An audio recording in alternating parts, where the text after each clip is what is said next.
last 20 years. It's ridiculous, Regan finished. I don't see Carlin asking permission to roam around the city, or you sending your lackeys to follow his every movement.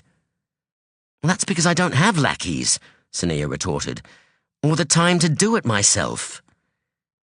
But if you had either, would you? Regan asked. She narrowed her eyes at him. Probably. His eyebrows rose. You think him dangerous? No. She frowned and looked toward the window. Not dangerous, but one day his thoroughness may do more harm than good. Like now, Rothan said. He has you too well caged and cowed to do what you know you are the best person to do. Find this rogue and bring her to the guild. She stared at the window. The university lay just outside, and beyond that the city, and a woman who was using magic, possibly to kill. It will not be like before.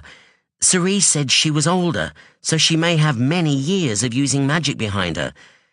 And he suspects she is the thief hunter. Then it is even more important that we find her quickly, Regan said, before she shifts from killing criminals to anyone who gets in her way. Sonea thought of Cerise's family and shuddered. She may already have done that. She turned from the window and looked from Regan to Rothan. But if I openly defy the restrictions on my movements, I'll draw attention and censure before we can find her. Rothan smiled. Then it is not entirely our fault we are forced to work in secret. Still, there is no point taking needless risks. As soon as you find out anything, send messages to the both of us. One of us can investigate if you cannot slip away to do it yourself. Sonea looked at Regan, who nodded. A wave of relief washed over her. It was a compromise. Not a perfect compromise, though. Failing to bring the matter to the higher magicians might still be frowned upon, but at least she wouldn't be risking that they'd make a mess of finding the woman themselves. But it did mean Rothan and Regan were going to face disapproval from the guild when it was revealed that they hadn't passed the information on either. Let's hope Regan is right, and it'll be overlooked when they find they've got a captured rogue to deal with. I had better go, Regan said. He inclined his head to Sonea. I will be ready to give my assistance when you require it.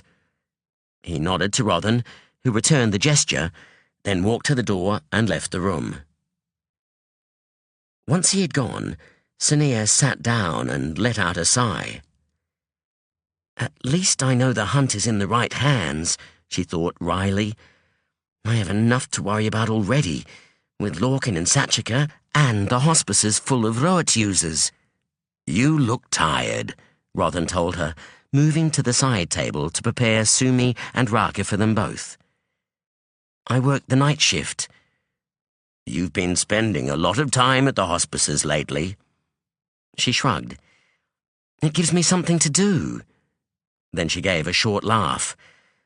And now I have even more to do, ferrying information about the rogue to you and Regan. The hospices will take care of themselves, he told her. Moving to the chairs, he handed her a cup of steaming Raka. And we'll take care of you. She raised an eyebrow at him. You and Regan? He nodded. I told you, he's matured into a sensible young man. Young man? Sonea scoffed. Only in comparison to yourself, old friend. He's only a year or two younger than me, with 2 grown daughters. Even so, Rothan replied with a chuckle. He's improved a great deal from the novice you thrashed in the arena. Sonea looked away. He'd have to, wouldn't he? Couldn't have got much worse. She gave him a searching look. Can we trust him, do you think? He met her eyes, his expression serious. I believe so. He has always valued the integrity of his house and family and the guild. It was the source of his arrogance as a young man, and is now his motivation as an adult. It bothers him that so much lawlessness has crept into all those things. This is another way he can help set things to right. He's sensible enough to realize the best way is for us to do it together, in secret. The guild may not make a mess of finding the rogue, but there's a chance they will. We can't take that chance. You're probably right, Sonea grimaced. And you had better be right about Regan, because if he wants to make my life unpleasant, he certainly has the means to do it now. The black tub bathhouse wasn't as clean as Cerie would have liked.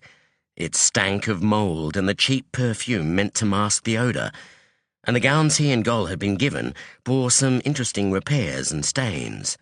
But the place was the only establishment within sight of the pawnshop that they could plausibly linger in, so it needed investigation. They had been led to a changing room and left there. It was on the first floor, with cheap, undecorated window screens hiding the customers from the street. After changing into the gowns, Goll had slipped out of the room to investigate those next to it, and Cerie had moved a chair to one of the windows.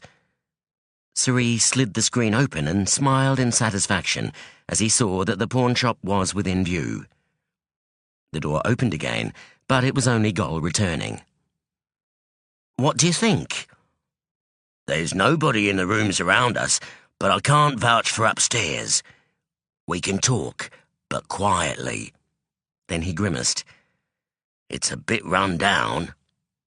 "And the service is slow," Cerie agreed. "Probably from lack of staff." He indicated the window. "But the view is good." Goll moved closer and peered outside. "It sure is."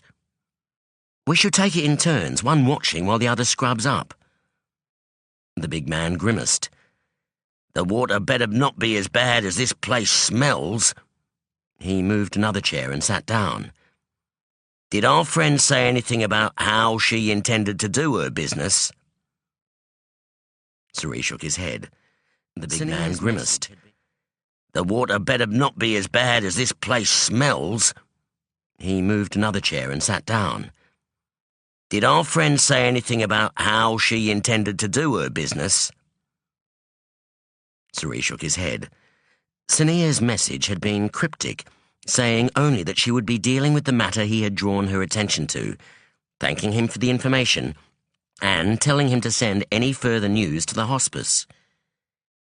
Clearly she was being cryptic in case the letter was intercepted. If she is dealing with the matter of the rogue, then it's unlikely she's told the guild anything. They wouldn't trust her with the task of finding the woman. A knock came from the door. Cerie slid closed the screen back across the window. "Come in," he called. The same thin young woman who had led them to the changing room opened the door and stepped inside. She did not meet their eyes. "The bath is nearly ready. Would you like it warm or hot?" "Hot," Cerie replied.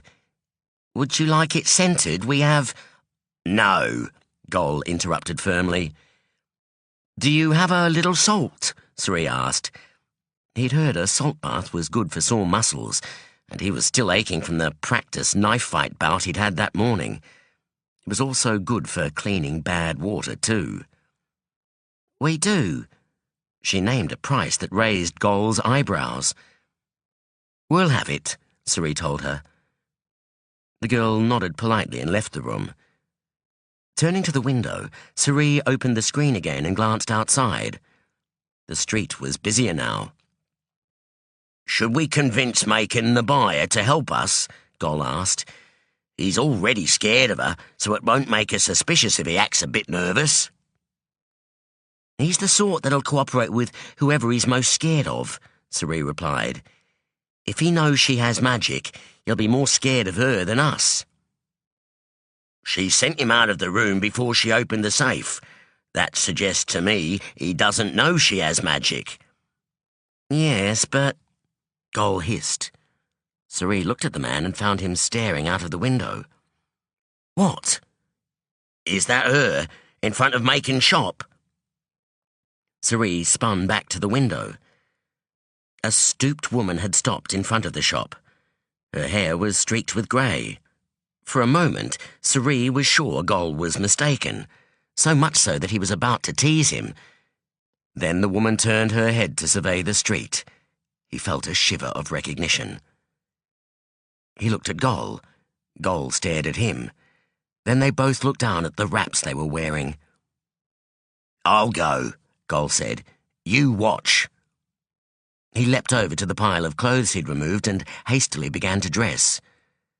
Sari turned back to the window and watched as the woman entered the shop. His heart was hammering. He felt every muscle in his body slowly tense and counted every breath. "She's still in there?" "Yes," Sari replied. "Whatever you do, don't let her see you're following her, even if you have to pay someone to—" I know, Gol said impatiently. Sari heard him open the door. At the same time, he saw the door to the shop open, and the woman stepped out. "She's leaving," he said. Gol didn't reply. Sari turned to find the big man gone and the door swinging open. He looked back down into the street and caught a glimpse of the woman just before she moved out of view. A moment later, Gol appeared. Sari breathed a sigh of relief as his friend and bodyguard headed in the same direction, his steps confident. "Take care, old friend," Sari thought. Sorry for the wait." He turned to find the bathhouse girl standing in the doorway. Her eyes shifted from him to the window screen, then to the floor. Sari closed the screen and stood up. "The bath is ready?" "Yes." "Good. My friend had to leave. Take me to the bath." Her shoulders drooped at the loss of a customer. Then she gestured for him to follow and led him out of the room.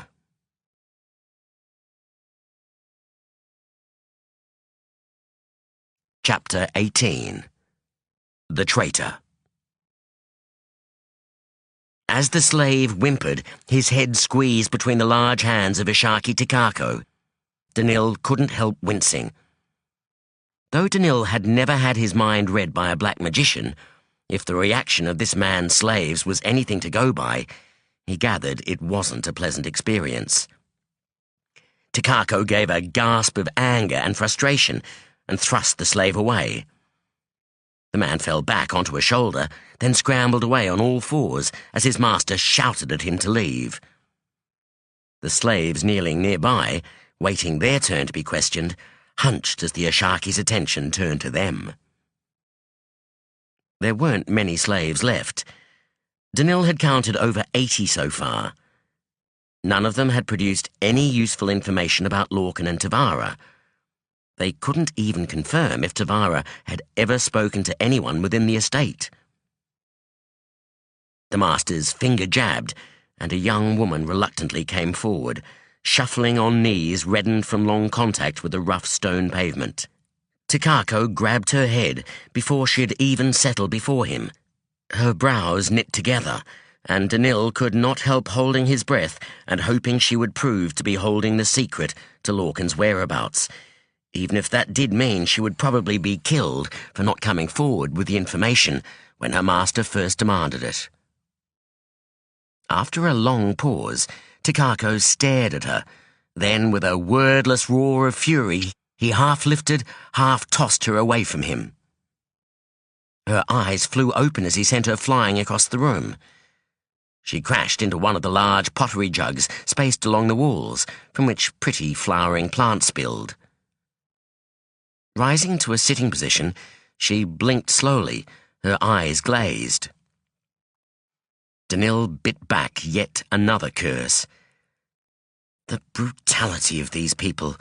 They like to think they are so dignified with all their rituals and hierarchy, But underneath, they still are as cruel as their histories have always described them.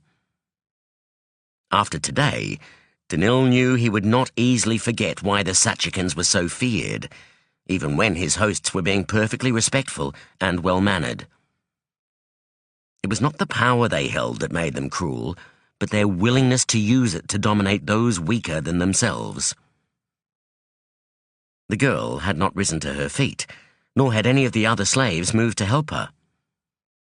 As Ashaki Takako called another slave, Danil slipped away from Ashaki Achati's side and approached her.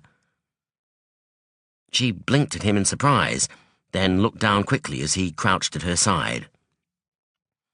"Let me see that," he said, as he examined the back of her skull. She passively bowed. It was bleeding and starting to swell. He placed a hand against the wound and concentrated, sending magic to heal the wound. Her eyes widened, and her gaze cleared. "Better?" he asked as he finished. She nodded, then leaned closer to him. "The ones you seek are gone," she told him in a quiet voice. "He is dressed as a slave now. His skin dyed to look like us. They are taking a cart to the master's country estate to the west." "Do you mean?" Danil began, but she shook her head slowly, as if trying to clear it, and backed away from him. "Don't waste your power, Ambassador." Danil looked up to see Ashaki Takako smirking at him. "She won't cost much to replace." Danil rose to his feet. "Saving you even a little money is the least I can do after you spent so much time and effort questioning your slaves." "Without much success, I admit." Takako sighed and regarded the last 5 slaves. He beckoned wearily, his anger now turned to resignation. As the master began to read their minds, Danil moved back to Ashaki Achati's side. The man gave him a questioning look. Danil shook his head slightly. He couldn't tell Achati what he'd learned within hearing of Takako. If Takako learned that the slave had managed to conceal something from his mind read, he would be humiliated. The slave would be questioned again, and possibly killed. That was hardly a nice way to repay her for the information. Though it is possible it was a decoy. Danil frowned. Why not tell her master when he first asked for information, then? If she did not want him to know, why did she tell me? Is her master working with the woman who abducted Lorkin? Whatever the reason, clearly the Sachakan mind-reading method wasn't as thorough as they thought it was. Ashaki Takako sent the last slave away and turned to Danil and Achati. He apologized for failing to find Lorkin. Yet there was a defensive tone to his voice. He felt vindicated. None of his slaves had been hiding fugitives. None had lied about knowing nothing. Or perhaps they did know, and he pretended to find nothing to protect his pride and honor, or involvement in the abduction. Achati seemed satisfied, however. He thanked Takako and told him his assistance would be rewarded. Soon, he and Danil were walking back to the carriage, farewelling their host and climbing inside. Achati's 2 slaves, both young men, looked relieved to be leaving. When the vehicle had rolled out through the gate to Takako's mansion, Achati turned to Danil, his forehead creased with worry. "I don't know where to go next. I have to confess, Westward," Danil told him. "Lorkin is dressed as a slave now, and he and Tavara are in a cart heading for Ashaki Takako's country estate." Achati stared at him, then smiled. "The slave girl, she told you this?" "Yes." "Your methods of investigation, unlikely as they may be, do appear to be working." The man's smile faded. That suggests one of the worst possibilities I have been considering may be the correct one." That Ashaki Takako read this in his slave's mind and did not tell us because he is involved with the kidnapping of Lorkin, or that Sachakan mind-reading methods aren't as effective as they ought to be. Achati shrugged. "The first is unlikely. Tikarko is related to the king and is one of his greatest supporters. The second has always been the case. You need time and concentration to fully search a mind." He grimaced. "But it is the way of the mind that what it most wants to hide tends to be in its thoughts when it is being read. Tikarko should have seen this information. The fact that this girl managed to hide it hints at abilities that she should not have, abilities that only the members of a particular group of rebels have." "Rebels?" "They call themselves the traitors. They use women slaves to do their spying and to carry out assassinations and abductions. Some, mostly women, believe they are a society made up only of women, because it is women in difficult and unfortunate circumstances they most often take. I suspect it is a rumor to encourage cooperation from their victims, and the real reason for stealing the women is to sell them into slavery, here or in some other country." Danil felt a chill run down his spine. "What do they want with Lorkin, then?" "I'm not sure. Sometimes they meddle in politics, usually with bribes or blackmail, but sometimes by assassination. The only gain I can see for them in abducting Lorkin is embarrassing the king." He frowned thoughtfully. "Unless they want to stir up a war between our countries." "Surely they would have killed Lorkin if that was their intention." Achati's expression was grim as he met Danil's eyes. "They may still intend to." "Then we have to find them quickly. Are there many west-leading roads to Tatako's country estate?" The Sachakan didn't answer. His expression was of distracted puzzlement. "Why tell us?" he said. "Who?" Danil asked. "The slave girl. Why did she tell you how to find Lorkin if she is a traitor? Is she trying to put us off the trail?" "Perhaps the traitors aren't involved and want to avoid being blamed for Lorkin's abduction." Achati's frown deepened. "Well, it is the only clue we have. Decoy or not, we have no alternative but to pursue it." The road to Tatako's country estate bore a constant stream of traffic, forcing Lorkin to follow Tavara's advice and not speak in case his Kyralian accent drew attention. He could not ask her where they were going, or question her more about her people, or the people who had tried to kill him. His skin itched from the dye that coated it. She frowned at him disapprovingly if he scratched it, and kicked his ankle gently if he forgot himself and looked directly at the people they passed, even the slaves, and made the slow pace of the cart, pulled by an ancient-looking horse, almost unbearable. From time to time he stole a glance at her, noting the tension in her body and the way she chewed at her lip. He could not help also admiring her near-flawless brown skin. It was the first time he'd seen her outside and in sunlight, rather than in the glow of lamp or magical globe light. Her skin had a healthy sheen, and he found himself wondering if it would be as warm to touch as Reva's had been. Then the inevitable memory came of Reva's dead, staring eyes, and he'd look away. "Tavara is a dangerous woman to be attracted to," he mused to himself. But for some reason the mystery that surrounds her, and not knowing how powerful she is, makes her even more alluring.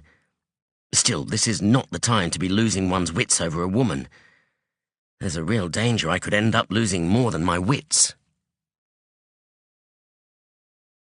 It was on the third day of travelling when she finally muttered to him that they were about to arrive at their destination.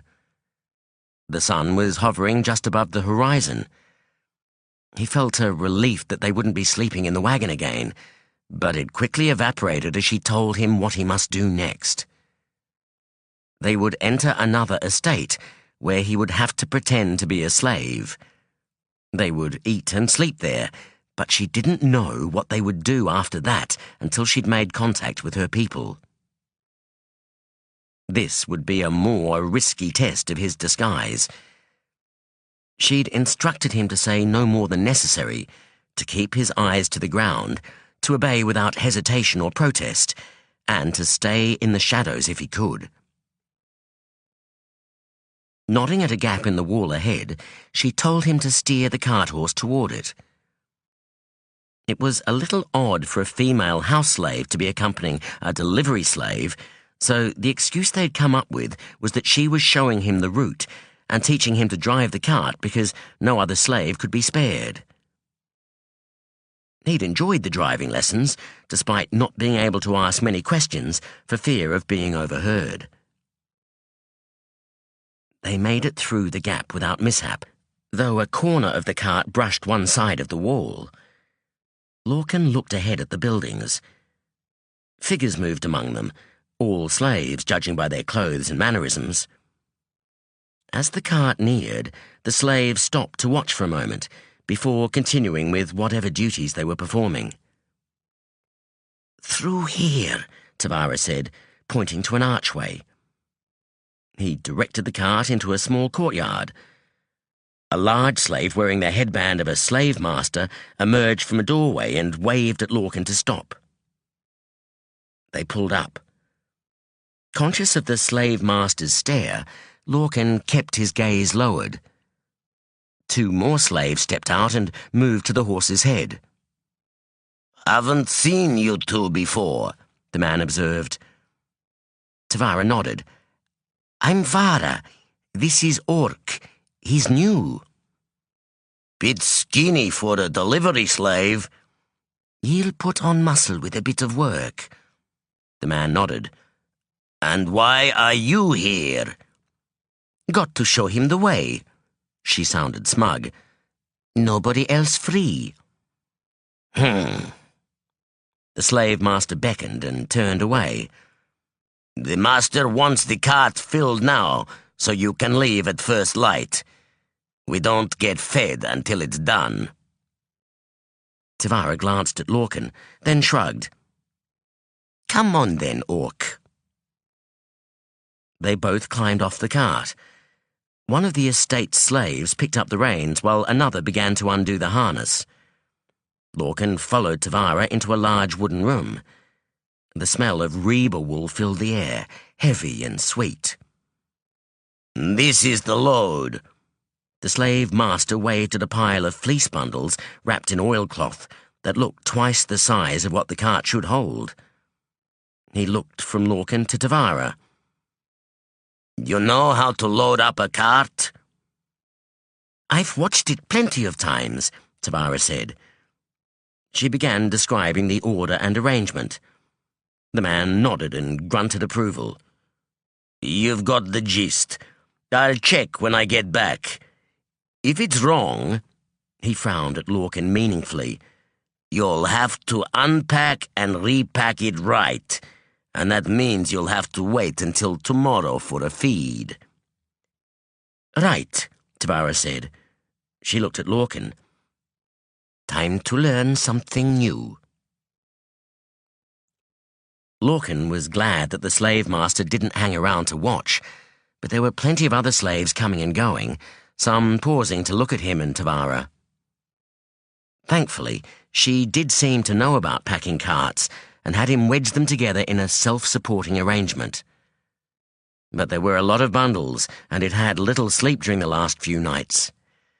Though he had healed away his weariness each time it started to impede him, it was coming back faster each time. The bundles were all the same, yet somehow they grew heavier as he worked. He had to toss the last of them up to Tavara, who was balancing at the top of the pile in the cart. Then he heard footsteps right behind him, jumped in surprise, and threw one badly. Tavara's hand slipped and it dropped, bouncing off the side of the cart. Lorkin stepped backwards to catch it, but instead stepped on something. "Fool!" a familiar voice bellowed. A hand came out of nowhere and whacked Lorkin's head, setting his ears ringing. He pressed a hand to his head and scrambled away. Figuring it would be more slave-like to stay crouched on the ground than to stand up, he hunched his back and waited. "Don't sit there and sulk. Pick it up and finish the job," the slave master ordered. Lorkin got to his feet and, bent double and avoiding looking at the man, ran to the last bundle and picked it up. He looked up at Tavara. She was frowning with worry, but held out her hands to show she was ready. He tossed it and sighed with relief as she caught it and efficiently pressed it into place. The slave master, apparently having forgiven Lorkin's trampling of him, pressed ropes into his hands and helped them bind the piles of fleeces securely to the cart. When they were done, he nodded in approval. "I'll send the kitchen boy out with food and blankets. You can sleep in the store. Be ready to leave early." And with that, he turned and stalked away.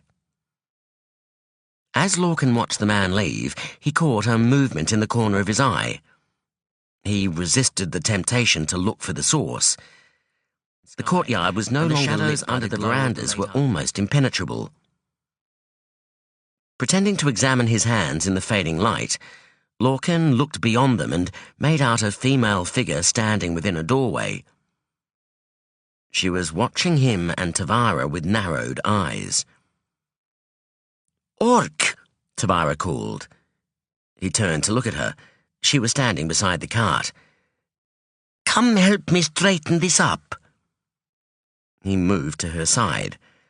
She was tugging at one of the bundles, which appeared to be perfectly positioned. "My usual contact hasn't appeared," she murmured. "I didn't see another door to the store. Let's stay out here for now." "There was a woman watching us," he told her. "Did you see her?" She frowned and shook her head. The crunch of footsteps made her peer around the cart, and she smiled. "Food." Lorkin followed her as she stepped out to meet the boy approaching them. His eyes widened, then he looked down quickly and held out 2 fist-sized bread buns, still steaming from the oven, and 2 mugs. The liquid inside the latter quivered as the boy's hand shook. Tavara took the food, handing Lorkin his share. As soon as he was divested of his burden, the boy turned, ran back to a door, and threw himself inside. "He was terrified," Lorkin murmured. "Yes," Tavara agreed. "And he shouldn't be." She moved back toward the cart. "And he brought no blankets. Follow me." Passing the cart, she headed for the store. Lorkin followed, taking care not to spill the contents of his mug. A single lamp now lit the room, throwing complicated shadows against the walls. Once inside, she took the mug and bun from him and set it aside, with hers, next to a bucket that smelled strongly of urine. "We can't eat them," she told him as she began to examine the room. "They could be drugged." "Drugged?" He looked at the food. "They know who we are?" "Possibly." "Ah, good. Come here." "But how could the news have travelled here that fast?" he asked, following her toward the far wall. The look she gave him clearly showed she thought him an idiot for asking. "Don't Kyralians use blood rings?" "Yes, but—" "Even so, surely you know that travelling on horseback is faster than in a cart." "Well, yes." She rolled her eyes, then turned away and slipped behind some boxes filled with wax-stoppered pottery jars. As he followed, he saw a small doorway that had been fixed permanently closed with boards. She glanced at the lamp, then at the boxes of jars. Stepping back, she stared at the boxes. They began to move, swaying precariously as they slid forward to block the view of the doorway. Then she turned to stare at the boards fixing the door closed, and they began to flex themselves away from the frame. "Put out the lamp," she ordered, without taking her eyes off her work. Lorkin looked over at the lamp, then drew magic and sent it out, shaping it into a small barrier that starved the flame of air. As the lamp went out and the room filled with darkness, he felt a fresh breeze and turned to see a rectangle of dark blue streaked with orange clouds where the door had been. He took a step toward it, but the sky vanished as Tavara swung the door to again, and he felt her hand press on his chest to stop him. "Wait," she murmured. "Get out of sight." Sounds were coming from the main store doorway. Light streaked into the room, moving and spreading as the source drew closer. Then the slave master and the boy entered, followed by a woman. They both stared at the mugs and buns left untouched, then looked around the store.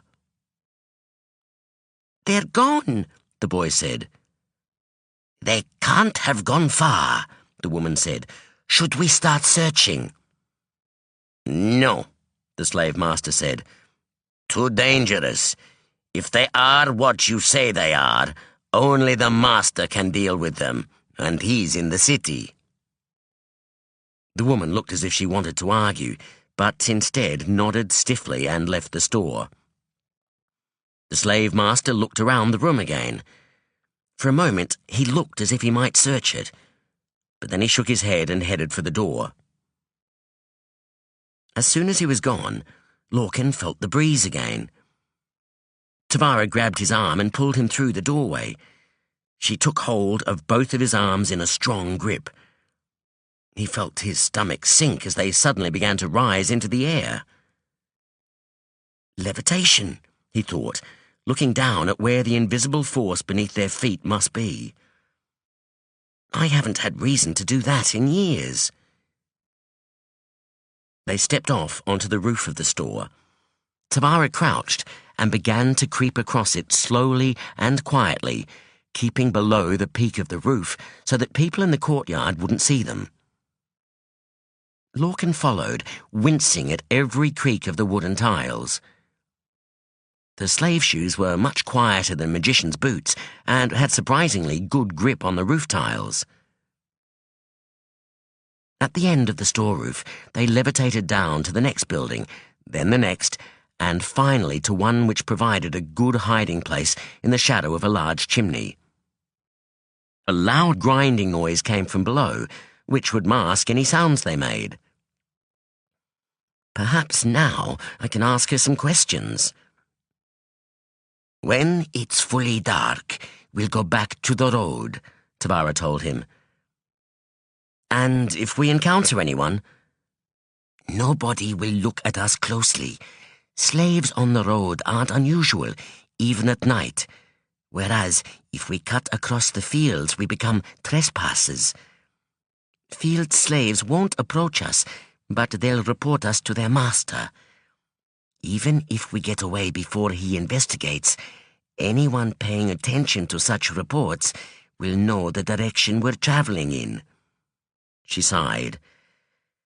"I was hoping to get further away from the city before this happened."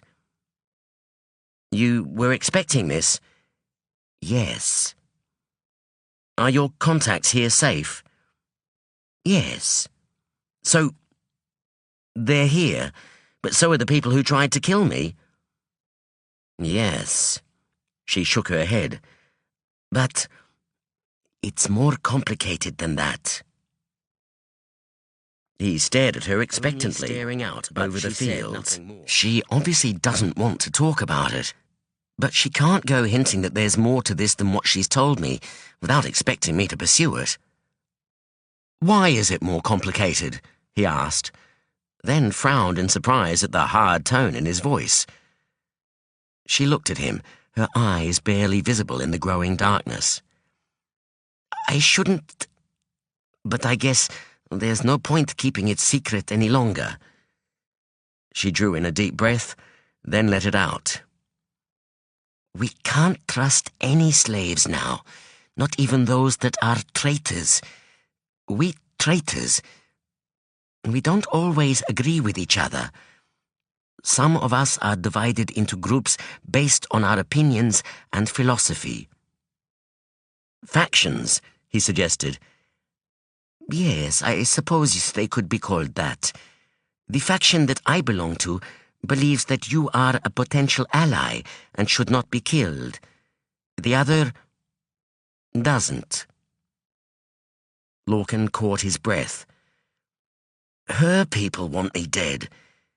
He felt a sinking feeling inside, but pushed it aside. "No, only some of them do."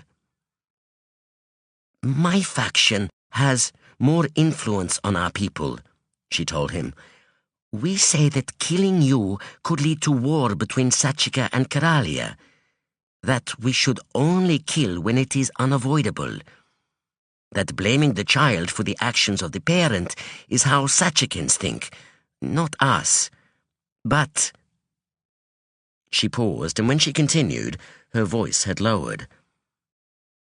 "But I have done something that may shift that balance." She drew in another breath, and this time it shook slightly. "The woman I killed to save you, Riva, was not an assassin sent by a Sachakan family. She was a traitor, one from the other faction." "You lied," Lorkin stated. "Yes. Even if I'd had time to explain at the guild house, you wouldn't have come with me, and you'd probably be dead by now." Lorkin scowled. What else has she lied about? But if all else that she said was true, especially about the traitors, he understood the deception. "I wouldn't have left with her. I'd have been too confused." "When my people find out that I killed her, the other faction will gain support," Tabara continued. "And from the way things went here, I'd say the news has definitely overtaken us. Anyone from the other faction won't help us, and they'll try to stop others helping us. They might try to kill you. They might try to kill us both." "And the traitors from your faction?" "They won't try to kill us, but they may not help us in case that makes them guilty of helping a murderer. Eventually the news will reach Sanctuary, and our leaders will override any orders scout leaders in the estates have made. Official orders will be sent out." Lorkin's head spun with all this new information. Throughout Sachaka there were people, a whole society of them, deciding whether he should be killed or not. He shook his head. And what did she mean by blaming a child for the actions of a parent? What did my parents do to make them so angry? He had too many questions, and he and Tabara could be discovered at any moment. Best stick to the more immediate problems, like how much danger he was in from these traitors. "So, if your faction was in control, why did Riva try to kill me?" Tabara gave a short, bitter laugh. "She disobeyed her orders, disobeyed me. And nobody knows that, so they think you murdered her." A pause. "Yes, but even when they find out why I killed her, traitors don't kill traitors. It's a far more serious crime than disobeying orders. Even my own faction will want me punished for that." "They'll kill you?" I don't know." She sounded so uncertain, even frightened, that he suddenly had to resist the urge to put his arms around her and reassure her that everything would be fine. But the words would be a lie. He had no idea what was going to happen, where to go, or even where he was. She had dragged him away from all he understood. This was her world. She was the resourceful one. Whether he liked it or not, he needed her to be in charge. "If anyone can get us out of this, you can," he told her. "So, what should we do now? Go back to Arvis? Go to Kyralia?" "We can't go to either. We have traitors in almost every household in Sachaka. Now that my people know what I have done, there will be traitors watching the pass." He heard the soft sound of fingers drumming on something. "We can't run away. What we need to do is reach my people, my faction. We will have a chance to explain, and you will be safe. No matter what happens to me, they will protect you." She chuckled quietly. "All I have to do is get you safely across most of Sachaka and to the mountains, without the other faction finding us, or any Kyralians and Sachakans that are bound to start looking for you." "The mountains, eh?" "Yes, and now that it's dark, I think it's time we made a start. We'll drop down by that wall and follow it across to the one that meets the wall that follows the road. Ready?" He nodded, then grinned ruefully as he realized she couldn't see him. "Yes," he said. "I'm ready." The young woman in the examination room had dark shadows under her eyes. In her lap, a small baby wriggled, its face screwed up as it howled with almost inhuman volume. "I don't know what to do with him," the woman confessed. "I've tried everything." "Let me have a look," Sonea offered. The mother handed over the child. Taking him into her lap, Sonea examined him thoroughly, both by touch and sight, and with magic. To her relief, there was no sign of injury or disease. However, she sensed a more... "He's fine," she assured the girl. "Just hungry." "Already?" The girl's hand went to her chest. "I can't seem to make enough." Abruptly, the door opened and Heel and Nakia slipped into the room. "Sorry to interrupt," she said, looking at the young woman apologetically. Then her eyes rose to meet Sonea's. "There's a messenger here for you. He says it's urgent." Sonea felt her heart skip a beat. Was it Suri? She rose and handed the baby back to his mother. "You had better send him in. Could you take this young woman to Adria?" She looked at the mother and smiled. "Adria is an expert at dealing with production problems and food alternatives. I wish I'd known her when my son was born. She'll help you out." The young woman nodded and followed Nakia out of the room. The door closed behind them. Sonea stared at it as she waited for Suri. When it finally opened, however, it was a large man who entered the room. He looked familiar, and after a moment she remembered who he was. "Gol, isn't it?" she asked. "Yes, m'lady," he said. She smiled. It had been a long time since anyone had called her my lady instead of Black Magician. "What's news?" "We've found her," the big man said, his eyes widening with excitement. "I tracked her back to where she lives, and now Suri's keeping an eye on her until you can come get her." Sonea felt her heart skip again, but then her stomach sank. "I won't be getting her. I have to send for Rothan. And Regan. Could she simply neglect to summon Regan? No, if the rogue is a strong magician, she might overcome Rothan, perhaps even kill him. Better that two magicians confront her rather than one. Oh, I wish I could go with him. But if I'm going to have to trust Regan with the knowledge that I've withheld information about a rogue, then he needs to get his hands dirty too. How long have we got? She asked. Gol shrugged. I don't know, but if we're lucky, she's gone to bed. I need to send for some help. 2 magicians are better than 1 in this situation. She took a piece of paper and quickly scrawled the words North Side and Now on it, then folded it and wrote Regan's name and title on the back. Then she wrote the same message to Rothan. Give these to Healer Nakia, the one who brought you in. Gol took the notes and slipped out of the room. When the door opened again, Sonea expected it to be Gol returning. Instead, it was Healer Nakia. As the young woman approached, she met Sonea's eyes, then looked away, and immediately Sonea's skin began to prickle. She's going to ask me what all this is about. Maybe she's recognized Gol, or found out that he works for a thief. I doubt she's going to scold me, but Nakia's not the sort to let anything she disapproves of go unmentioned and ignored.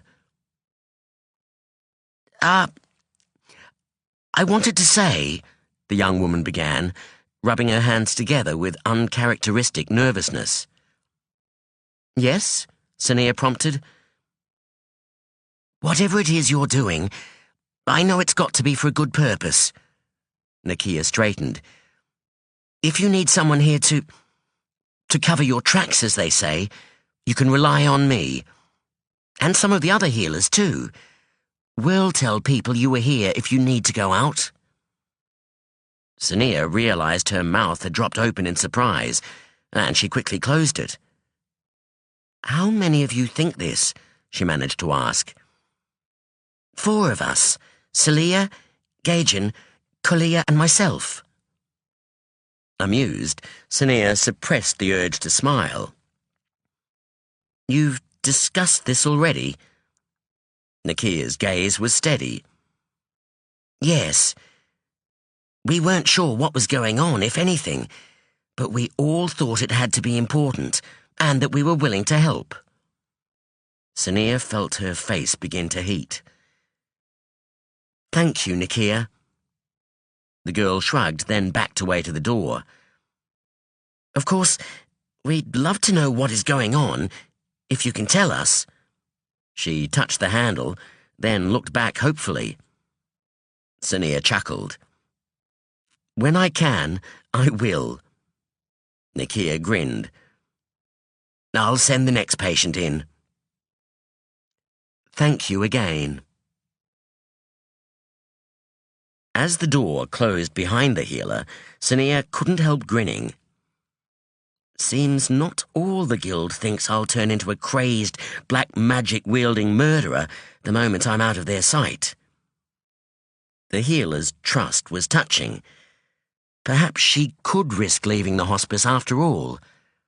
It would be safer for Rothan and Regan. While there had been no hint that the rogue was a black magician, things could turn very nasty if it turned out she were. And Sonea had to admit, the idea of sneaking around the city with Suri again filled her with both nostalgia and excitement. It wouldn't be fair if Rothan and Regan got to have all the fun, while she had to sit and wait for news.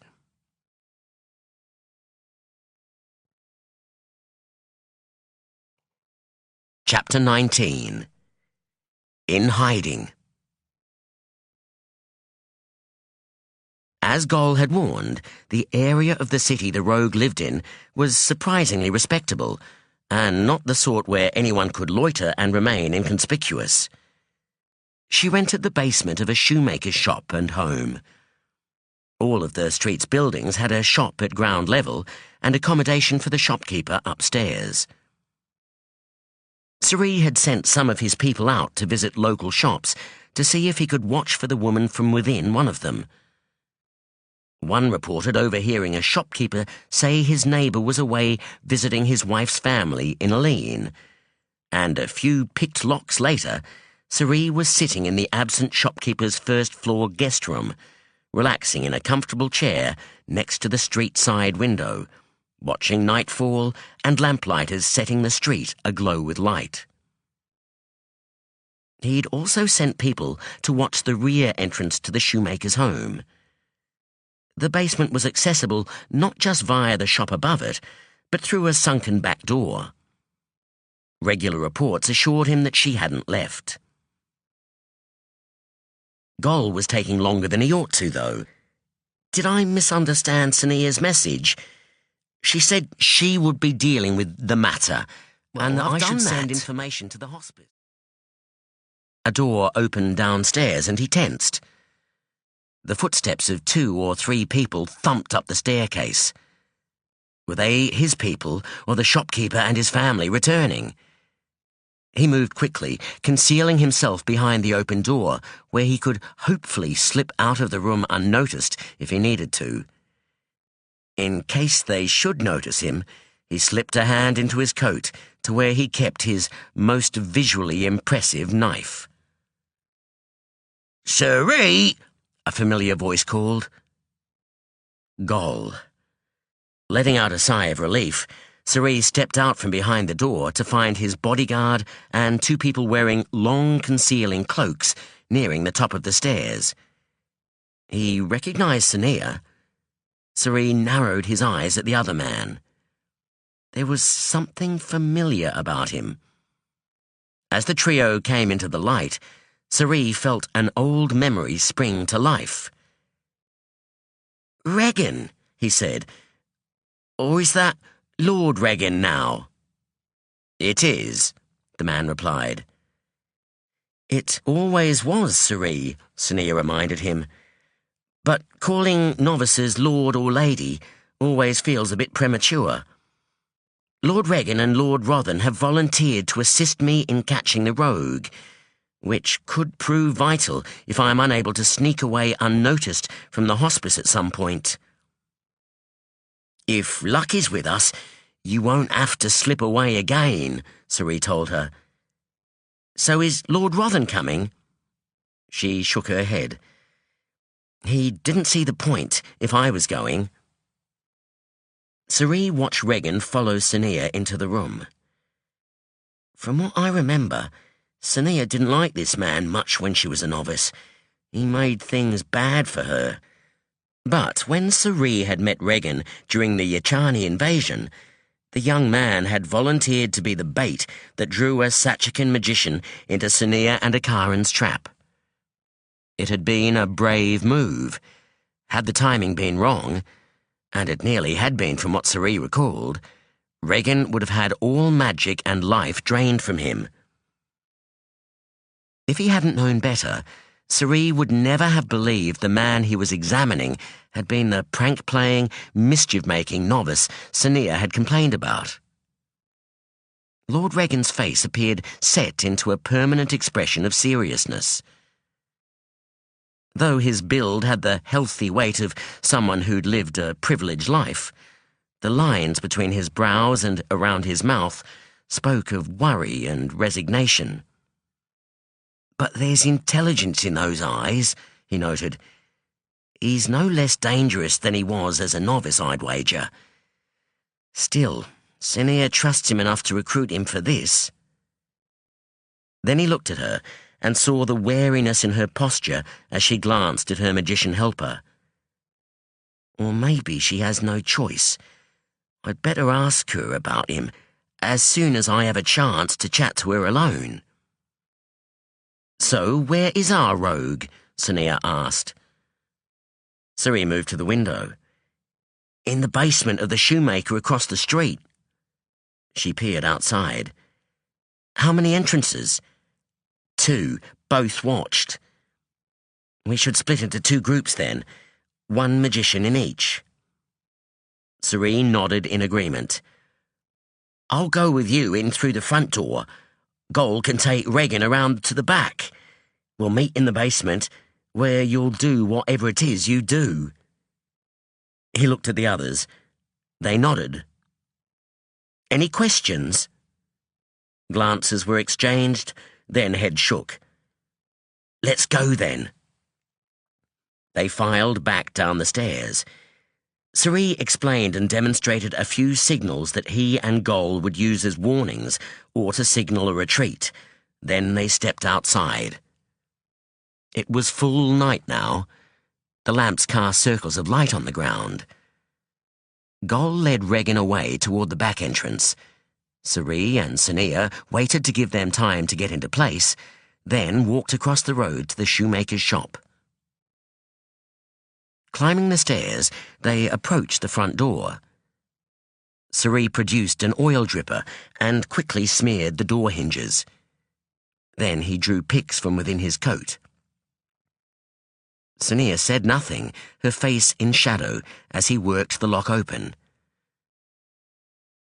I guess she could do this with magic, possibly faster than I can. So why don't I suggest it? Am I showing off? The lock clicked softly. Suri slowly turned the handle, bracing as the latch sprung free. He pulled the door open, relieved when it made only a soft groan. Sonea stepped inside, then waited as he closed the door behind them. It was dark in the shop, and as his eyes adjusted, he was able to make out rows of shoes lined up on shelving and a work table. Opposite the door was a narrow staircase leading down, and another leading up. According to his spies, the shoemaker was asleep upstairs, and about to get a rude wake-up. Sonea moved to the stairs and looked at the treads leading down. She shook her head, then beckoned to Suri. As he approached, she grabbed his arm and pulled him close. Staring at her in surprise, he realized that in the dim light, she looked like the young woman he'd once helped hide from the guild so many years ago. She wore the same intent, worried expression. Then he felt himself rising in the air, and all thoughts of the past fled from his mind. He looked down. Though he could feel something beneath his feet, he couldn't see it. Whatever it was carrying him and Sonea down the staircase. I guess this means there's no risk of creaking treads betraying us. A sparsely furnished room appeared as they neared the floor of the basement. Dazzling light filled the space as a glowing ball appeared above Sonea's head. Suri looked for the bed, found it, then felt a surge of disappointment. It was unoccupied. A door opened and they both spun about, then sighed as they saw Regan and Gol enter the room. Both frowned as they saw the rogue was nowhere in sight. "Search," Sonea said, "but carefully." They each chose a wall, examining the furniture, looking under the bed, opening cupboards. "This room isn't being used," Regan observed. "The clothes in this cupboard are dusty." Suri nodded and nudged a basin with soiled cups, bowls, and cutlery in it. "So long they're mouldy. And these dishes—" "Aha!" Gol exclaimed quietly. All turned to see him gesturing at the wall. A section of bricks sat at an angle to the rest, swivelling aside as he pressed on one end. Behind was a dark space. Suri crossed to it and sniffed at the air inside. "The Thieves' Road," he said, "or a passage to it." Sonea chuckled. "Not two entrances after all. I'm surprised you didn't check for subterranean ones." Suri shrugged. "It's a new street. When the king demolishes the old ones, he makes sure the road goes too." "He wasn't thorough enough this time," she said. Coming closer, she ran a hand over the brickwork. Or perhaps he was. This is new, hardly any dust or cobwebs on it. Should we see where it leads? "If you want to explore, go ahead," Suri told her. "But this isn't my territory. I can't enter without permission. If I trespass—" He shrugged. "The thief hunter will have one less thief to do in." "Does this passage suggest our rogue is working with the local thief?" Regan asked. Sonea looked at Suri. "If she is the thief hunter, then I doubt it. But if she's not, then she'd have skills a thief would find very useful." In other words, she thinks this proves that the rogue isn't the thief hunter, Suri thought. Regan peered into the tunnel, his expression intent. He looked as if he might move inside, but then he stepped back and straightened. "I suspect she's long gone. What do you recommend we do next, Suri?" he asked. Suri glanced at the magician in surprise. A magician asking him his opinion was not something that happened often. "I agree that you're unlikely to find her in the tunnels." He reached out and turned the bricks back into place. "If she doesn't notice that we invaded her room, she might continue using it to access the tunnels. We should make sure everything is exactly how we found it. I'll put a watch on this place and let you know if she returns." "And if she does notice?" Regan asked. "Then we'll have to hope another bit of luck leads us to her again." Regan nodded, then looked at Sonea. She shrugged. "Not much else we can do for now. If anyone can find her again, Suri will." Suri felt a flush of pleasure, followed by a niggling anxiety that she might be wrong. He had spotted the rogue by chance. It might not be so easy to find her again. The four of them moved around the room quickly, making sure everything was in order, then left the way they had come. Sonea relocked the front door with magic. They slipped out the back way. Once in the main street again, they exchanged glances but remained silent. The two magicians raised hands in farewell before they walked away. Suri and Gol returned to the empty shopkeeper's house. "Well, that was disappointing," Gol said. "Yes," Suri agreed. "Do you think the rogue will come back?" "No. She'll have had something set up to tell her if anyone came visiting." "So what do we do next?" "Watch and hope I'm wrong." He looked around the room. "And find out when the owner of this place is due back. We don't want to scare him and his family after death at finding a thief in his house."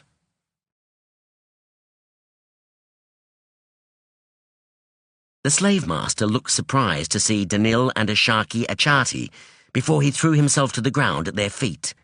His surprise was not because a powerful Sachakan and Kyralian magician had come visiting. The estate had been expecting them, or someone to arrive. "You came faster than we hoped," the big man said, when Achati explained that they were looking for an escaped female slave and a Kyralian man dressed as a slave. "You have seen the pair I described?" Achati asked. "Yes, 2 nights ago. One of the slaves thought they were people we'd been warned about, and when we came to question them, they had run away." "Did you search for them?" "No." The man bowed his head.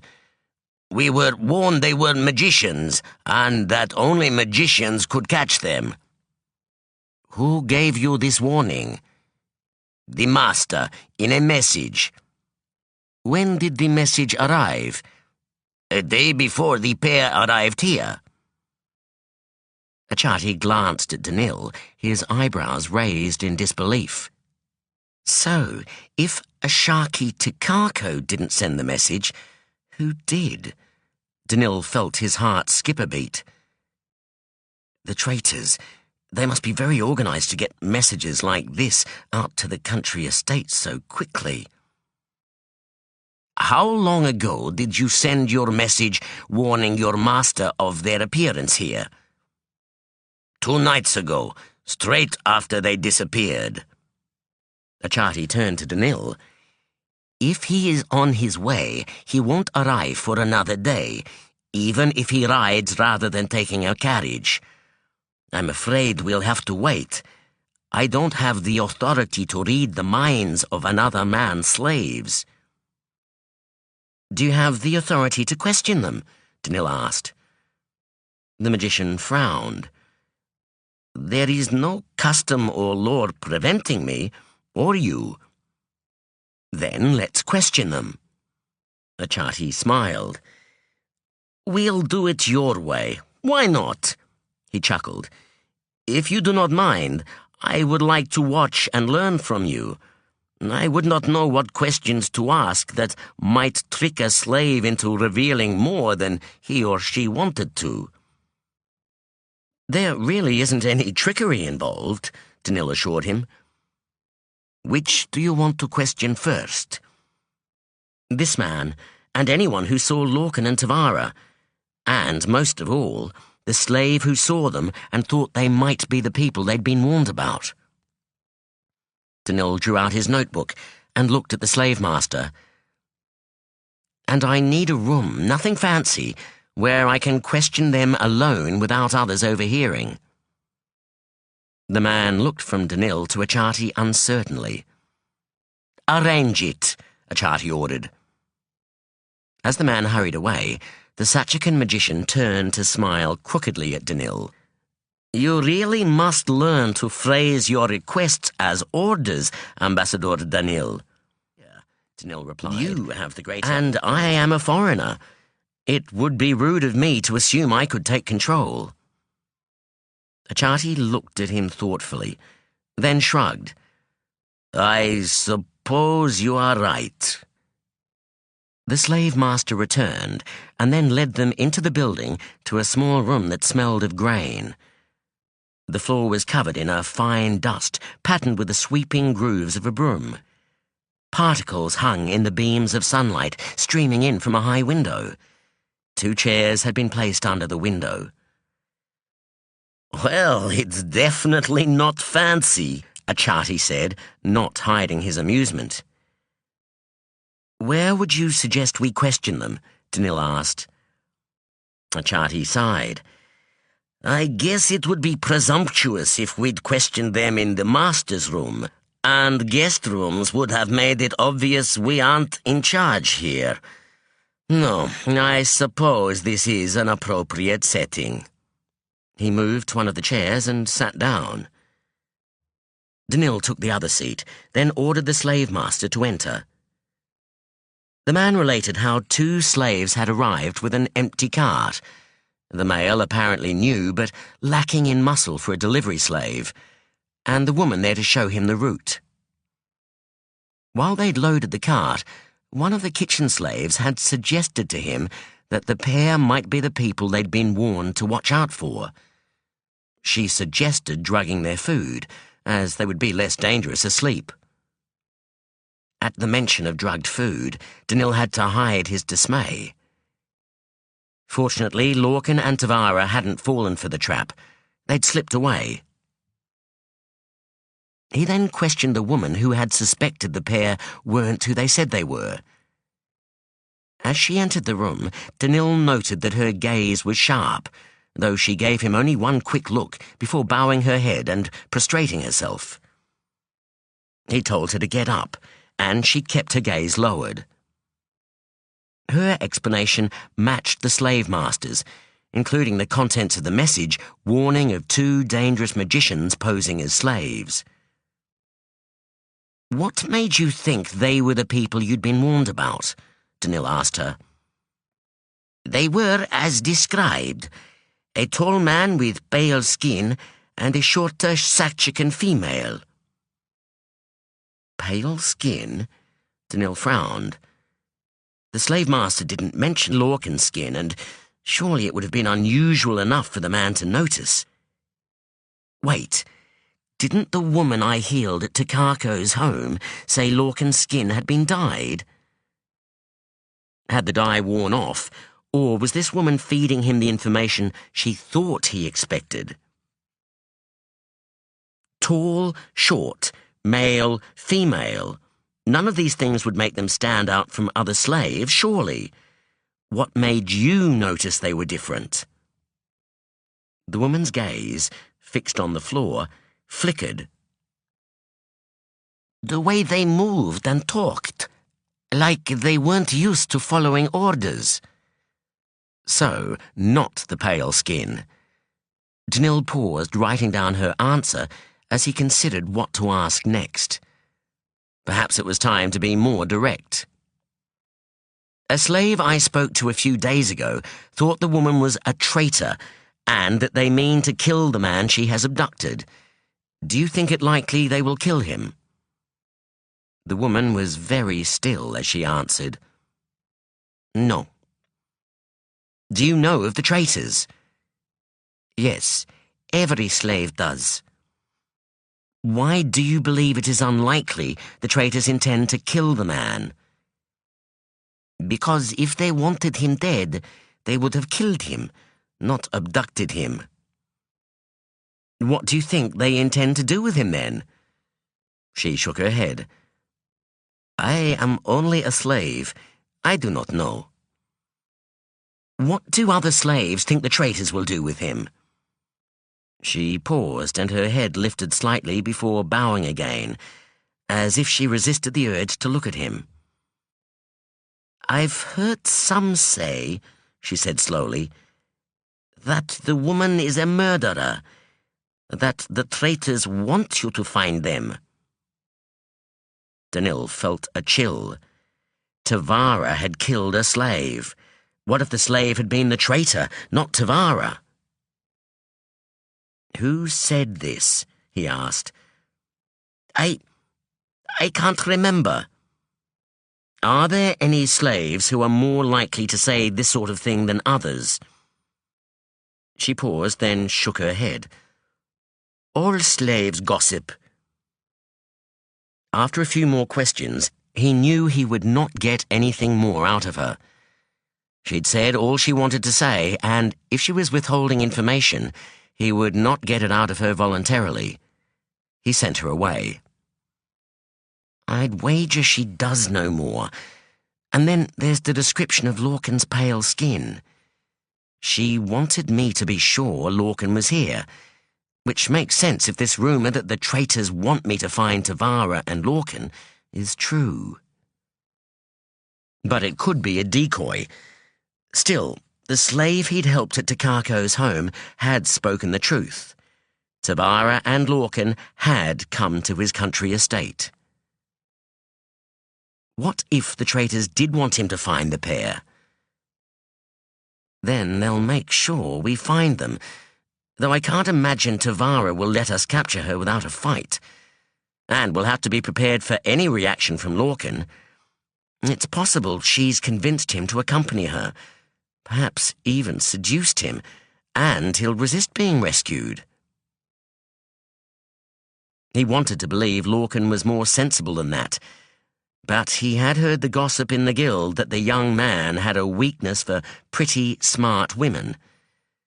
Being the son of Black Magician Sonea and the late High Lord Akaran didn't mean the young man had any of his parents' wisdom either.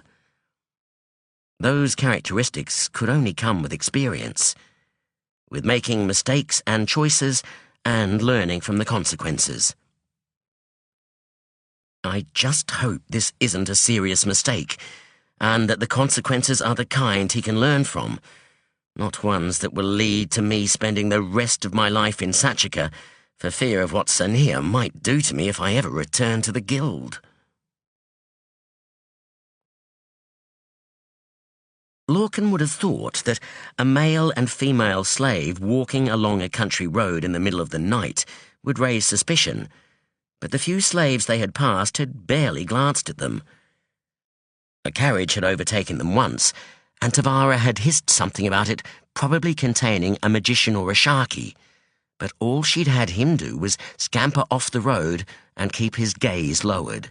We've been sent out to work at Ashaki Katika's estate, she told him. We're both house slaves. We're traveling at night because he wants us there by tomorrow evening, and that means walking night and day. Ashaki Katika is known for that sort of cruelty. All Sachakan magicians are. Surely there are one or two good magicians. There are some who treat their slaves better than others, but ultimately enslaving another person is cruel, so I wouldn't call any of them good. If they were good, they'd free their slaves and pay those willing to stay and work for them. She glanced at him. As Kyralians do. Not all Kyralians are kind to their servants, Lorkin told her. At least those servants can leave and find a new employer. They can, but it is not as easy as it sounds. Servant positions are in high demand, and a servant who quits may find it hard to get work elsewhere. Households tend to hire servants from the same family over servants they don't know. Of course, a servant can try other work, like a trade, but they will be competing with families who have practiced that trade for generations. Do you think slavery is better, then? No, definitely not. I'm only saying the alternative isn't easier. How well do the traitors treat their servants? We are all servants, just as we are all traitors, Tavara explained. The term isn't like a sharky or lord. It is a word for a people. But not a race.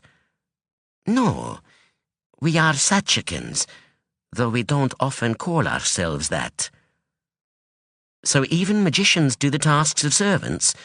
They clean and cook? Yes and no. She grimaced then. At first that was how it was supposed to be. We would all do the same work. A traitor might clean dirty dishes one moment, and then vote on important decisions like which crops to plant the next. But it didn't work. Some bad decisions were made because people who were not smart or educated enough to understand the consequences chose badly.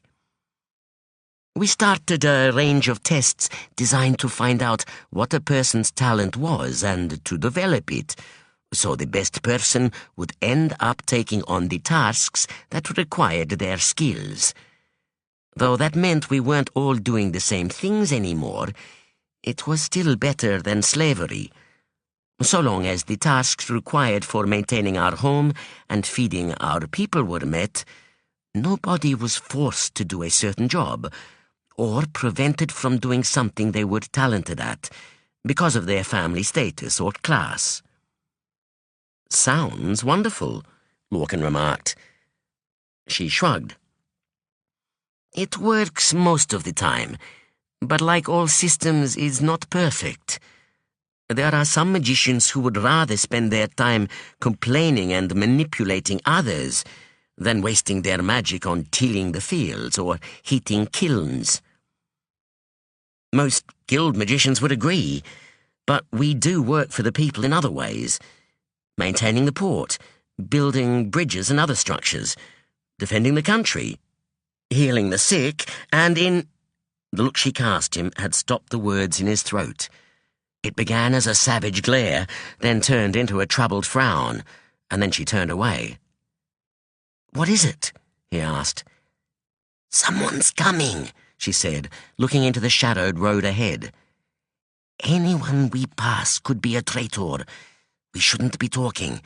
Someone might overhear us and realize who we are." The approaching figure turned out to be another slave. From then on, Tavara would not speak, telling him to be quiet if he attempted to start another conversation. As the sky began to lighten, she began scanning the surrounding area as she had done the previous morning, eventually moving off the road to where some thin trees barely screened a field wall.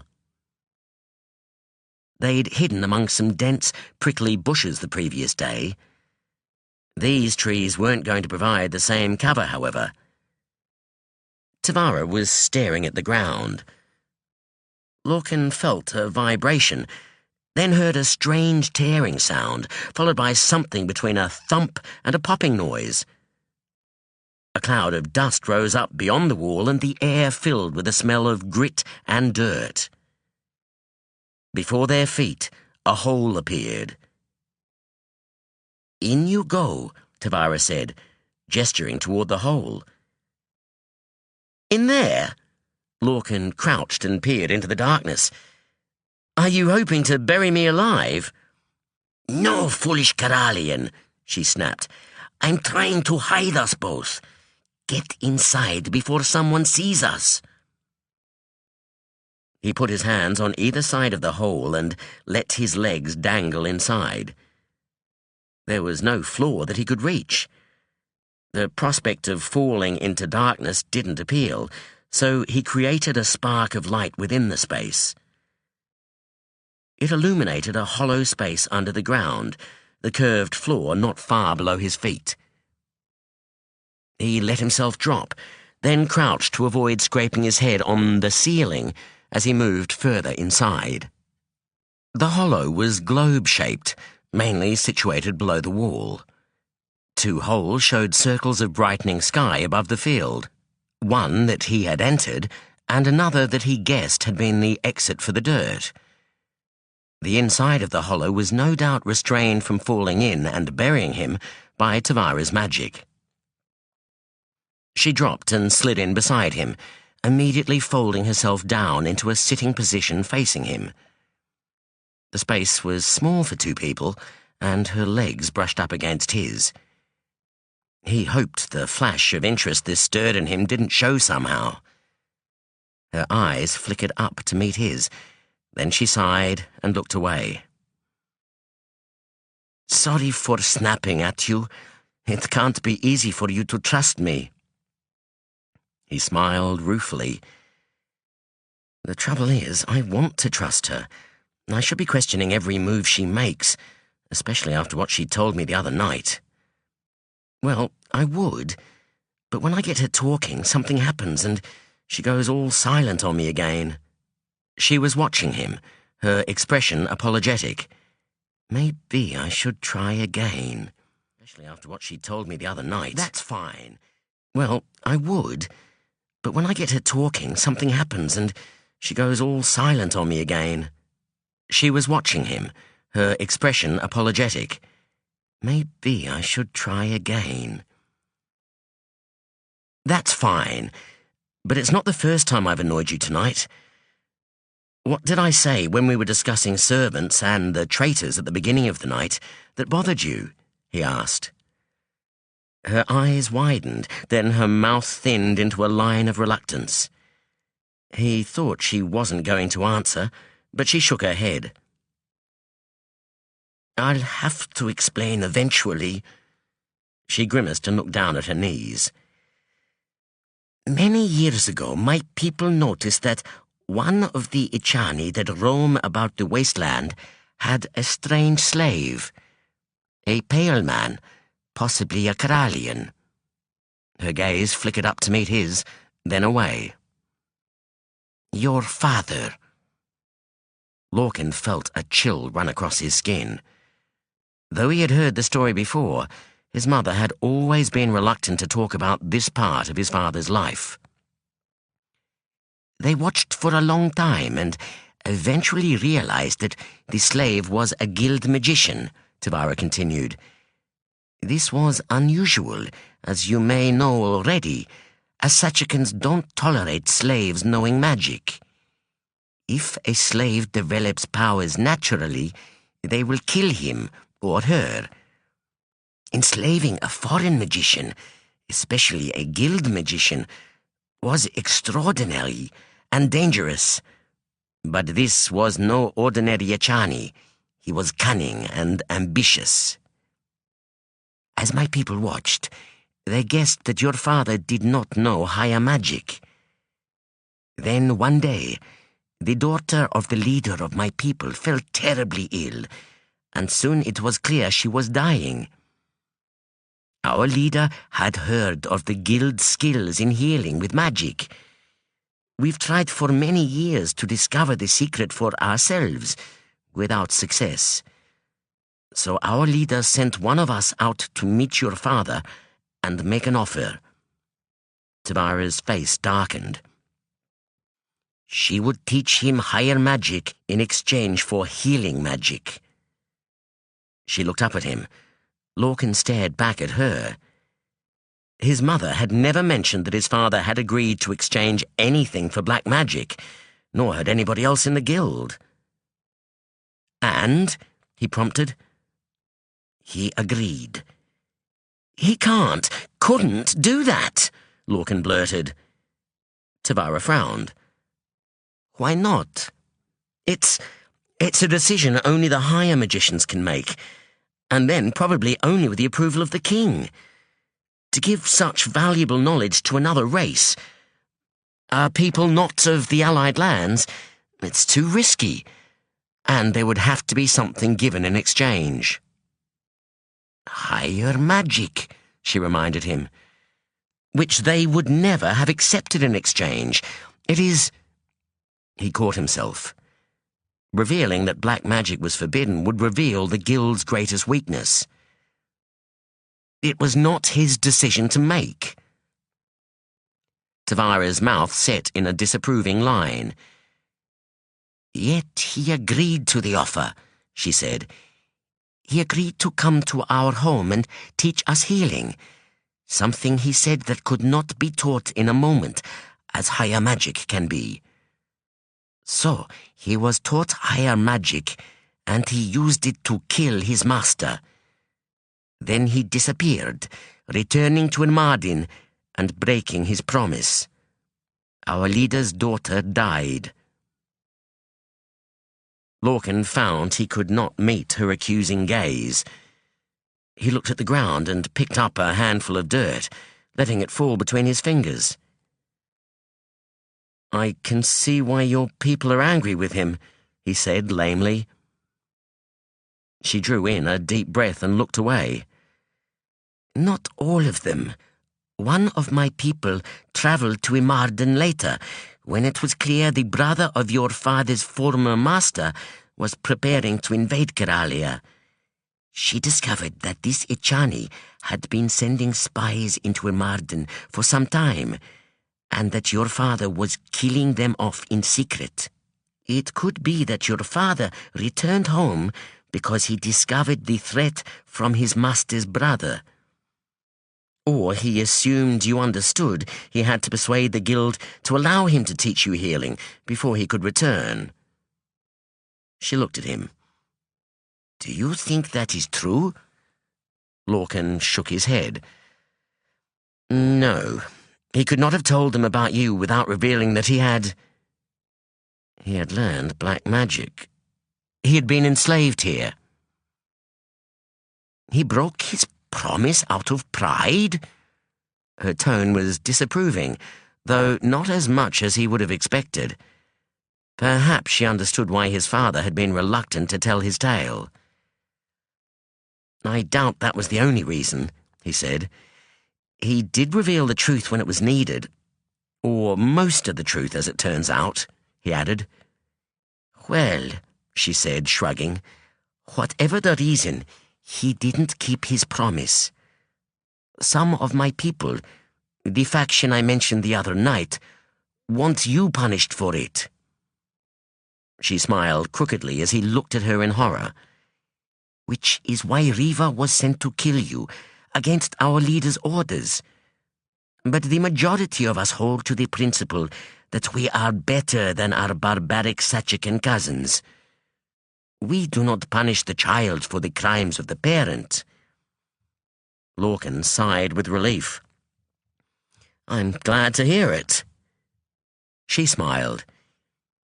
"Instead, we give them a chance to make amends."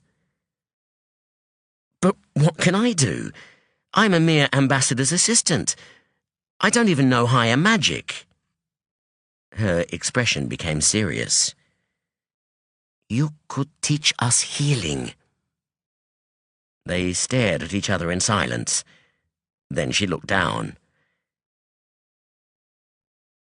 "But, as you just pointed out, you haven't the authority to give us that knowledge."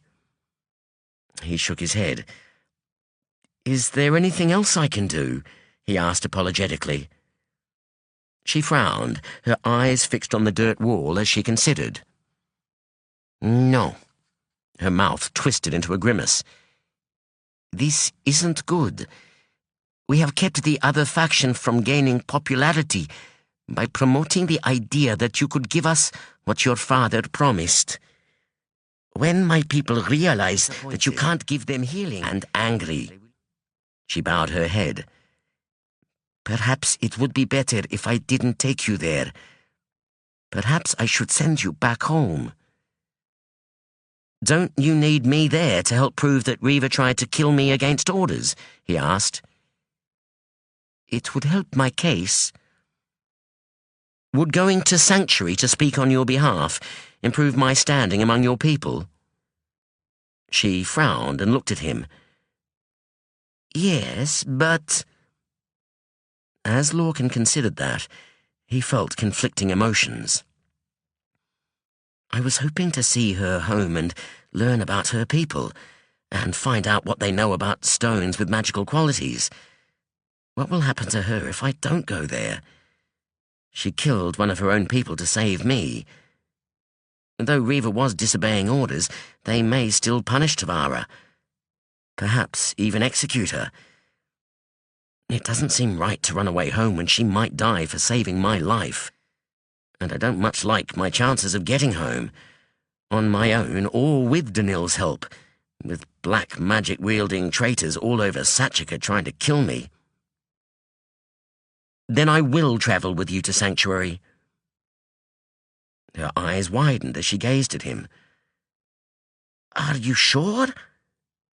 He shrugged. I am an ambassador's assistant. Perhaps not an actual ambassador, but it is still my role to assist in establishing and maintaining friendly relations between Kyralia and Sachaka.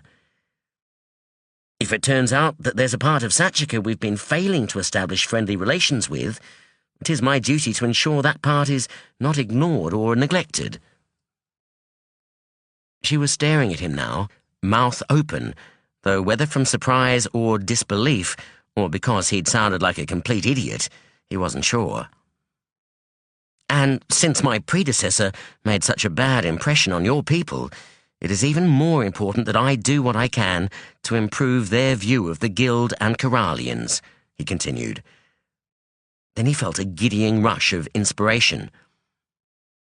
And discuss the possibility of negotiating an exchange of magical knowledge, this time with the appropriate parties and processes involved.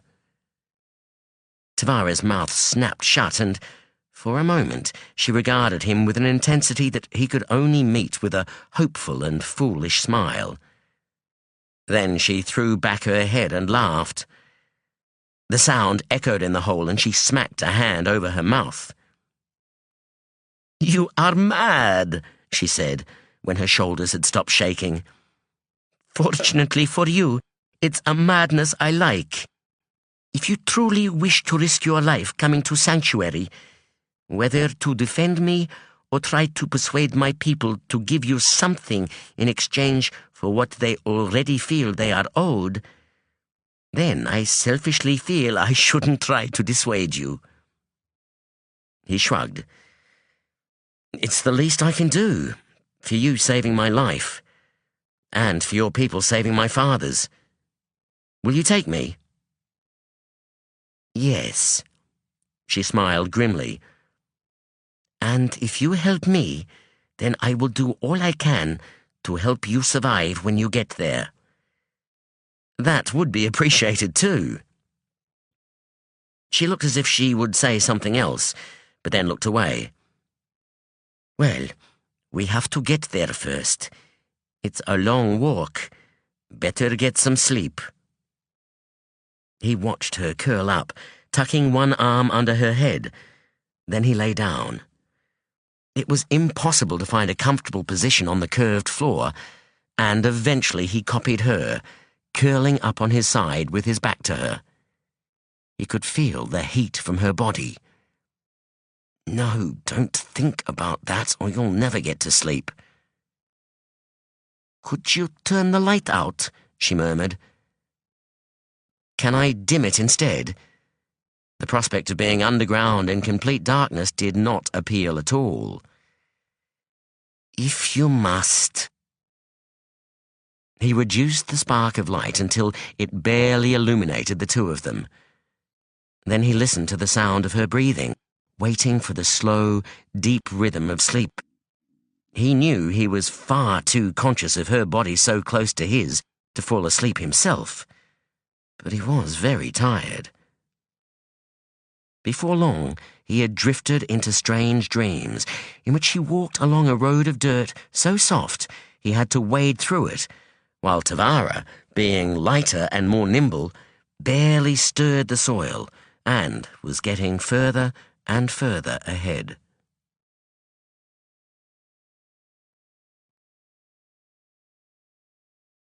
Chapter 20. Allies and Enemies.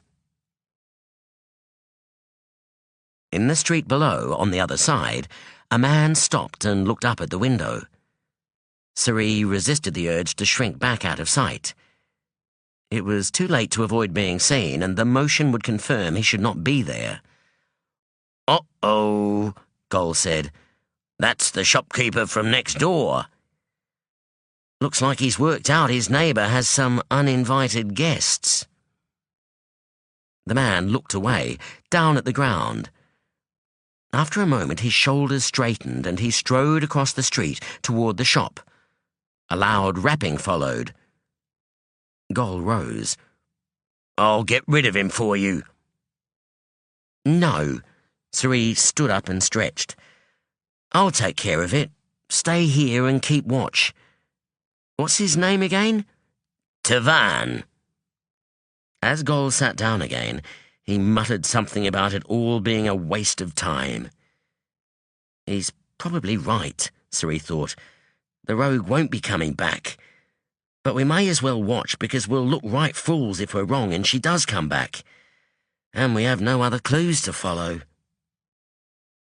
He walked out of the room and entered the stairway, descending to the ground floor. Pushing through the door to the storekeeper's shop, Suri looked around with interest. They'd been using the back door, so he hadn't been in here before. The room was full of fine ceramic bowls. He blinked and looked closer, then chuckled. They were all toilet basins, as finely painted and sculpted as vases or dinnerware. Through the frosted glass door, he could see the next-door shopkeeper's hunched silhouette. The man had probably promised to keep an eye on his neighbour's shop and house, and felt obliged to confront these trespassers. He was probably worried that he would regret it too. The front door was locked and there was no key in it or in any obvious hiding place close by. Suri was amused to find he had to pick the lock. Smiled once unlocked, and affected the sort of cultured accent merchants like to use to impress rich customers. "The shop is closed, I'm sorry." Suri pretended to give the man a second look. "But you know that, don't you? You're Tavan. You run the shop next door, correct?" The man was of average height and carried the excess weight of a middle-aged man who hadn't been forced to skip a meal in a long time, if ever. "Who are you and what are you doing in Wendell's house?" he demanded. "I'm Wendell's cousin, Dellen, and I'm borrowing his house for the week." "Wendell doesn't have a cousin. He has no family, he told me." "Second cousin by marriage," Suri explained. "He didn't tell you I was staying here." He frowned in mock puzzlement. "I suppose it was decided very late." "He didn't. It's not something he's likely to neglect to tell me either." Tavan narrowed his eyes, then took a step backwards. "I'm calling on the guard. If you're lying, you'd better get out while you have the chance." The man turned and took a step away. "The guards like to get you and Wendell more rubbed than I ever will," Suri said, dropping the accent and letting a little slum drawl colour his words. crawling all over this place, breaking things, looking for proof we were here, then saying you made it up. Let's sort this out ourselves." Tavan had stopped, and now he looked at Suri with a worried frown. "I only need be here for a week, maybe less," Suri told him. "Wendell won't see a sign I've been here. I'd pay him rent if he was about, but since he's not here—" He reached into his coat, allowing the hilt of a knife to flash into sight briefly, and drew out a cap of gold coins he kept there for moments like these. The man's eyes widened. "A week," he repeated. He looked transfixed by all the gold. "Or less." Tavan's gaze rose to Suri's. "Rent's high around here." "Your house would be cheaper," Suri replied. Tavan swallowed. He looked at the coins again, then nodded. "What's your going rate?" "Half a gold per day," Suri replied. He slipped the cap back into his coat. "You'll find 'em drop by your back door after I'm gone." The man nodded, but his mouth was set in a thin line of disbelief. Still, he didn't voice his doubts. Instead, he looked across the road. "You're watching something," he said, "or looking for someone. Anything I can help with?" "Hoping to get rid of me sooner?" Suri asked. A look of confusion entered the man's eyes. "No, perhaps he thinks he's found another way to turn a profit." "Well, if you've seen anything suspicious going on over there—" Tavan frowned. "There's a foreign woman keeps odd hours. The shoemaker says she rents his basement. We've never worked out what she does for a living. Too old and ugly to be whoring around, I'd have thought. My wife's seen her at the market on Friday mornings with the spice and herb sellers. We think maybe she—" He leaned closer and lowered his voice. "Unburdens young women of unwanted situations." Suri felt his heart skip, but kept his expression blank. Tavan looked at him expectantly. "Not my line of interest," Suri said, shrugging. "Anything else?" The man shook his head. "Supposed to be a clean, honest area, this one. If anything is going on, it's well hidden." He paused. "Is something going on?" Suri shook his head. "Nothing you'd want to know about." "Right." Tavan stepped away again. "Good luck, then." "Good night." The man nodded, then turned away and headed for the shop next door. Suri closed the door and locked it, then jogged upstairs, taking the stairs 2 at a time. At the top, he paused to catch his breath. His heart hammered in his chest. "What's wrong?" Gol asked. "Nothing. Not as young as I used to be," Suri panted. He returned to his chair. "I shall get out more often. Any sign of our rogue?" "No." "Anyone paying much attention to the neighbourly exchange downstairs?" "Not much." "Good. One of us needs to go to the free-day market tomorrow, to the spice sellers." "Oh?" "Our rogue apparently visits them regularly." "That's Skellen's territory." Suri cursed. Gol was right. While some thieves did not mind others doing a little snooping around in their territory without permission, so long as the snooping wasn't on their operations, others definitely did. Suri would wager that Skellen was the latter kind. "I doubt he'd deny you permission," Gol said. "Yes, but to get permission I'd have to explain what I'm doing, and then he'd know I didn't seek his help in finding someone I thought might be the thief hunter when I said I would." "Just tell him the truth. You're not sure it is, and you didn't want to bother him until you had proof." "If he thinks there's a chance I'm right, he'll want to help us search for her," Suri pointed out. "We could do with the help," Gol replied. Suri sighed. We could, but what will Sonea think of us involving another thief? Gol gave him a serious look. She won't care so long as the rogue is caught. What will Skellen think of having to work with the guild? He won't have any choice, Gol smiled. And from what you said about his interest in magicians, he might be thrilled at the chance. Suri regarded his friend thoughtfully.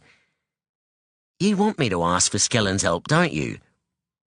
Gol shrugged. If this woman is the thief hunter, I want her caught quick. The sooner she's gone, the safer you'll be. And you? The big man spread his hands. Is it wrong to want that? Suri looked outside and saw the first of the lamplighters stride into sight. It was growing dark already. Not at all. Once Skellen learns the thief hunter might be a magician, he'll realise he has no choice but to work with the guild. He's not going to be able to catch or kill her himself. So you'll go see him. Suri sighed. Oh, I guess I have to. Since Achati had not told Ashaki Takako of his intention to visit his country estate, as it would have meant pointing out the humiliating fact that the man had not read his slave's mind properly, he did not want to impose further by staying there for the night. Instead, he and Danil travelled further down the road to another estate, owned by an elderly Ashaki, and requested a meal and beds in the name of the king. The old man and his wife were clearly unused to company and played host and hostess reluctantly. But custom dictated they could not refuse the king's representative. Achati took pity on them, eating sparingly and quickly, and the couple were happy to oblige when he indicated that both he and Danil were tired and would appreciate an early night. Once settled in the guest rooms, they did not go to bed straight away, but sat and discussed what they had learned. If the traitors want us to find Lorkin, we'll find him, Achati said. You believe they have that much power and influence? The Sachakan grimaced as he nodded. Unfortunately, yes. They have evaded us for centuries. Many previous kings have tried to flush them out or find their base, but the traitors have only grown better at what they do. King Amakira has said to me we could be better off leaving them alone, as they may grow weaker if they have nothing to strive against. Danil chuckled. He may be right, but I doubt it. Why is that? Without conflict killing them off and taking up their time, they will raise families. They may grow weaker in fighting skills, but greater in numbers. Achati frowned thoughtfully. Eventually there will be too many mouths to feed. They will starve. He smiled. So maybe the king is right after all. Only if the traitors remain hidden. You think they'll be forced to come out, to come begging for food? Or they'll choose to reveal themselves in other ways. How strong is your army? Achati snorted derisively. Most likely 100 times bigger and stronger than theirs. We know their base is in the mountains, where the land is harsh and infertile. They could not feed a population to match the rest of the country, so I doubt their army is the same size or larger than ours. Danil nodded in agreement. Which is why they use cunning, secretive methods. I wonder, do you think they could overthrow the country merely by assassinating and manipulating the right people? Achati's expression became serious. It is possible, but if they could have done it before now, surely they would have. The perfect opportunity may not have presented itself yet. It may require some new and extraordinary factor. Achati's eyebrows rose. Like the chance to abduct the son of a powerful guild magician. Do you think that would be extraordinary enough? No. He shook his head and smiled. Manipulating Kyralia and Sachaka into a war would be too risky. What if Kyralia won? What if we resisted their manipulations, joined forces, and attacked the traitors together? The guild may prove better at hunting them than we are. He paused. Which reminds me, has the guild responded to the news of Lorkin's abduction yet? No. Danil looked away. I'm not going to be able to put this off any longer. Achati will start wondering why they're taking so long. That reminds me, I should check on their progress. I'll leave you to it. Achati rose. It's late and I should get some rest. Tell me what they say in the morning. I will. As the door to the Sachakan's room closed, Danil reached into his robe and drew out Administrator Ozen's blood ring. He stared at it, running through his mind all the ways he'd considered phrasing the bad news, and choosing what he hoped was the best. Then he slipped on the ring. As Sonea opened the door to her rooms, she was surprised to find Administrator Ozen standing outside with one hand raised ready to knock. The startled look on his face faded, and he straightened. "Black Magician Sonea," he said, "I must speak with you." "It's lucky we caught you before you left for the hospices," another voice added. She turned to see Rothan standing behind and to one side of the administrator. At once she felt her stomach sink and her heart begin to race. There's that look again. Something's happened to Lorkin. "Come in," she said, stepping back and beckoning impatiently. Ozen strode inside, followed by Rothan. She closed the door and turned to stare at the administrator expectantly. He regarded her soberly.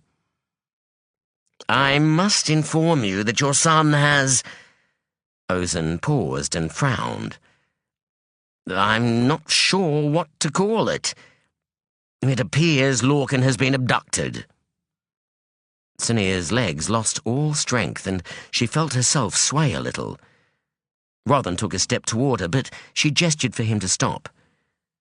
She drew in a deep breath, forced herself to stand firmly, and turned back to Ozen.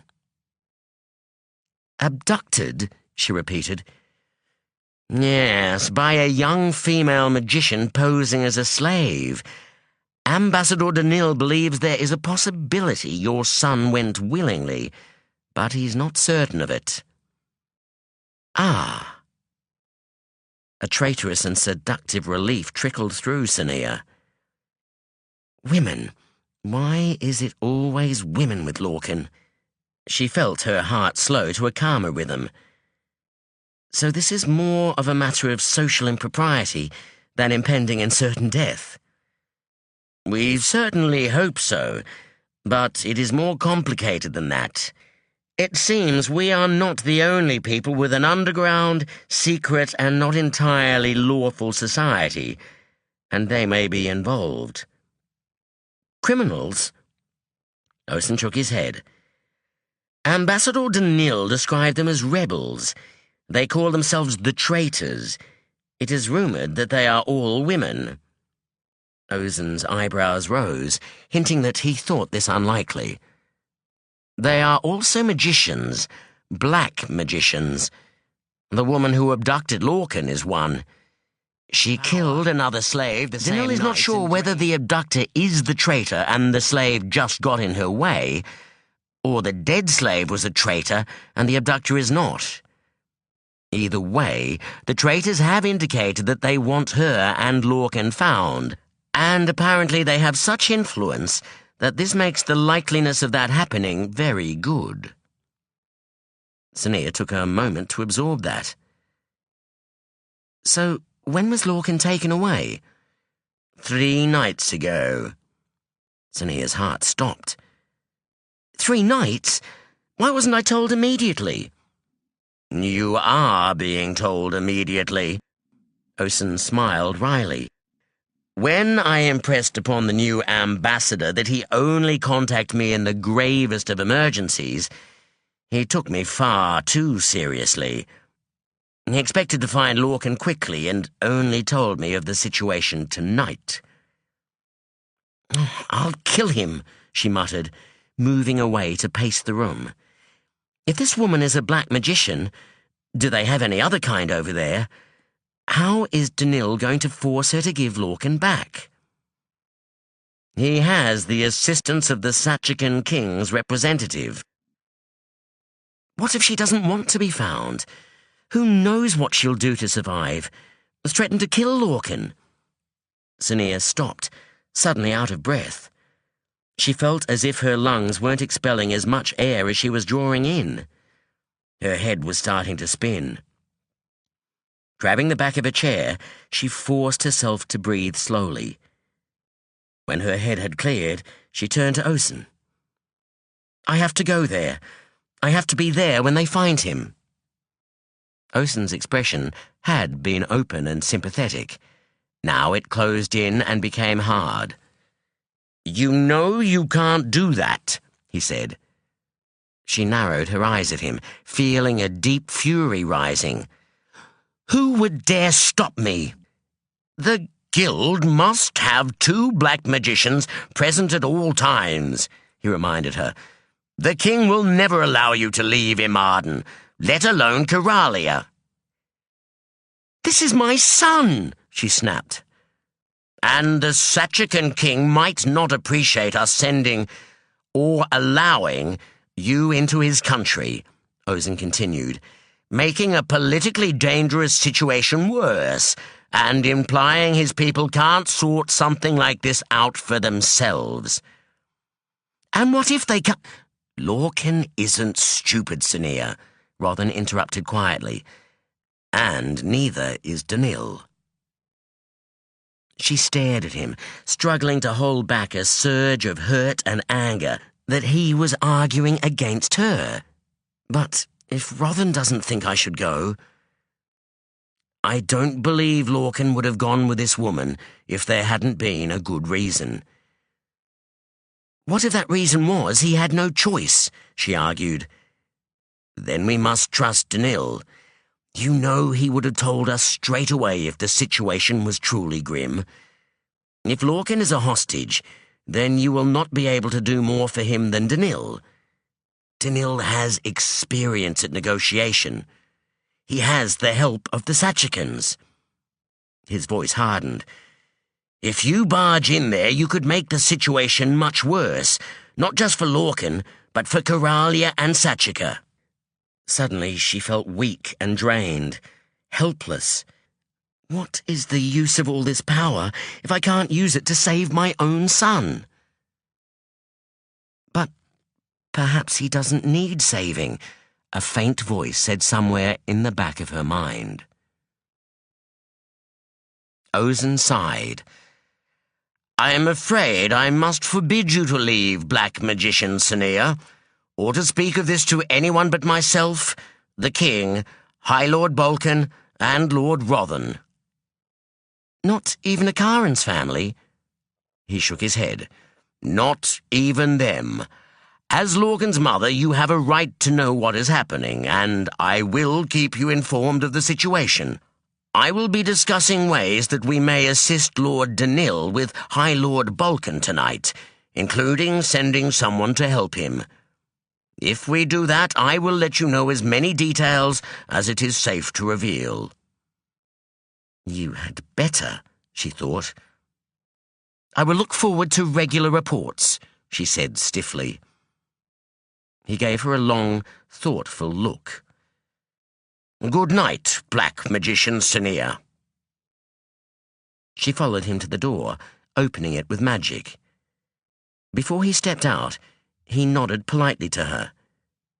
Then he was gone, and she shut the door on the sound of his footsteps striding away down the corridor. She turned to Rothan. "I'm going anyway," she told him, then headed for her bedroom. A small trunk sat upon the clothes cabinet. She lifted it with magic and set it on the floor. "You won't be let back in a second time," Rothan told her from the doorway. She moved to the cupboard and opened it. It was full of black robes. "I don't care. I'll find Lorkin, then we'll go travelling. It'll be their loss, not mine." "I didn't mean the guild. I mean the country. The Allied lands." "I know. Well, there are lands beyond the Allied ones, you know." "Yes, but while the guild can train another black magician to replace you, you will not find another guild to replace it. You may not care about that, but will Lorkin." She was still staring at the robes. They were not what a magician ought to wear when casting off the shackles of the guild. She wasn't sure what a magician ought to wear when rebelling and storming out of the country, only that these were definitely not appropriate. But they were all she had. "I can't believe I'm worrying about clothes right now." "You need to find the rogue, Sonea." "Regan can find her." "Sari doesn't trust him." "I don't blame him," she muttered. "Sari will have to make do." Rothan sighed. "Sonea," his voice now had a fatherly, stern tone. She crossed her arms, put on her best "don't mess with me, I've faced worse than you and won" stare, which made novices flinch and magicians reconsider their words, and turned to face him. "What?" As always, he remained unaffected. "You know you can't go," he told her. "You know you will more likely make Lorkin's situation worse than better, and that after this is over, he'll need a safe, secure guild to return to, with his mother in it." She stared at him, then cursed. "Why are you always right, Rothan? I'm older and smarter than you.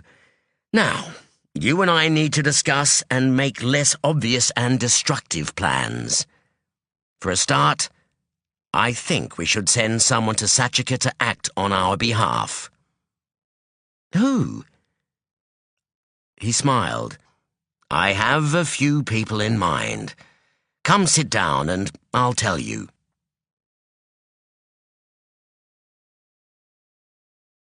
Chapter 21. Welcome Assistance. The stream did not look healthy, even in the soft light of approaching dawn. A mere trickle winding sluggishly along a shallow ditch, it was fringed with green slime and smelled of mould and rotten vegetation. Tamara was unperturbed. She dropped into a squat and scooped up a palmful of water. Lorkin watched her stare at it for a moment, then gulp it down. "You'll make yourself sick," he told her. She looked up at him. "Don't worry. I'm stripping it first." "Stripping?" "Drawing out all the life within it. It's still gritty with sediment, but that's unpleasant, not dangerous. This is much faster and more efficient than what you do, since I'm taking energy, not using it. Are you going to drink? We can't be sure when we'll find water again." Lorkin looked at her hands, still dirty from the water. "I thought blood was the only substance magic can be drawn through." She smiled and scooped up more water.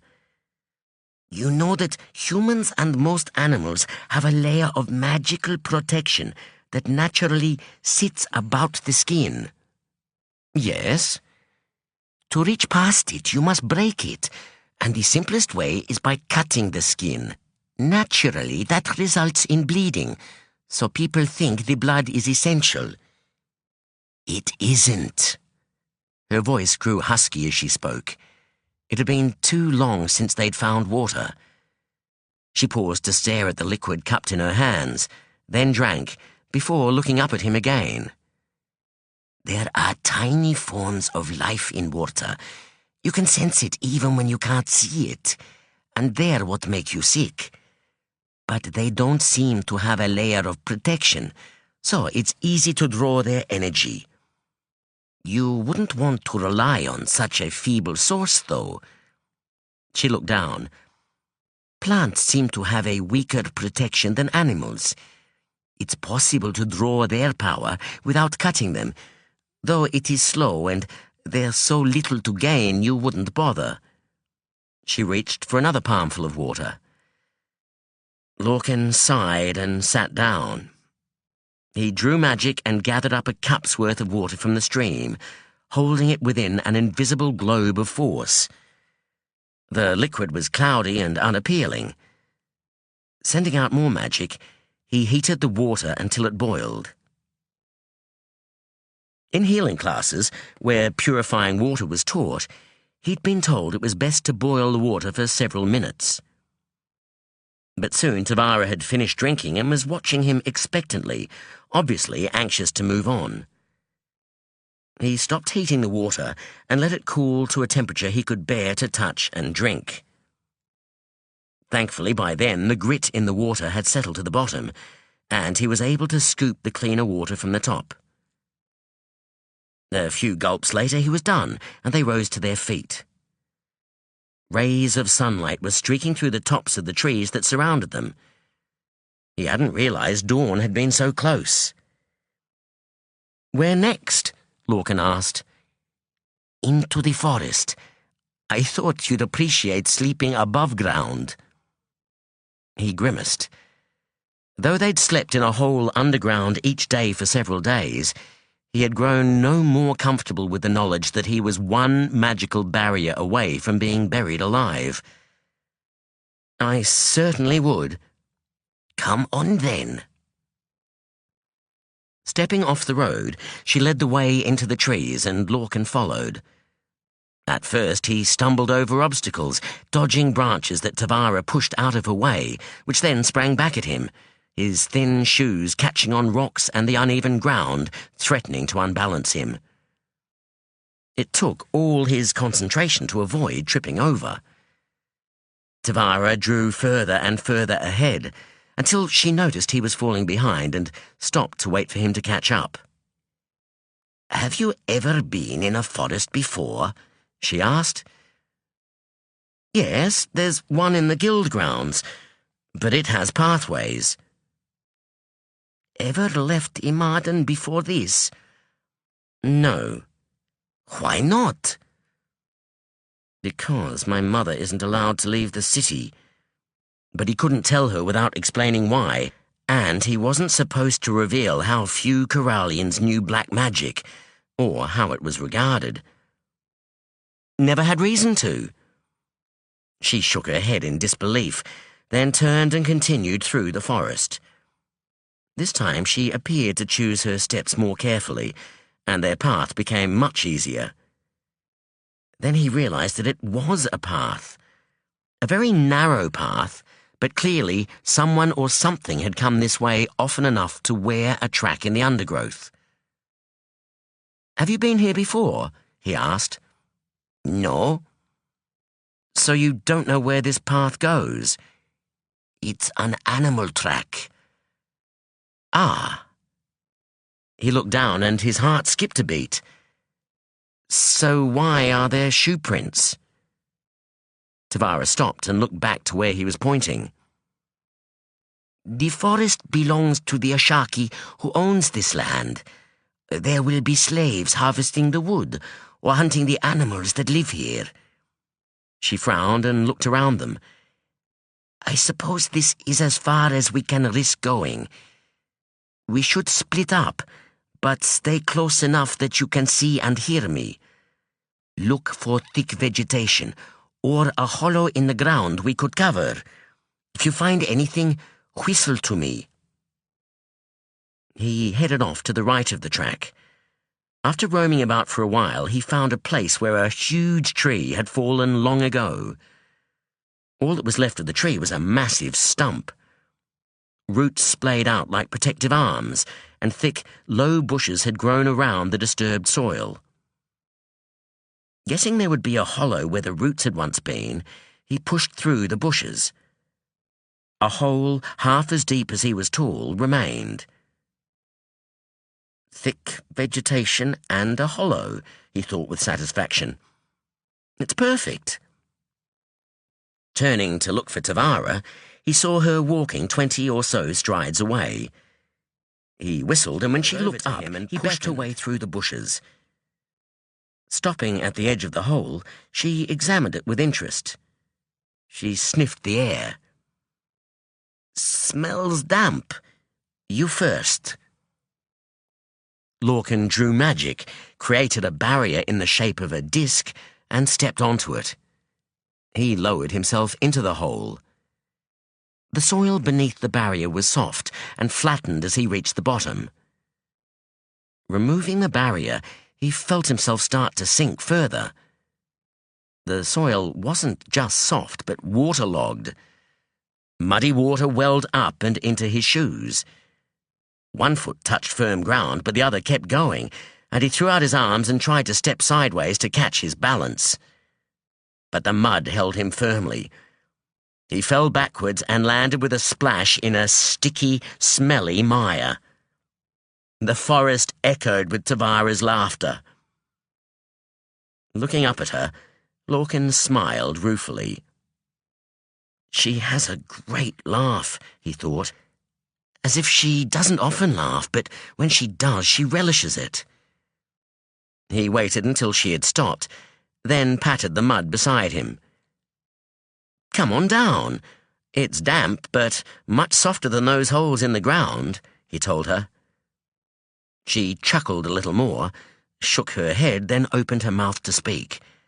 But something caught her attention. She looked up, then cursed quietly. "You!" a voice called. "Come here!" She did not look at Lorkin, but hissed words out between her teeth. "Ashaki! He's seen me. Stay hidden, stay here." Then she walked away, disappearing through the bushes. Lorkin pushed himself up into a crouch. He listened carefully and heard the tinkle of a horse's harness somewhere behind him, behind the fallen tree. Moving to the massive roots, he straightened and peered through them.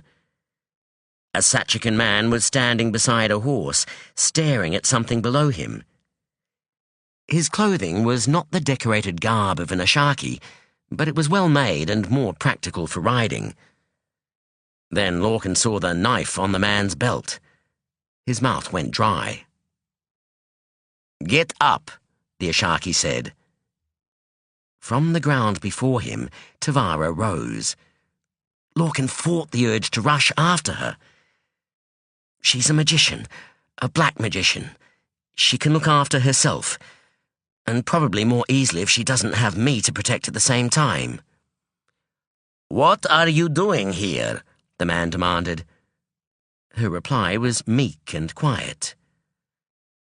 "Where's your water bottle, your supplies?" "I put them down. Now I can't find them." The man regarded her thoughtfully. "Come here," he said finally. She took a step closer, her shoulders stooped. Lorkin felt his heart freeze as the man placed his hands either side of her head. "I should stop this. He'll learn who we are." But why would she let him read her mind? Surely once she knew what he intended, she would have fought him off. After a moment, the man let her go. "Seems you are as stupid as you say. Follow me, I'll take you back to the road." As the man turned away to mount his horse, Tavara glanced back at Lorkin and smiled. The triumph in her expression blew away his earlier alarm. He watched as she meekly followed the man away into the forest. When they were no longer in sight, Lorkin turned and sat down on one of the thicker, lower roots of the tree. "Stay hidden. Stay here," she said. "I guess she means she'll come back once the magician has led her to the road and gone on his way." He looked up at the position of the sunlight streaming between the trees and decided that, if she wasn't back within what he estimated was an hour, he'd set out in search of her. It was a long hour. Time dragged by. Sunbeams raked the undergrowth with excruciating slowness. As the mud dried, he scratched and brushed it off his skin and clothes. He tried to stop himself imagining what might happen to her if the magician discovered who and what she was. He tried not to worry that the magician would find out he was here, come back for him, and... "Good to see you know how to follow orders," a voice said behind him. He whirled about to find her standing on top of the stump, smiling down at him. Heart pounding in his chest, he watched her step out into thin air and float down to hover in front of him. "How did you do that?" he asked. She frowned and glanced at the shimmering disk of magic just visible beneath her feet. "Same way you did." "Not levitation, stopping him from reading your mind." "Ah, that." She rolled her eyes. "Don't you remember me telling you we have a way of making mind readers see what we want them to see?" He thought back to the first place they'd hidden, and of the other slave women. "Ah, yes, I do. Some sort of blood gem, right?" She smiled. "Might be, might not be." Blood gem. Lorkin's heart skipped. "I could have used Mother's ring while she was gone, but I forgot all about it." He'd been too concerned about Tavara. He cursed under his breath. "What is it?" she asked. He shook his head. What if it had been me he'd spotted, my mind he'd read? "I'd have stopped him," she shrugged. "While it's always best to avoid confrontation, that isn't always possible." "You'd fight him? Wouldn't that draw attention to us?" "It might." She waved a hand at their surroundings. "But we're well hidden. I'd try to finish him off quickly."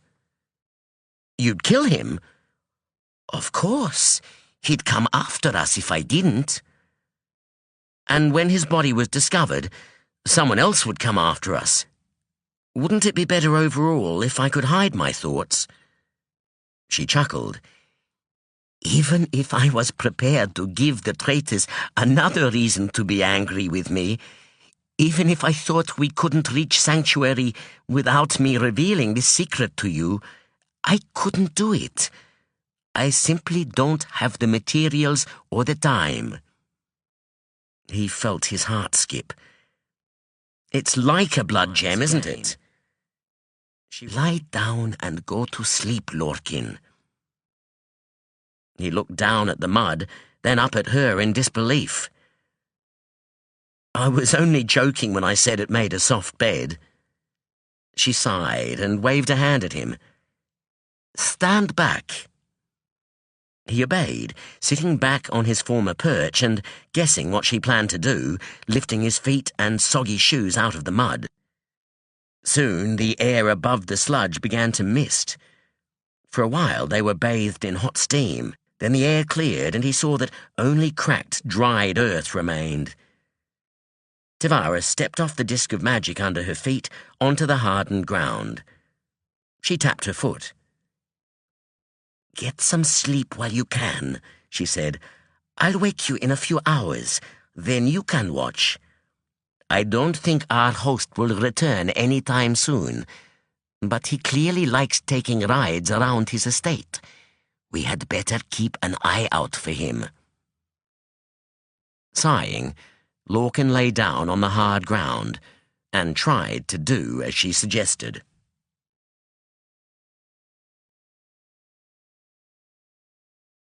A gentle autumn rain began to patter down on the garden at Sunny House, but the small stone shelter Cerie and Skellen were sitting within kept them dry.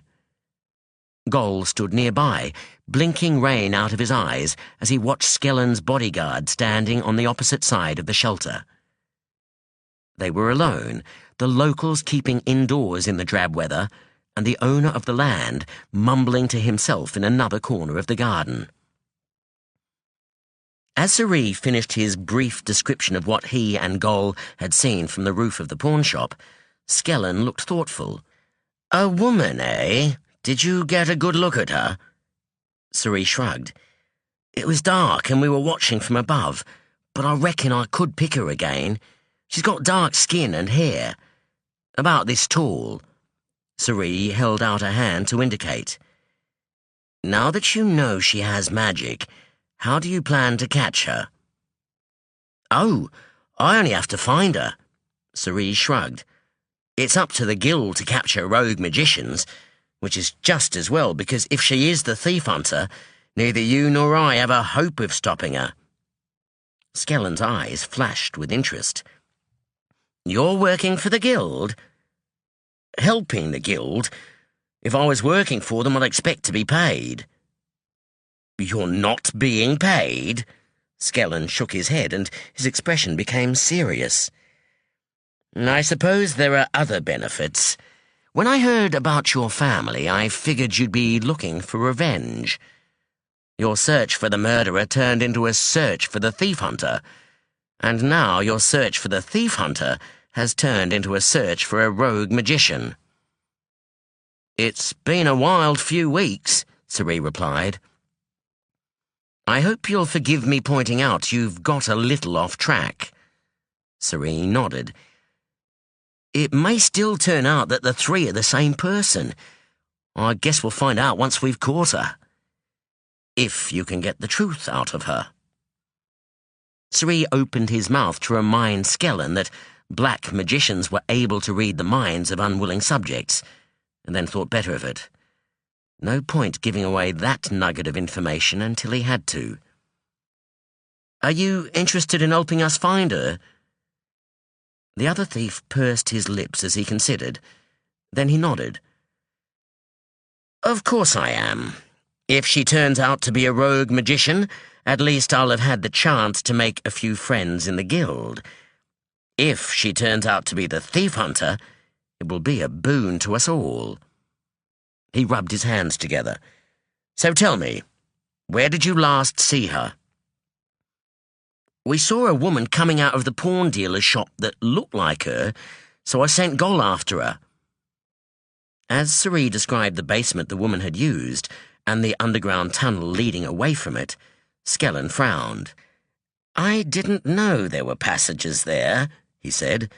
"The rebuilding was supposed to have destroyed them, but I guess if you have magic it would be easy and fast to build yourself a new one." "I'm a little behind on the borders. Whose territory is it currently part of?" Skellen grimaced. "Mine, actually." He met Suri's surprised gaze, then smiled crookedly. "Do you know what's going on in every corner of yours at all times?" Suri shook his head. "Probably not. I don't have many areas where so much rebuilding has gone on either.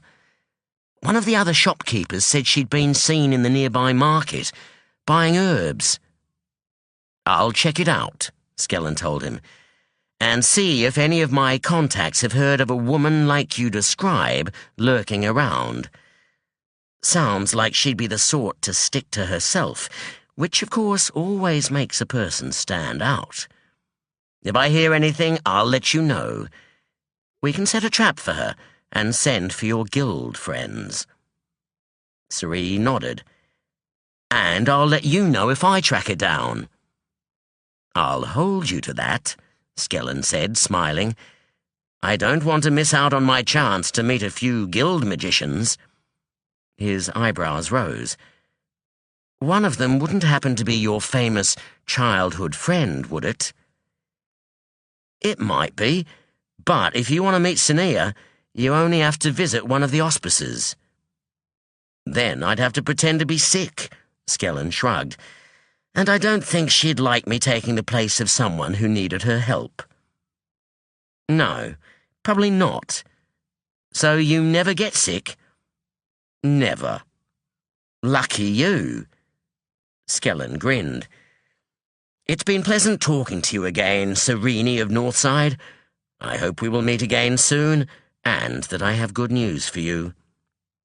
Serene nodded. "Looking forward to it. Safe journey home." "You too." The other thief turned to his bodyguard and strode away. Stepping out from the shelter, Serene drew his collar in close to keep out the rain and walked over to Gol. The big man said nothing at first, falling into step beside Serene as they headed back. Then, when Sunny House was far behind them, he asked how the meeting had gone. Serene went over the details. "I didn't know Skillen's territory stretched that far," Gol interrupted. "Neither did I," Serene replied. "It's been too long since we found out where the boundaries were." "I can find out for you." "I was hoping you'd say that." Gol chuckled. "Of course you were." "Why hasn't he used the ring?" Sonea rose from her chair and paced to the window. She stared out over the guild and sighed. Perhaps Lorkin hadn't found the blood ring among his possessions. Perhaps it was still at the guild house in Arvis, deep in his travelling chest. That thought left her uneasy. With Danil and Lorkin both absent from the guild house, was it possible a snooping slave might find the ring? If it fell into the wrong hands... She shuddered. One of the Sachaka who had invaded Kyralia 20 years ago had caught Rothan and made a gem from his blood, then used it to send Rothan mental images of all his victims. If Lorkin's abductor found the ring and used it to send her images of her son being tortured... Her heart froze. I don't think I could bear it. I'd agree to their demands no matter what they were. Rothan is right. It would make the situation worse if I were there. I only hope if they find the ring, they realize the Maker is too far away for it to be effective as a tool of persuasion. She paced away from the window, circling the room. Her shift at the hospice wouldn't begin for another few hours. The healers there had grown bolder since offering to conceal her absence if she needed to venture into the city. They had grown almost annoyingly protective of her, pestering her with questions about how much sleep she was getting if she arrived early for a shift or stayed later. But if Serene finds the rogue, it'll be easier and faster for him to contact me at the hospice. I wish he would contact me. Chasing after this woman would at least keep me busy enough to stop fruitlessly worrying about Lorkin for a while. At once she felt the deep pit of anxiety in her stomach open up, and thoughts of what might happen to her son threatened to spill out. She forced her mind elsewhere. The rogue, she thought. Think about the rogue. It had been only a few days since their failed attempt to catch the woman, but it felt like far longer. She considered the passage entrance they'd found. If the woman had access to the Thieves' Road, did that mean she had links to a thief? It would have done once, but the old rules and restrictions were no longer in place in the Marden's underworld. Another possibility disturbed her. If the woman had access to the Thieves' Road, did she know about the tunnels under the guild? A knock at the main door interrupted Sonea's thoughts. She rose and hurried toward it. Perhaps it was Rothan. Maybe he had news of Lorkin. Even if it were someone else, at least they'd provide some distraction from her thoughts. A small twist and push of magic unlatched the door and swung it inward. Regan stood outside. He inclined his head politely. "Black Magician, Sonea," he said. "Lord Regan." She hoped her disappointment didn't show in her face. "Have you heard anything?" he asked, lowering his voice. "No." He nodded and looked away. It struck her then that it was unexpectedly considerate of him to stop by and inquire about Lorkin, and she felt guilty for the hostility she felt toward him. She opened her mouth to thank him, but he continued on without realizing she had been about to speak. "I've made some inquiries, and they've led to a few small ideas," he said, then shrugged and looked at her.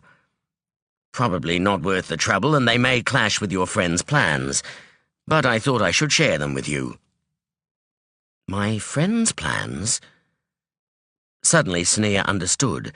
He was not talking about Lorkin, but about Suri and the hunt for the rogue. She shook her head. "Of course he doesn't even know about Lorkin. I'm such a fool." "No?" Regan took a step back, seeing her shake her head. "I can come back another time if it is more convenient." "Yes, come in. I'd like to hear your ideas," she told him, beckoning and moving aside. He looked at her questioningly, then smiled faintly and stepped past her into her main room. She gestured to the chairs, inviting him to sit down, then closed the door with magic. "Sumi?" she asked. He nodded. "Thank you." He watched her move to a sideboard where she kept a tray containing the Sumi-making utensils. "I thought you didn't like Sumi." "I don't, but it's growing on me. Raka makes me a bit edgy these days. Tell me about your ideas." As he began explaining, she carried the tray to the chairs and started making the hot drink. She forced herself to listen. He had met with a few of the magicians he suspected of having links to underworld traders, having befriended them a few months earlier in order to gain information for the hearing. Regan grimaced. "They were quite pleased about the result of the hearing. Changing the band from associating with criminals to working for them means they can help out their low-life friends without censure, so long as they don't get paid for it in any obvious way." He sighed. "They're quite pleased with us, which at least has the advantage that they're still happy to talk to me, and to complain about a certain foreign magician receiving money in exchange for using magic." "Foreign, eh?" Sonea handed him a cup. "Suri said the rogue is foreign." "Yes." Regan's expression became thoughtful, his head tilting slightly as he considered her. "The law against anyone outside the guild learning and practicing magic isn't always a practical one. It has worked only because the Allied lands all agreed to it. But what of magicians from other lands? If they set foot on Allied soil and happen to use magic, they immediately break a law. That hardly seems fair." "Or practical," Sonea agreed. "The king and higher magicians have been discussing this for years now. Of course, we are hoping that Sachaka will eventually join the Allied lands, and their magicians will become members of the guild and bound by our laws. Achieving the first may be difficult, since they'd have to give up slavery. The second, in comparison, seems impossible." "The other alternative is to change the law." "I doubt the guild would want to relinquish its control of magicians, especially foreign ones." "They've only ever been concerned with controlling those living in the Allied lands," Regan said. "But visitors from other lands might be allowed to enter them without the obligation to join the guild. With some time restriction to their visit, I hope." "Of course, and no trading of magic for profit."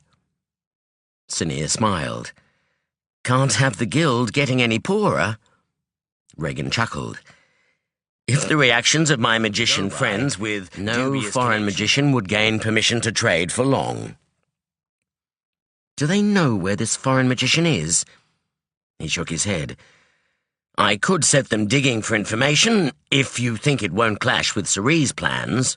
She sipped her cup of sumi and considered, then nodded. "I'll ask him. In the meantime, it won't hurt if they keep their ears open and pass anything on to you." Regan grimaced and set down his empty cup. "It'll only hurt my sense of good taste. They're hardly the sort of company I like to keep. Their idea of entertainment is—" His nose wrinkled. "Crude." Sonea kept her expression neutral.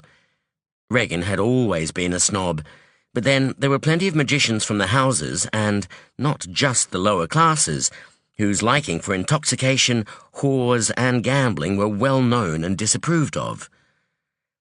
Like some of Lorkin's friends, it seems, she thought, remembering the young magicians found in a playhouse. Maybe Lorkin is better off far away from Amarden. Then the whole painful truth about his adventures in Sachaka flooded back, and she winced. Rising, she moved the swimming utensils and empty cups back to the side table. "Hopefully Cerie will find her soon, and you won't have to deal with them," she said.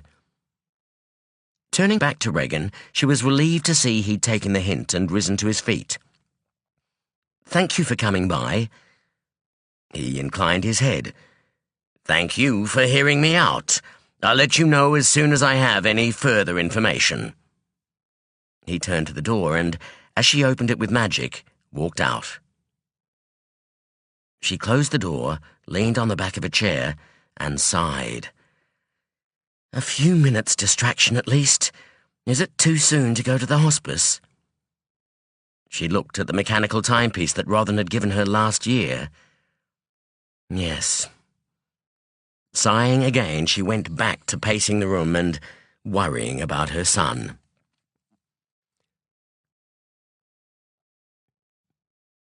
Chapter 22. A Reunion. After one night at the old Ashaki's home, Achati and Danil had travelled northwest for half a day, then stopped at the estate of Achati's cousin, Ashaki Tanucha. Though not much younger than the previous host, Tanucha was clearly a far wealthier and more sociable man.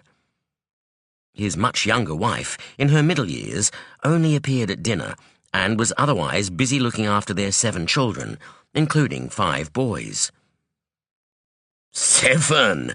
I know it's more a city man's viewpoint, but it seems a touch irresponsible, Achati said to Danil quietly when they retired to the guest rooms after dinner.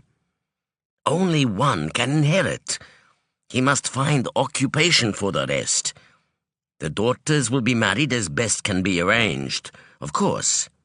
But the sons, he sighed, landless and dependent on their brother, as will be their sons, if they can attract wives at all. He shook his head.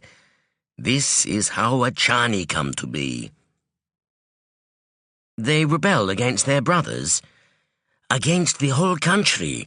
It is better that younger sons are not trained in magic, but it is rare for a parent who loves his child to withhold that knowledge, since it means the younger son will have such low status. Younger sons are more likely to become magicians in Kyralia, Danil told him. Magicians are not supposed to involve themselves in politics, and it's considered better if the son destined to become head of the family is the one with political influence. Achati nodded thoughtfully.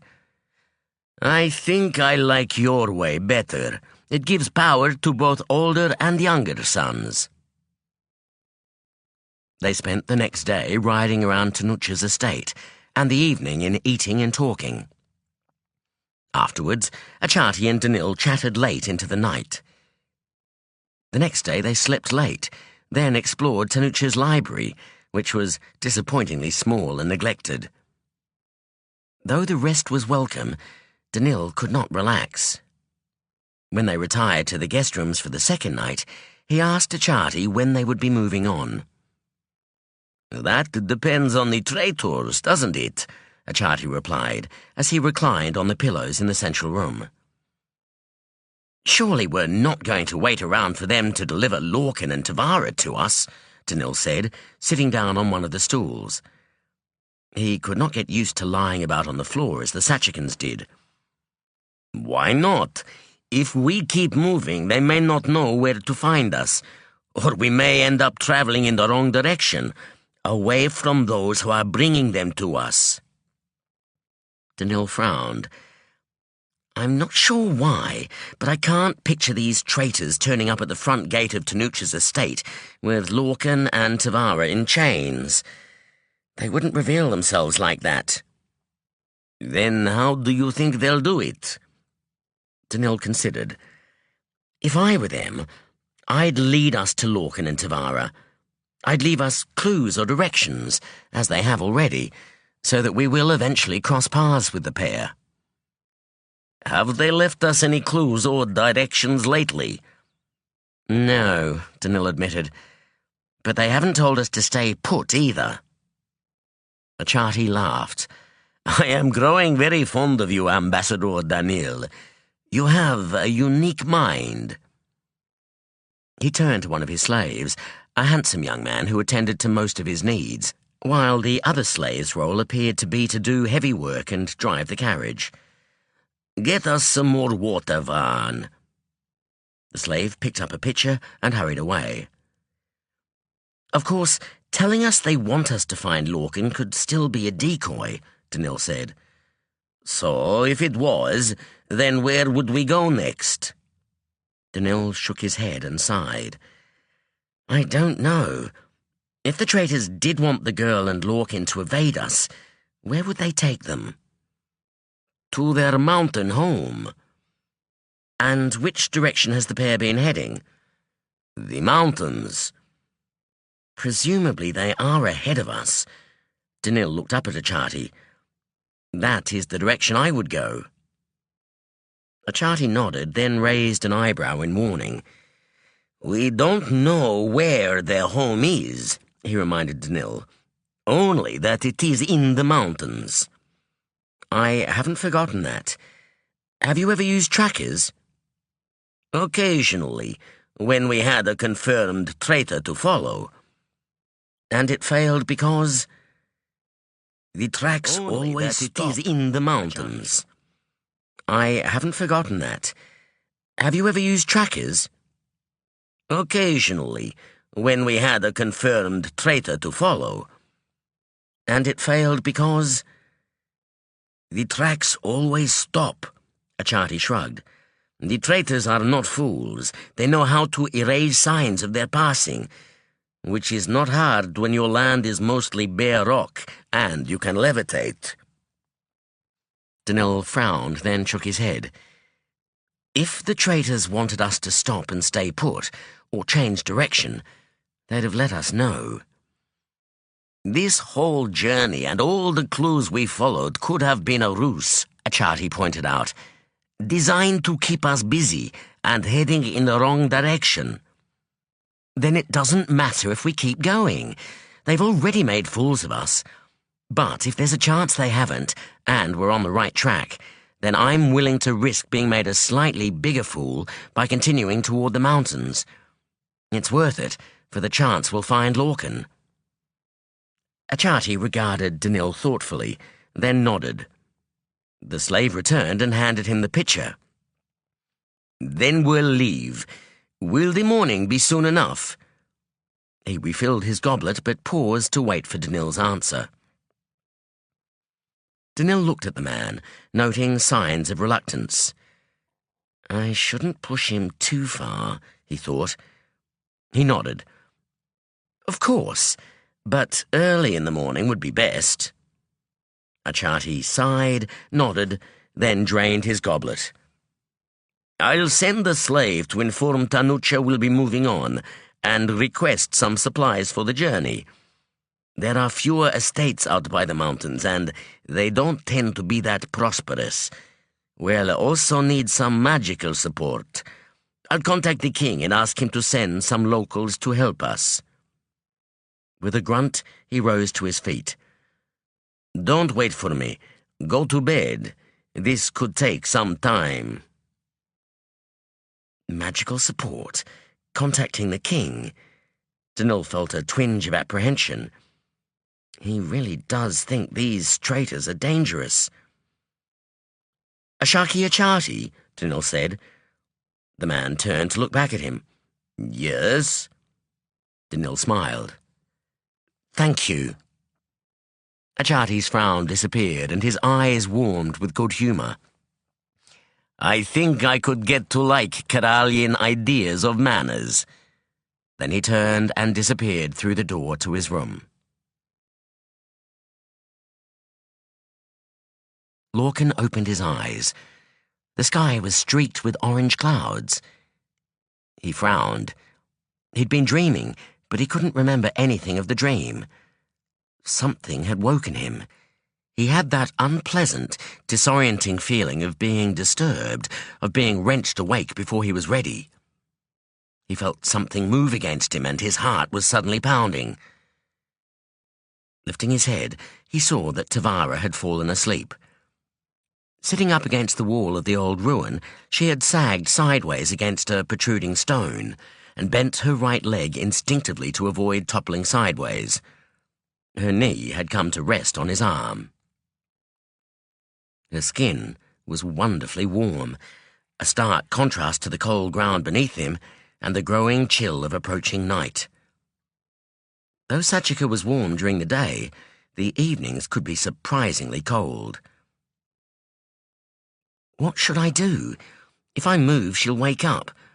But she's supposed to be keeping watch, and it's nearly time for us to head off anyway. She needed the sleep, though. She'd been taking longer shifts, keeping watch at night, despite him arguing that she could trust him to share the burden. He didn't have the heart to tell her he could heal away the weariness. It would be insensitive, considering what his father had promised the traitors, then failed to deliver. The cold air told him that she had also let fall the magical shield protecting them, so he put up one of his own, then warmed the air inside it.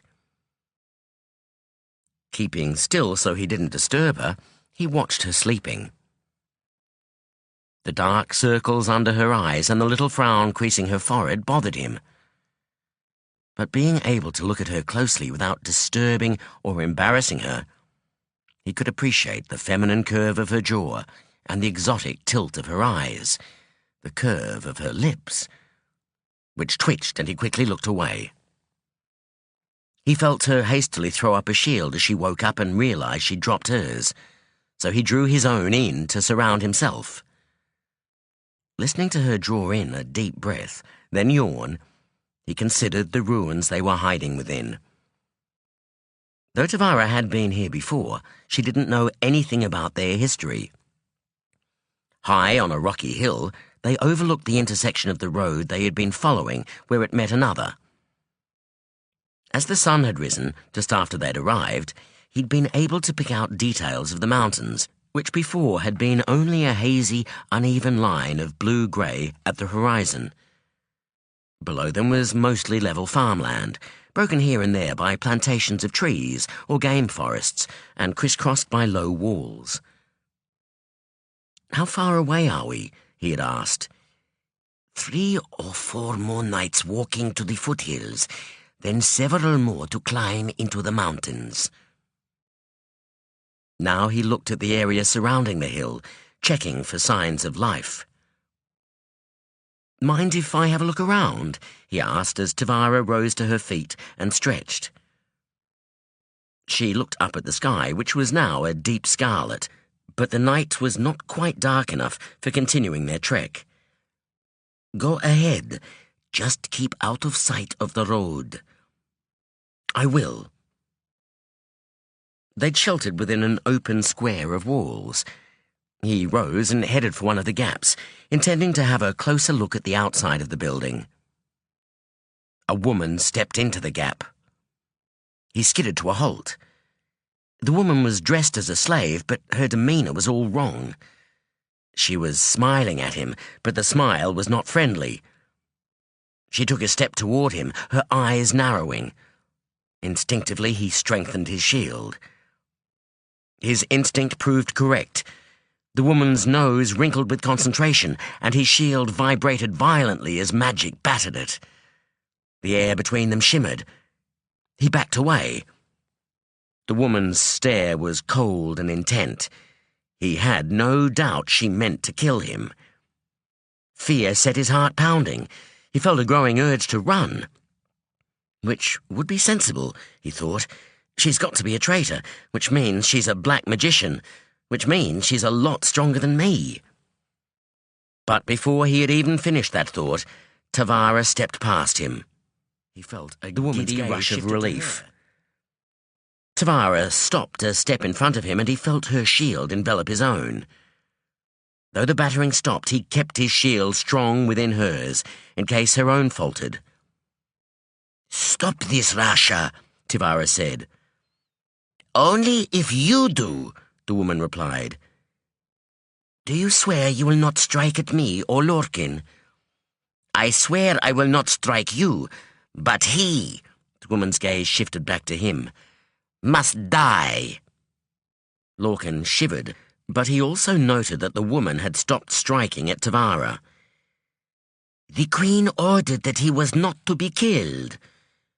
"She has no right to tell us we cannot have our revenge," Rasha hissed. "Ishira was the first to die." The woman's eyes flashed with anger. "First or last, what does it matter?" "She was my playmate. Do you think I didn't miss her? Do you think I didn't grieve?" "You don't know what it's like to lose a child," the woman shouted. "No," Tavara replied, an edge to her voice. "But I would consider the Queen an example of how to live with the loss, not those who would murder someone else's child for their parents' mistakes or crimes." Rasha stared at Tavara, her face a mask of hatred. "Not everyone can be so forgiving. Not of that, and not of you murdering one of your own people." The woman's eyes gleamed. "You're wasting your strength protecting him. Let me have him." "Once you kill him, what will you do with me?" Tavara sounded remarkably calm, Lorkin noted. But she stood braced as if she expected another attack any moment. "She's trying to keep the woman talking. Well, I hope she is. She could also be about to start bartering my life for her own."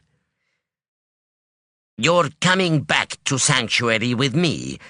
All traitors need to know that the Queen would rather one of our own died than the son of the man who killed her daughter." "Actually, the Queen would rather people obeyed her orders. Then nobody would get killed," a high voice said. "It's quite a reasonable order, and good for everybody." Rasha stepped to the side and turned in one movement. Another woman dressed as a slave stood within the gap, leaning against the wall in a deliberately nonchalant pose. "Chari," Tavara said, relief and warmth in her voice. The newcomer gave them all a cheerful smile, then stepped into the building with all the poise of a young Kyralian woman making a grand entrance at a ball or party. "I have fresh, shiny orders from the Queen," she told them. "Lord Lorkin is not to be harmed. Tavara is to be brought to Sanctuary to be put on trial for the murder of Riva." She turned to Rasha. "Since I outrank you, this little task falls to me.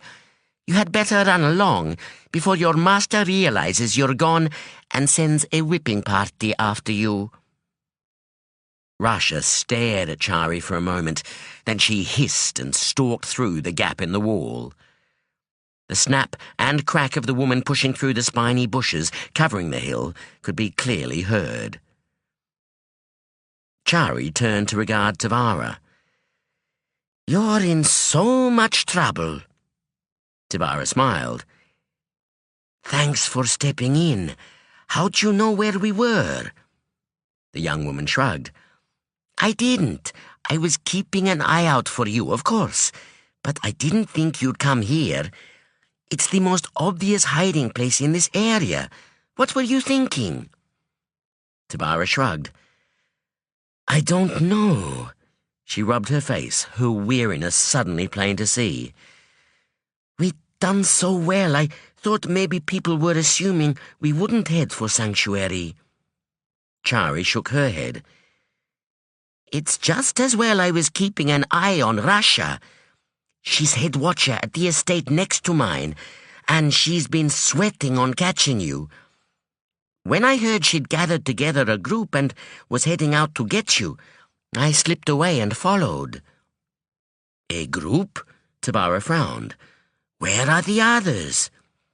Fortunately for you, she told them to wait so she could go on ahead and knock off your new friend here."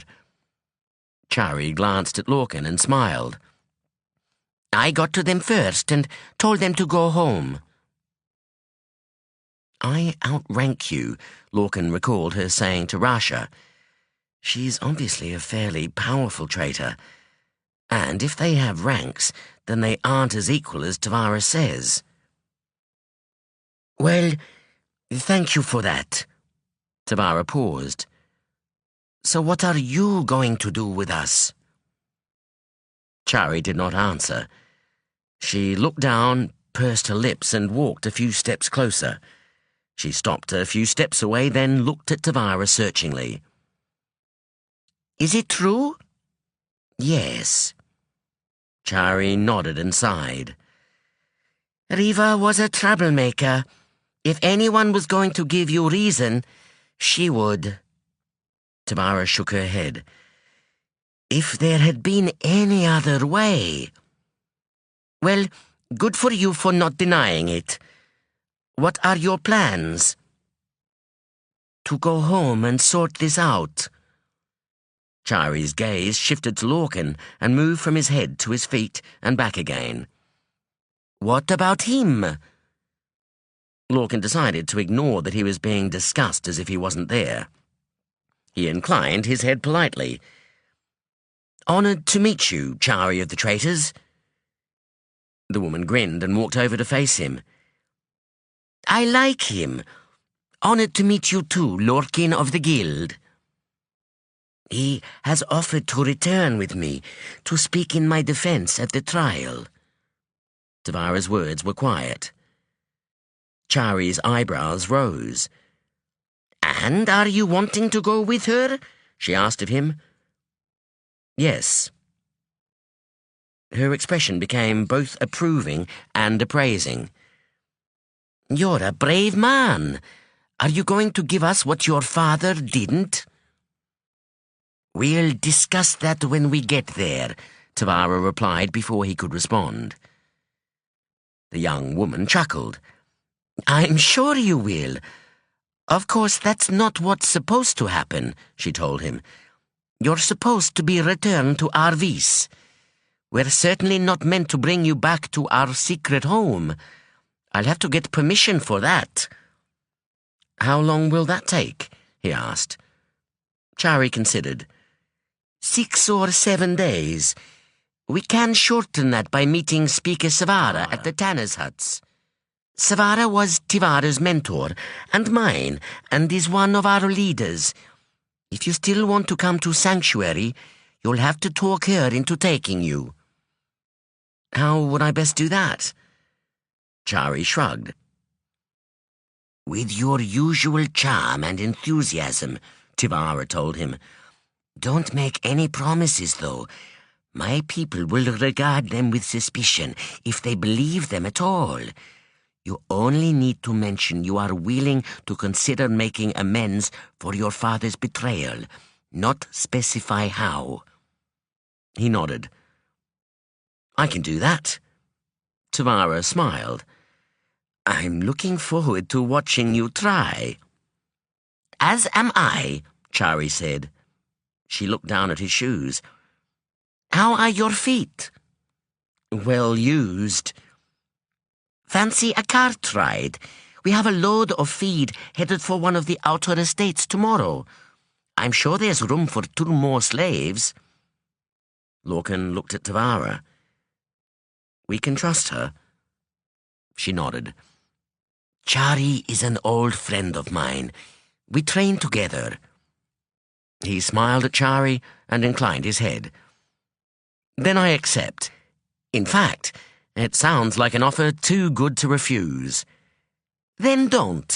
Chari smiled brightly. "I can offer you more comfortable beds at my estate than a bit of dirt in an old ruin. And," she leaned toward Lorkin and sniffed, "a bath." Lorkin looked toward Tavara.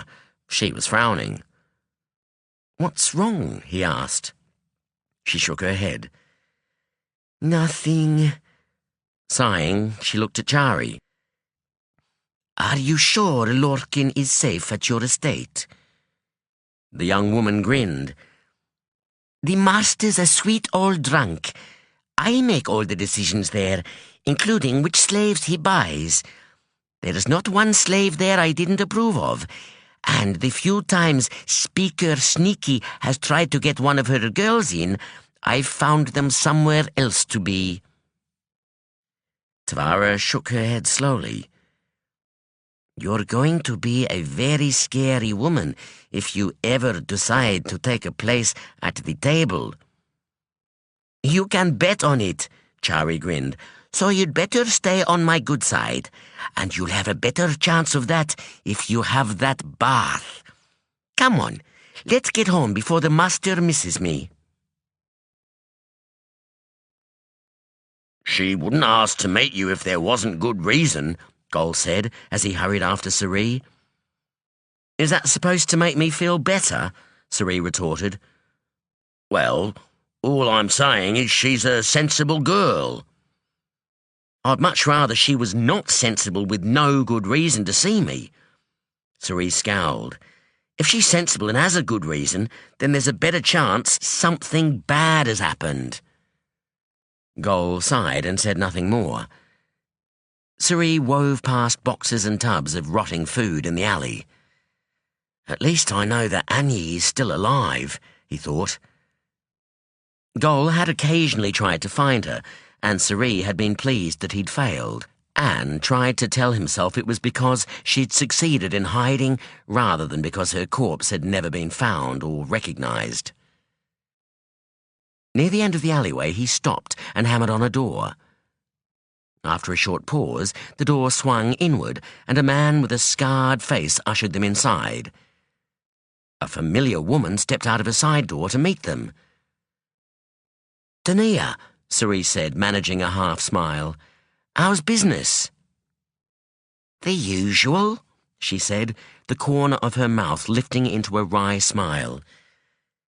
"Good to see you again. I've got the room set the way you like. She's waiting up there."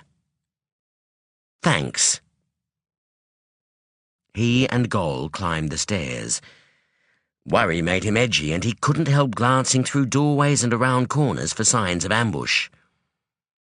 Though Sari did not think Sonea would betray him willingly, he never discounted the chance that someone would remember they had been friends in their youth and set a trap for him in her bowl house.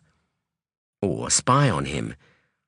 He always had Sonea empty the top-floor rooms either side of and below the one he held meetings in, so nobody could eavesdrop. Reaching the door of the same room he had met Anyi in last time, he was amused to see her sitting in the exact position he had been in during the previous meeting. Keeping his expression neutral, he followed Gol inside. The big man looked around the room, then closed the door. Sari looked closely at his daughter. There were dark circles under her eyes, and she appeared to be even thinner, but her gaze was sharp and unflinching. "Anyi," he said, "I'm glad to see you've kept out of trouble."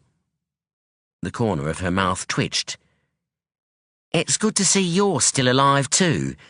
Any luck catching my brother's murderer?" He felt a familiar wrench of grief. "Yes and no." "Which means what?" Sari suppressed a sigh. Her mother had disliked evasive answers too. "I've been tracking someone, but I won't be sure if it is the right someone until I catch them." She pursed her lips, then nodded. "Why have you let brazier houses open in Northside?" He blinked in surprise. "I haven't." "You don't know about them?" Her eyebrows rose and her attention shifted to Gol. "He doesn't know?" "No." Sari glanced at Gol. "But we do now." "You'll shut them down?" "Of course." She frowned. "But you won't do it yourself, will you? Not in person?" He shrugged. "Probably not. Why'd you ask?" "One opened next to where I was staying. That's why I'm not staying there now. Nasty, nasty people. I heard them talking to the previous owner. The walls are pretty thin, so it wasn't hard to listen in." Her eyes narrowed. "They told the man they were going to take his house and shop. They said if he told anyone, they'd do things to him and his family. There was a woman with a strange accent, nothing I've ever heard before. She said something and then the bootmaker yelled. When his wife got home after they'd gone, I heard him telling her what had happened. He said they'd hurt him with magic." Annie looked at Suri intently. "Do you think that's possible, or did they trick him?" Suri stared back at her. "If this is the rogue, if it is the thief hunter, is she worming her way closer to Skellen by working for his rot sellers?"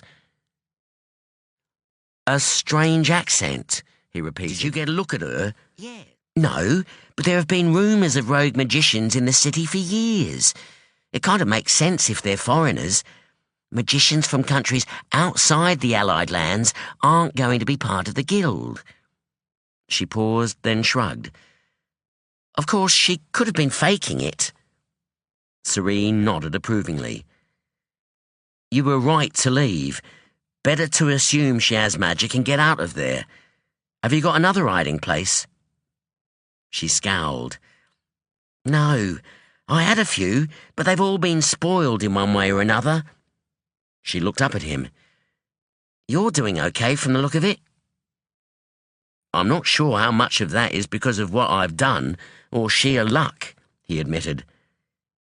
"Still, with the money and contacts you have, you must have a better chance than me." Suri shrugged. "They do help." "They do they? Well, how about I come and stay with you then? Because hiding doesn't earn me any money and I've used up all mine, as well as my contacts." As Suri opened his mouth to protest, she leapt to her feet. "Don't go telling me I'd be safer away from you. Nobody but you and Gol knows we're related, and I have no intention of making it public gossip. I'm not going to be with you all the time because I'm your daughter." She straightened and put her hands on her hips. "I'm going to be there as your bodyguard." Gol made a choking noise.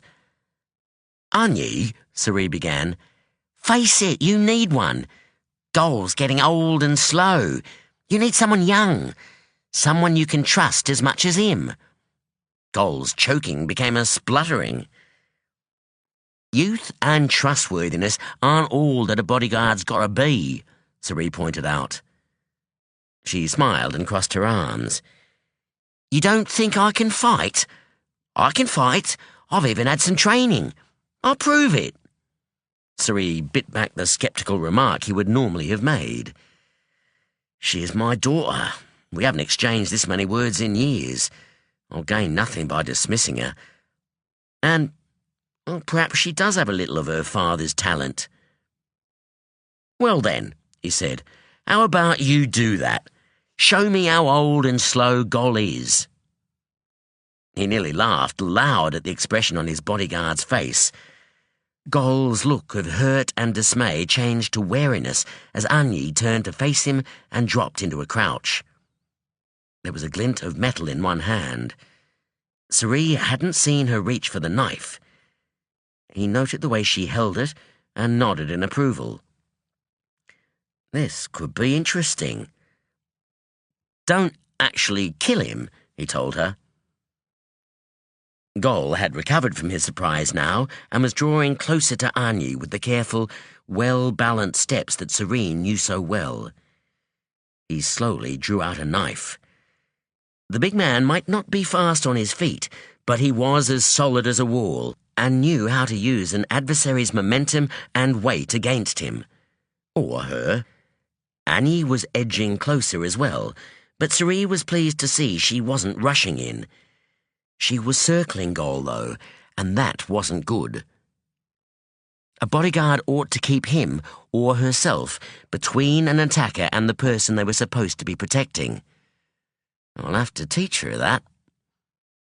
Suri caught himself and frowned. Will I? Should I even keep her near me, let alone put her in a position where she is more likely to be attacked? Oh, I should give her money and send her away. Somehow he knew she would not be content with that. Whether he sent her away or let her stay with him, she would want to be doing something. And she has no place to hide. How can I send her away? But she was tenacious. If he sent her back out into the city, especially if he gave her some money, she would find new places to conceal herself. Or she will decide she can't stand being cooped up anymore and throw all caution to the wind. A flurry of movement drew his attention back to the fight. Anyi had attacked Gol, he noted. Again, not the best move for a bodyguard. Gol had neatly dodged her knife, caught her arm, and used her lunge to propel and twist her to the floor behind him. She gave a yelp of protest and pain as he held her arm behind her back, stopping her from rising. Suri walked forward and prized the knife out of her hand. Then he stepped back. "Let her up." Gol released her and backed away. He met Suri's gaze and nodded once. "She's fast, but she has some bad habits. We'll have to retrain her." Suri frowned at the man.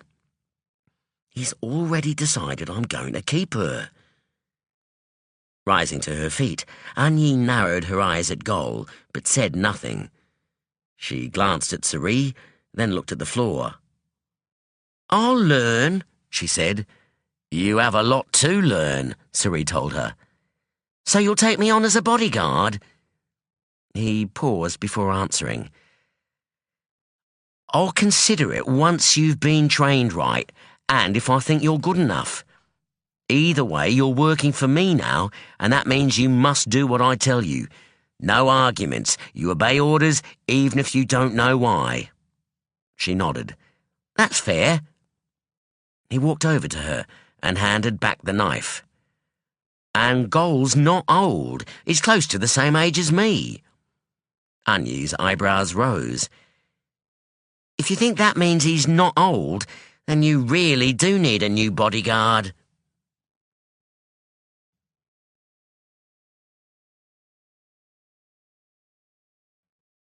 Chapter 23. New Helpers.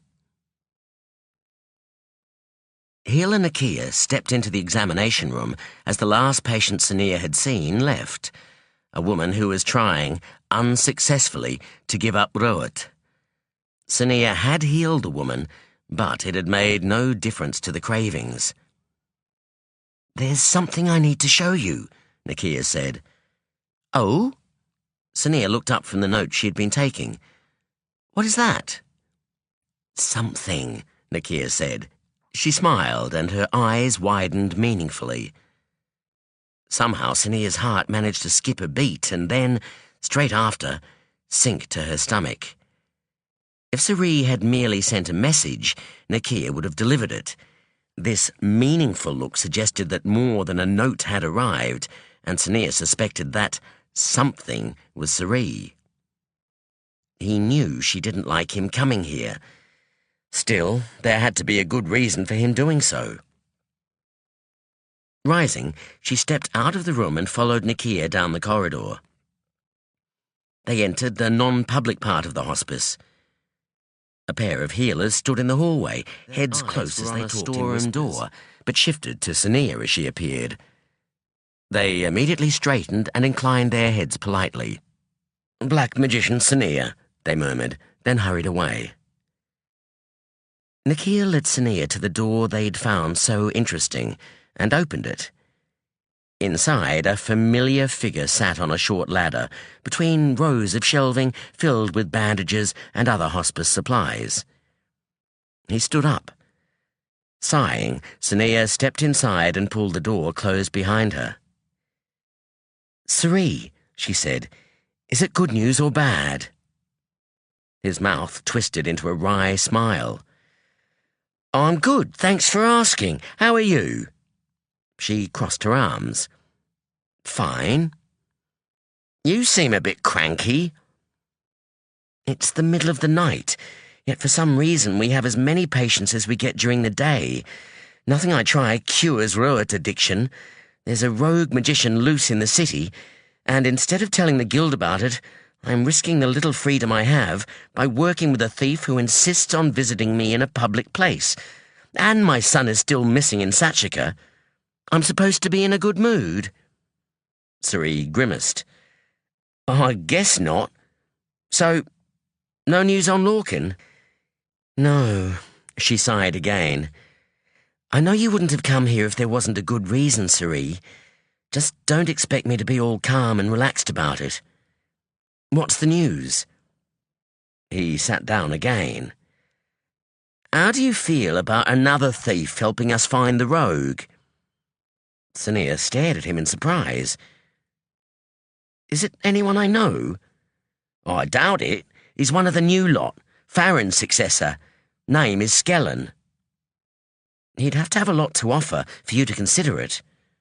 Suri nodded. "He does. He's one of the most powerful thieves in the city. He has a particular interest in the thief hunter. Asked me a while back if I'd keep him informed if I picked up anything. He knows the rogue may not be the thief hunter, but feels it's worth tracking her down to find out." "What does he get out of it?" He smiled. "He'd like to meet you. Sounds like Farron told him stories, so he's got a hankering to meet the legend." Sonea made a rude noise. "So long as he doesn't have the same ideas Farron had about how useful I could be to him. I'm sure he does, but he'll not be expecting you to have them too." "Does he have a better chance of finding the rogue than you?" Suri grew serious. "She did a favour for a rock seller that set up shop in my area until I put a stop to it. Skellen controls most of the trade, so I'm hoping that he can trace the—" "The thief we're working with is the main source of Ruat," Sonea interrupted. Suri nodded, his nose wrinkling in distaste. "Yes." She turned away. "Oh, that's just wonderful. Will you accept his help?" She looked at him. His gaze was hard and challenging. Yet what had he said? Set up shop in my area until I put a stop to it. Perhaps he did not like what Ruat did to people any more than she did. But he had no choice but to work with people like Skellen. "He's one of the most powerful thieves in the city. If the rogue was working for a Ruat seller, then it made sense for her and Suri to trace her through the contacts of the thief importing it." Then something else occurred to her. Perhaps the rogue was addicted to the drug, and the seller was forcing her to use her magic in support of his criminal activities in order to get it. Sonea rubbed her temples as she considered. "I'm already breaking a whole lot of rules and restrictions. Ironically, this will not make things any worse as far as the guild is concerned. It will only feel worse to me." "Go ahead and recruit him, so long as he realizes that meeting the legend does not involve anything more than us both being in the same place once and having a nice chat for a reasonable length of time. And so long as you feel it is necessary to involve him, then I have no argument against it." Suri nodded. "I do think we need him, and I'll make sure he understands you're not for hire."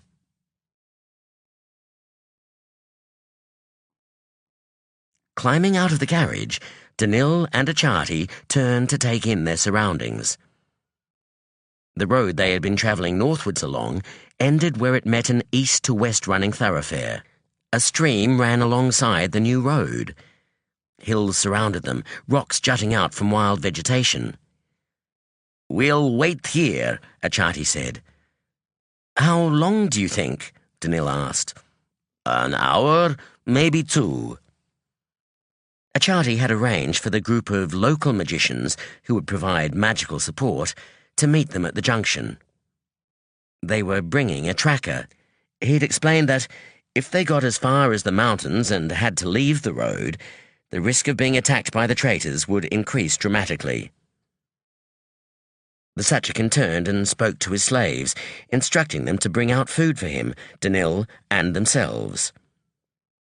As the 2 young men obeyed, Danil found himself thinking, not for the first time, that Achati treated his slaves well. He almost seemed fond of them. As they ate the small flat pastries that they'd been given at the last estate, Danil looked at the hills again. His gaze was drawn to the rocky outcrops.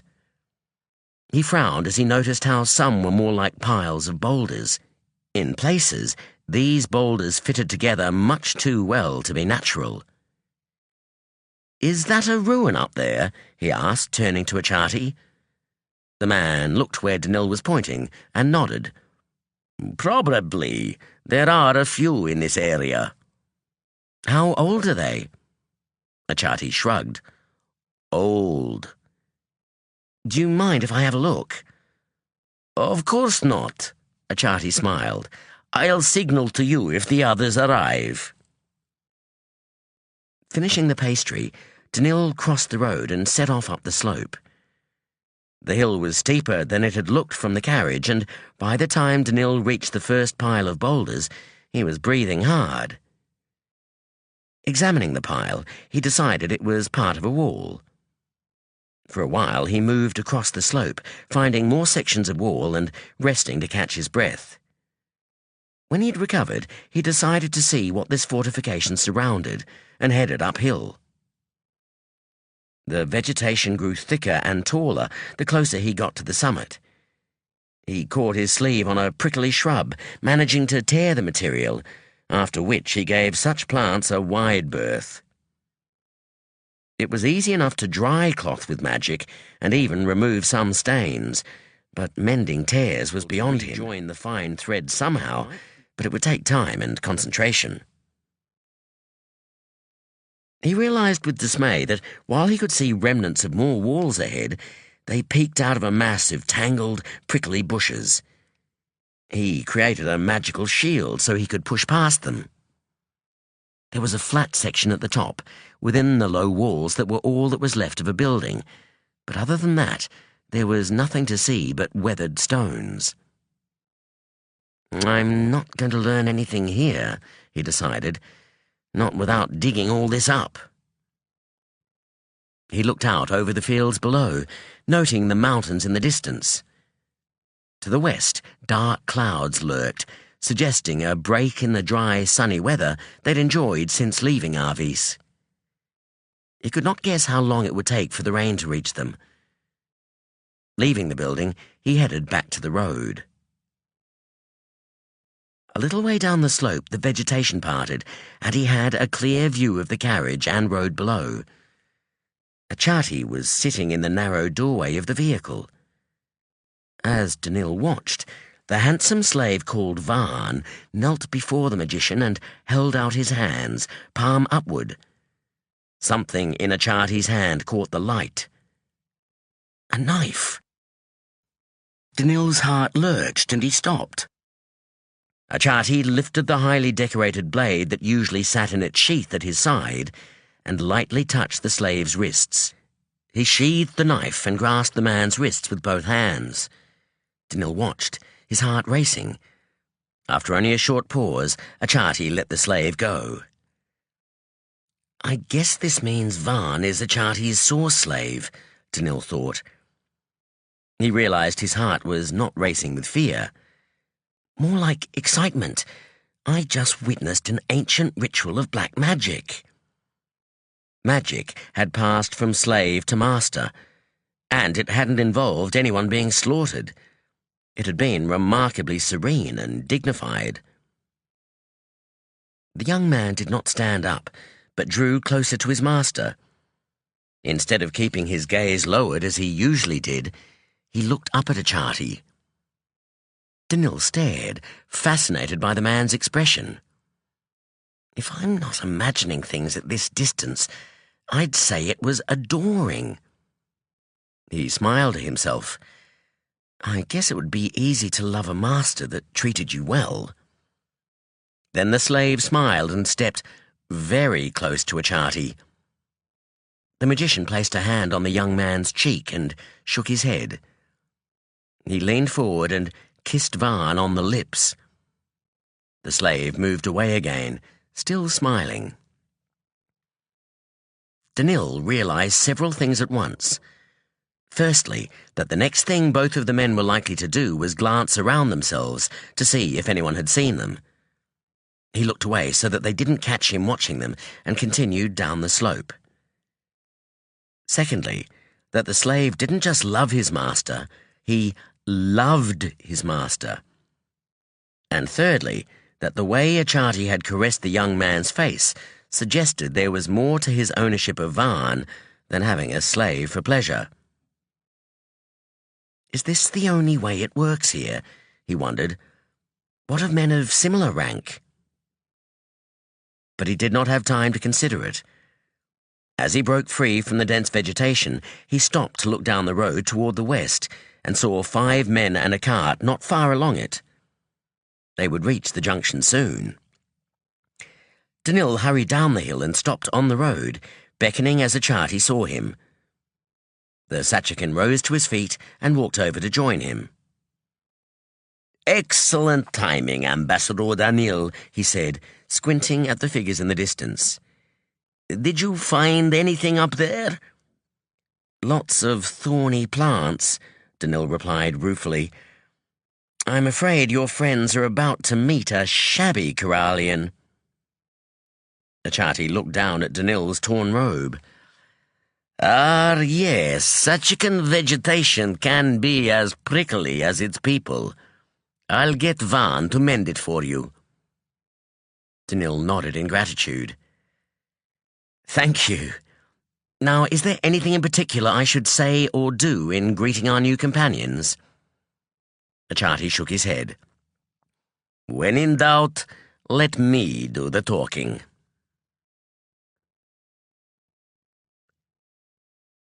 The farm cart was big and moved slowly. It was piled high with bales of stock feed, its load strapped down securely with many ropes. 4 Goran hauled it, the first Lorkin had seen of the big animals in Sachaka. The driver was a short, silent male slave who occupied the only seat on the vehicle. The other 3 passengers rode in a cave within the bales. Gaps between the bales that formed the roof allowed some air to get into the narrow space, but the walls were tightly packed. 3 small packs were stowed at one end, which Lorkin assumed were full of food and supplies for the journey into the mountains.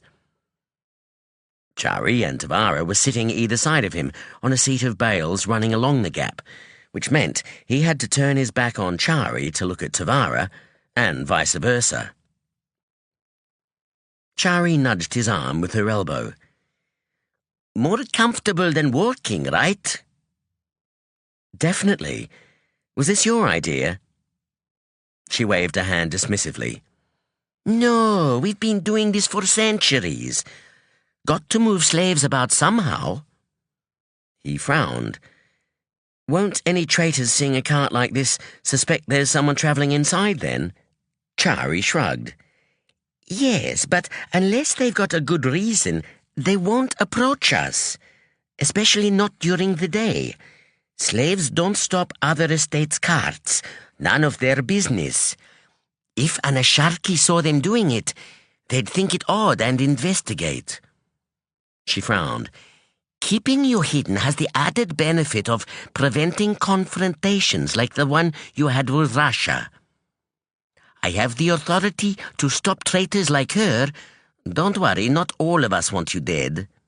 But dealing with it would delay us. If other traitors do suspect you're in here, they'll rightly assume it wouldn't be without the knowledge of other traitors. This is not something you could ever arrange on your own. And let's not forget the people searching for Lorkin," Tavara said. "Ambassador Danil and the king's representative, Asharki Achati." "Those 2, Chari waved a hand dismissively. "We've arranged for them to be sent off track next time they go snooping around an estate." She smiled. "They could ride past us and never know we're here." She looked up at the bales above them. "Though it can get a bit stuffy. Had a bath last night, eh?" Lorkin nodded and looked down at himself. The last of the dye had washed off his skin. He patted the clean slave wrap. "Thank you for the new clothes, too." She looked at him and grimaced. "We'll have you out of them and into proper clothes soon." "I never thought I'd say it, but I miss my guild robes," he lamented.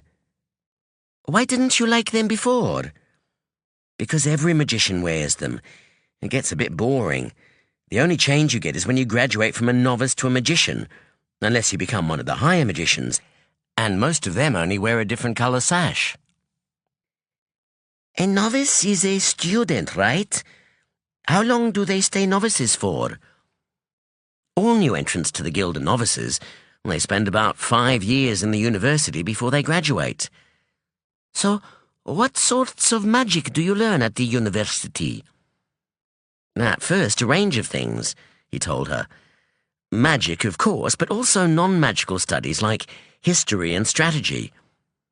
Most of us turn out to be better at something, and eventually we get to choose which of the 3 disciplines we'll follow: healing, warrior studies, or alchemy." "What did you choose?" "Alchemy. You can tell which of us are alchemists because we wear purple.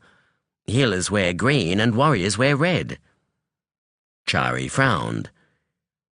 "What do alchemists do?" "Everything that healers and warriors don't do," Lorkin explained. "Mainly it involves magic, but sometimes not. Ambassador Danil, the magician I came here with and am supposed to be assisting, is a historian, which doesn't involve magic at all." "Can you choose 2 disciplines, be an alchemist and a warrior, or an alchemist and a healer, or—" "We already know this, Chari," Tavara interrupted. Lorkin turned to regard her. She looked at him apologetically. "We're taught about the guild, along with the culture of many other lands, during our training," she told him. "Yes, but I didn't pay much attention at the time," Chari replied. "It's so much more interesting when it comes from an actual Kyralian magician." Lorkin turned back to find her looking at him expectantly. "You were saying," she prompted. He shook his head. "No, we can't choose more than one discipline, but we all get a basic education in the 3. "So, you can heal?" "Yes, but not with the skill and knowledge of a fully trained healer." Chari opened her mouth to ask her another question, but Tavara cut in before she could speak. "You can ask questions in return," she told Lorkin. "Chari may not be able to answer some of them, but if you let her do all the asking, she'll interrogate you all the way to the mountains." He looked at Tavara in surprise. Throughout their journey from Arvis, she had been reluctant to answer his questions. At his stare, her lips pressed into a thin line, and she shifted her gaze to Chari. He turned to look at the other woman. Chari was regarding Tavara with amusement. "Well then," she said, turning to Lorkin, "what would you like to know?" Though there were hundreds of things he wanted to know about the traitors and their secret home, and Chari seemed much more receptive to questions, he suspected that Tavara's habit of secrecy would soon have her stopping him and Chari talking at all. Was there anything he could safely ask about the traitors when so much information about them was secret? I definitely shouldn't ask how they block mind reading, though I still suspect it involves a process similar to making a blood gem. Suddenly, he remembered the references to a store stone in the records he'd read for Danil. Was there any risk in mentioning the store stone? It wasn't as if he knew where to find it or how to make one, so he wouldn't be putting a weapon into the traitor's hands if he talked about it. "Remember how I said that Ambassador Danil is a historian?" he asked. Chari nodded. "He's writing a history of magic. We've both done a bit of research here in Sachaka. Danil is more interested in filling the gaps of our history, how the wasteland was created, or when and how Imarden was destroyed and rebuilt. I'm more interested in how old kinds of magic worked." He paused to gauge their reaction. Chari was watching him intently, while Tavara regarded him with one eyebrow raised, which he took to indicate interest and a little surprise. "When I was taking notes for Danil, I found a reference to an object called a store stone," he continued, "that was kept in Arvis after the Sachakan War. It was clearly a thing of great power. It was lost a few years after the war, apparently stolen by a Kyralian magician. Do you know anything about it?" Chari looked at Tavara, who shrugged and shook her head. "I don't know about that one, but I know a bit about store stones," Chari told him.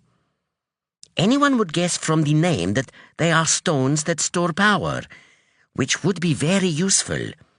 But they're rare, so rare that individual stones were once given names and their histories recorded as if they were people. All the ones we've heard of were destroyed long ago. It's probably over 1,000 years, probably more, since the last one existed. If this store stone existed just after the Sachakan War, it is the most recent record of one. So you didn't know about it until recently?" He shook his head. She looked thoughtful. "Then either the thief hid it much too effectively, or it was broken. You said Imarden was destroyed and rebuilt?" "Yes." "Breaking a store stone is supposed to be dangerous. It releases the power within it in an uncontrolled way. Maybe that's what destroyed Imarden." Lorkin frowned. "I suppose that's possible." He considered the idea. "I've always doubted that the mad apprentice could have been powerful enough to cause that much devastation, but what if he had the store stone?" "We could ask the record keepers at Sanctuary," Chari said, "about older store stones, that is. I doubt they know anything about Imarden's history." "Queen Zarala might," Tavara said. Chari's eyebrows rose. "I suppose if she lets him into the city, she'll want to check him out." "She will." Tavara eyed him with a strange, smug amusement. Chari chuckled and turned to Lorkin. "Are you sure you want to come to Sanctuary?" "Of course." "Tivara has told you that it's run by women, hasn't she? Men can't go bossing people about, even magicians like you." He shrugged. "I have no desire to boss anyone about." She smiled. "You're such a reasonable man. I always thought Kyralians were arrogant and dishonest. I guess you can't all be the same. Tivara wouldn't be taking you there if you were. And it's so sweet of you to come all this way and risk your life for Tivara." "Well, she did save my life." "That's true." Chari reached out and patted his arm lightly. "Honorable and good-looking. I reckon you'll do well. My people will change their minds about Kyralians once they meet you." "Yes, in no time we'll be exchanging gifts and swapping recipes," Tavara muttered dryly. Lorkin turned to look at her. She met his eyes briefly, then looked away, frowning. She's not happy about something, he thought. His heart skipped a beat. Does she think Chari is going to betray us? "So, tell me more about the guild," Chari said behind him. Tivara rolled her eyes and sighed. Relief and amusement replaced apprehension. She was simply irritated by Chari's chatter. Well, I hope that's it. I wish I could talk to her. They'd not had a private moment together since Chari had found them. He felt a stab of frustration. I wish I could talk to many people, Mother and Danil for a start. He thought of the blood gem still hidden in the spine of his notebook, tucked into his clothing. He'd had no chance to use it without revealing it to Devara. And now Chari was with them, there would be even less opportunity to use it. Perhaps he should have let Devara know he had it. But it is my only link to the guild. If I'm going to chance losing it, I must wait until the risk is unavoidable. And if I'm going to negotiate any sort of trade or alliance between the guild and traitors, I'll need a way to communicate between them. In the meantime, he might as well do his best to establish good relations between his country and the traitors. Turning back to Chari, he smiled. More about the guild? What would you like to know?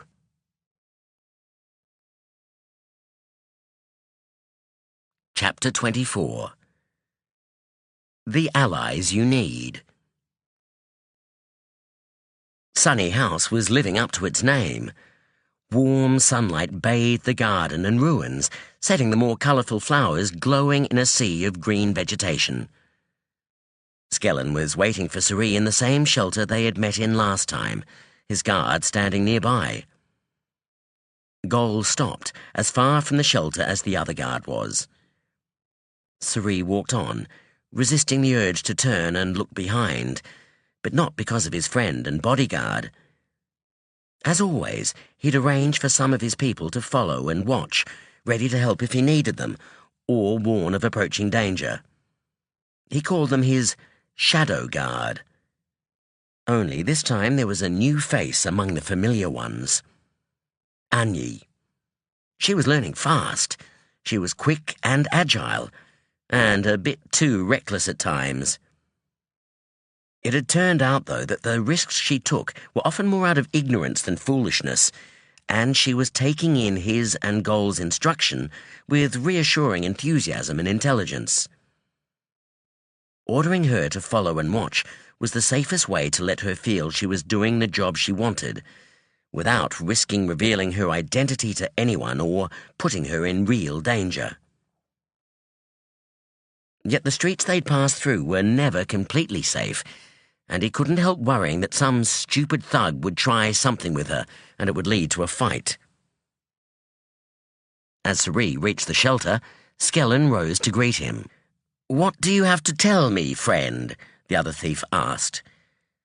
"Some news I heard the other day." The story of the rot seller and his foreign female helper brought a frown to the man's exotic face. Suri lied about the source of the information, saying that it was a washerwoman who'd overheard the conversation.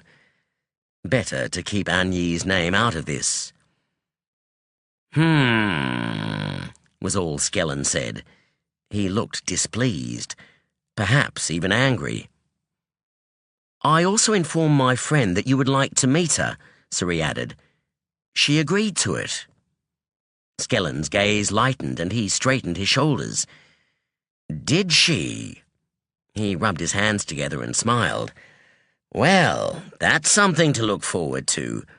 As for your rather bad news, I will look into it." He sighed. "It does not look good, does it? First she is seen in my territory, now she is working for my rot sellers." "Unless they're someone else's rot sellers." The other thief's mouth twitched into a crooked smile. "Which would make it even worse news. I'll let you know what I find out." His voice had gained a harder, almost threatening edge.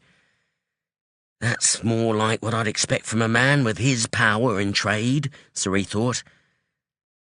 Suri nodded. They spoke polite farewells, parted and headed in different directions. "After all the effort I have to put into getting here, these meetings always feel too brief. But sitting and chatting to Skellen doesn't appeal either. I'm not sure why. Probably because I'm always waiting for him to try getting me to sell rot for him." Gol joined him and they set off into the city. Sunny House was several streets behind when a figure stepped out of a doorway and walked toward them.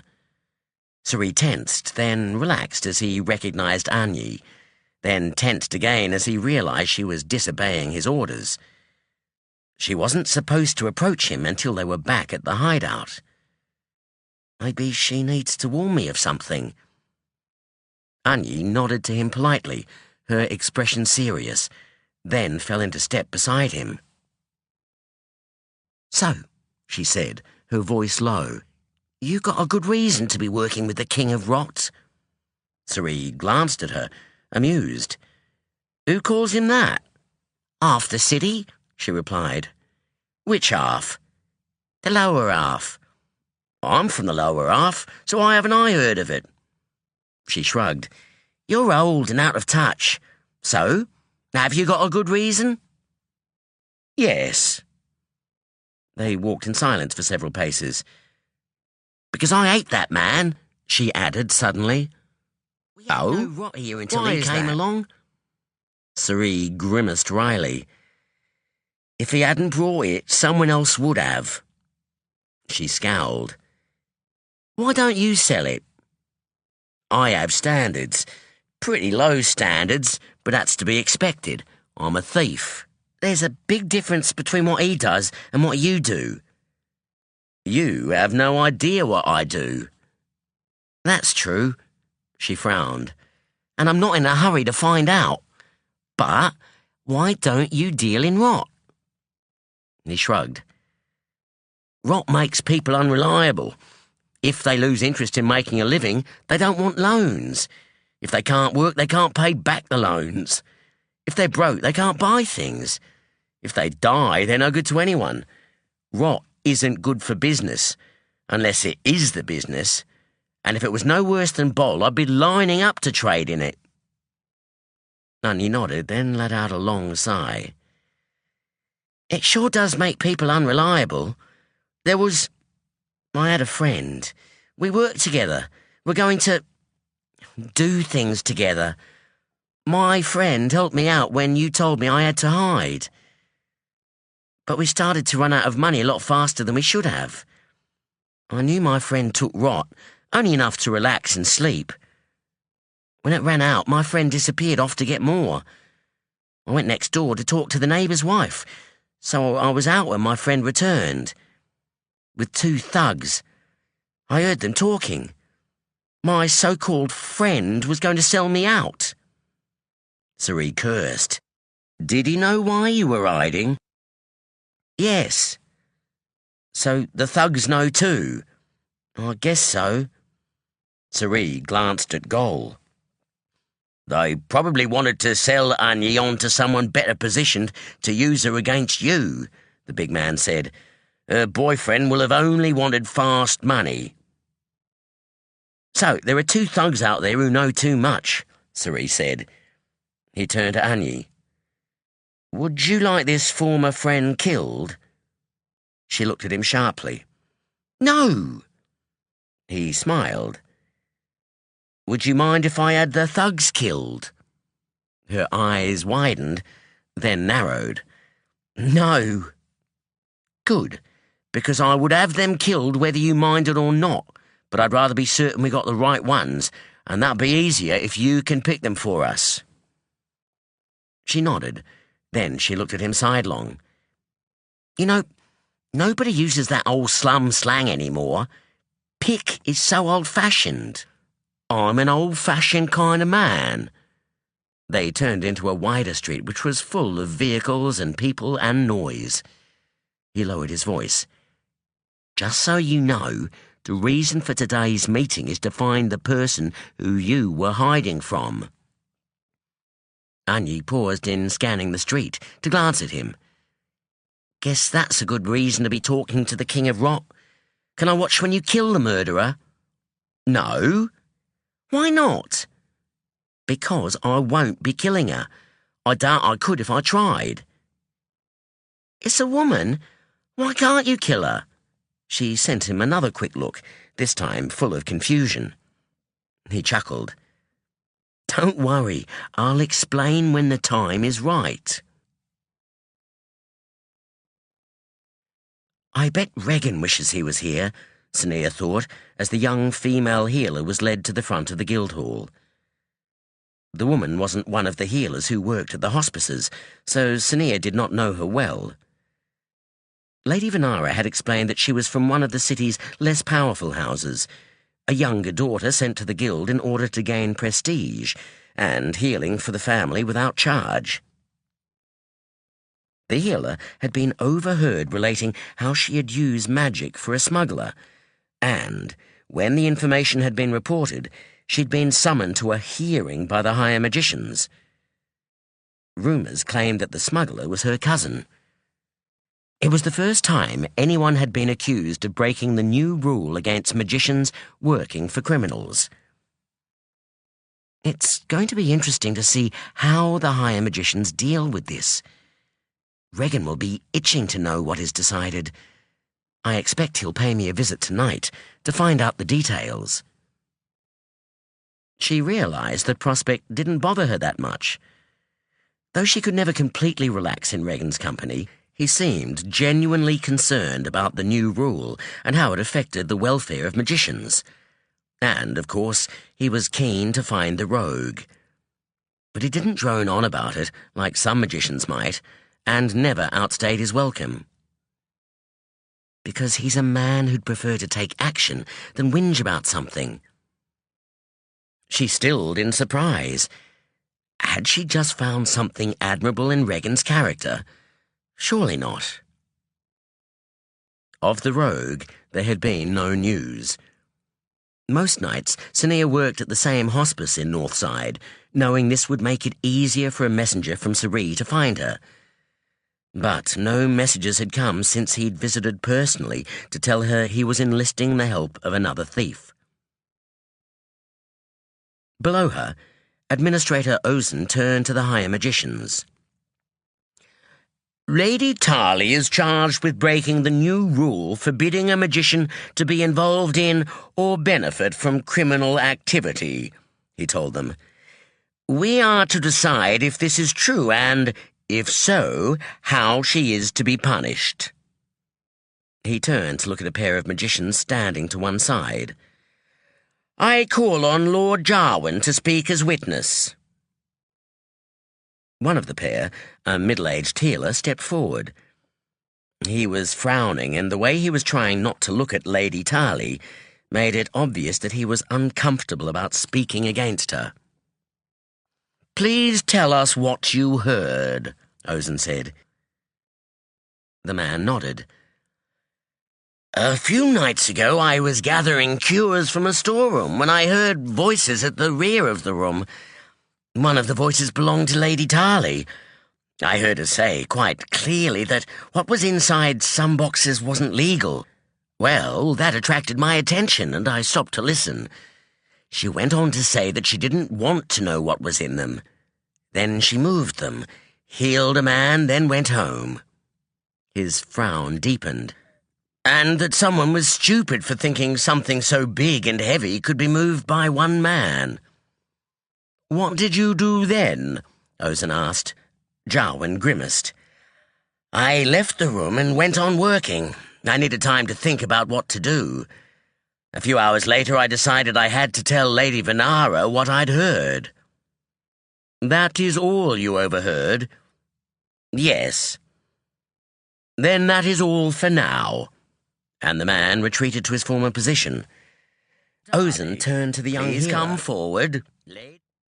She obeyed. Her mouth was pressed into a thin line, and there was a crease between her brows. Please explain to us what Lord Jarwin overheard. Tarley drew in a deep breath and let it out again before answering. He has the gist of it, she said. I did move a box that was probably full of illegal goods, though I don't know that for sure. When Lord Jarwin overheard me, I was worried if this meant I'd broken a rule or law, and was asking a friend what she thought. How did you find yourself in a situation where you might question the legality of your actions? She looked at the floor. I was tricked. Well, not tricked, but I didn't feel like I could refuse. She paused to shake her head. What I mean is, someone I wish I didn't know took me to that place where the boxes were, saying a person was hurt and needed my help. He wasn't lying, actually. One of the boxes had fallen on top of a man and his thigh bone had been crushed. I had to lift the box off him so I could heal him. Once I had done that, they took me home." Sonea felt a pang of sympathy. The young woman clearly could not have left the injured man in his predicament. She shouldn't have gone with the smuggler in the first place, of course, but she wasn't asked to do anything criminal. Yet, while healing isn't a criminal activity, moving a box of illegal goods might be considered so. "So your only action was to move one box and heal a man?" Ozan asked. "Yes." "And you don't know for sure that the goods inside were illegal?" She grimaced and shook her head. "No." "Did you receive any payment for your help?" "He tried to give me something, but I refused to take it." "Is that all you can tell us?" She paused, then cast a doubtful glance at Lady Venara. "I'd have healed that man anyway, and moved the box off him. I couldn't have left him like that." Ozan nodded, then turned to the higher magicians.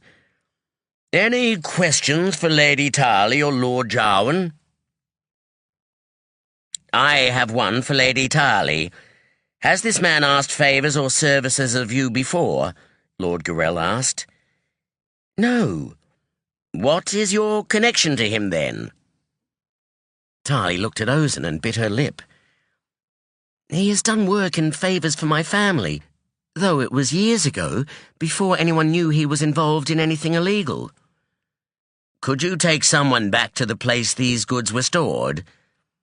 "No. He made sure the carriage windows were covered. When we arrived, the carriage was inside a big room, and even if I did know where it was, I doubt the goods are still there." Sonea smiled at that. The young healer was probably right, but by saying so, she had suggested she knew more about smuggling than a magician from a house ought to. No more questions came, so Ozan sent Lord Jarwan and Lady Tarley out of the hall. When they were gone, Lord Talano sighed.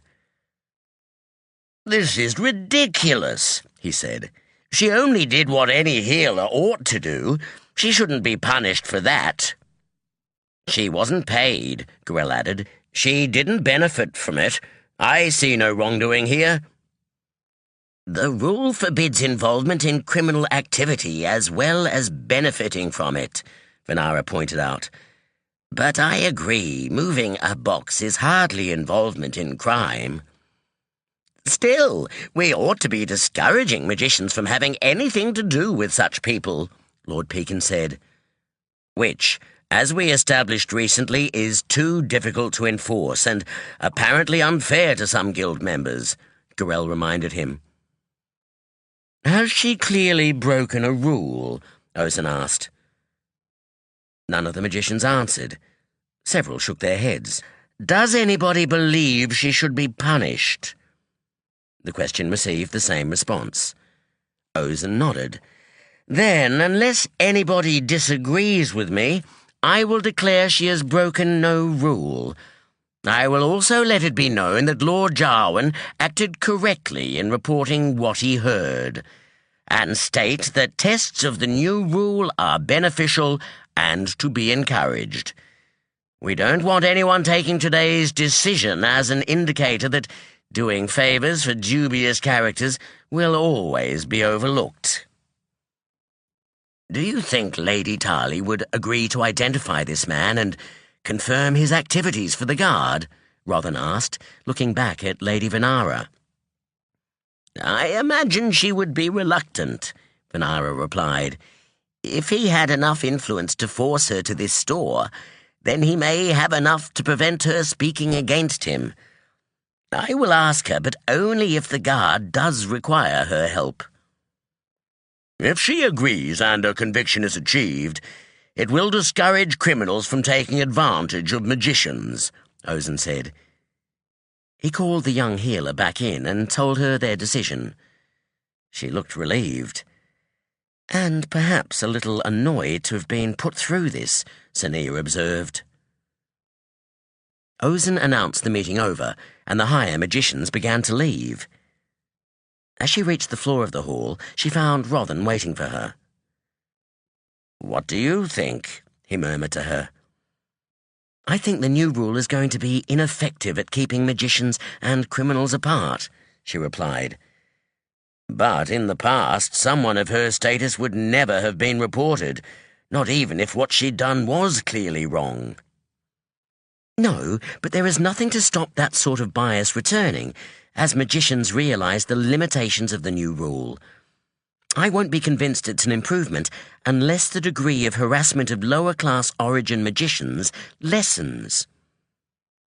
"Do you think she would have helped the injured man if there was no incentive to please the man who asked her to?" Sonea considered the question. "Yes, though not without some disdain." He chuckled. "Well, there's an improvement on the past anyway. Thanks to your hospices, it's no longer thought of as acceptable to deny healing because the patient can't afford it." She looked at him, surprised. "Things have changed that much? But surely Venara hasn't stopped charging patients who come to the healer's quarters." "No," he smiled. "It's more of an attitude change. It's not, well, healerly to ignore anyone you stumble upon who is in great need. That is, if they are injured or dying." The healer's quarters. "Not if they've got a..." "No," he smiled. "It's more of an attitude change.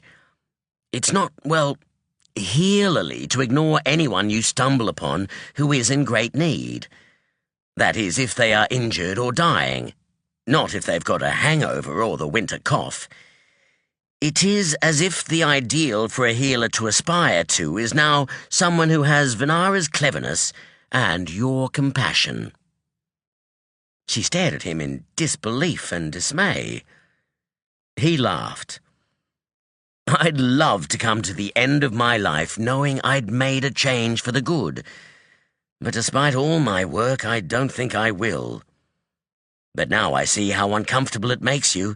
I wonder if I should be grateful for that." "You have made a difference, Rothan," she protested.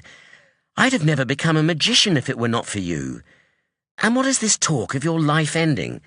It's going to be years, decades, before you need to start planning a gravestone to outdazzle everyone else's." He grimaced. "A plain one will do just fine."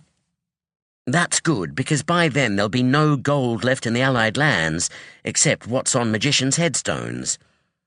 Now, that's enough talk of death. Regan is, no doubt, pacing outside my door, wanting to know how we decided, and I'd like to get that little interview over with so I can get some sleep in before tonight's shift."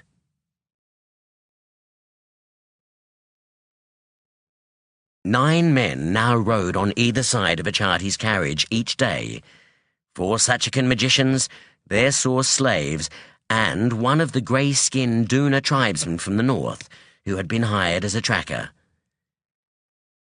Danil had been acutely aware that these powerful men had left their comfortable homes and joined the search based on a mere guess that Lorkin and Tavara were heading for the mountains, and that the traitors would continue working toward the pair being captured.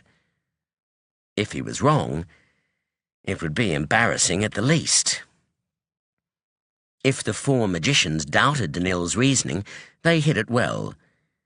They and Achati had discussed their plans in a way that had included Danil, but made it clear he was not in charge. He decided it was best to accept that, to seek their advice on everything and go along with their plans, but always make it clear he was determined to find his assistant and would not easily be persuaded otherwise.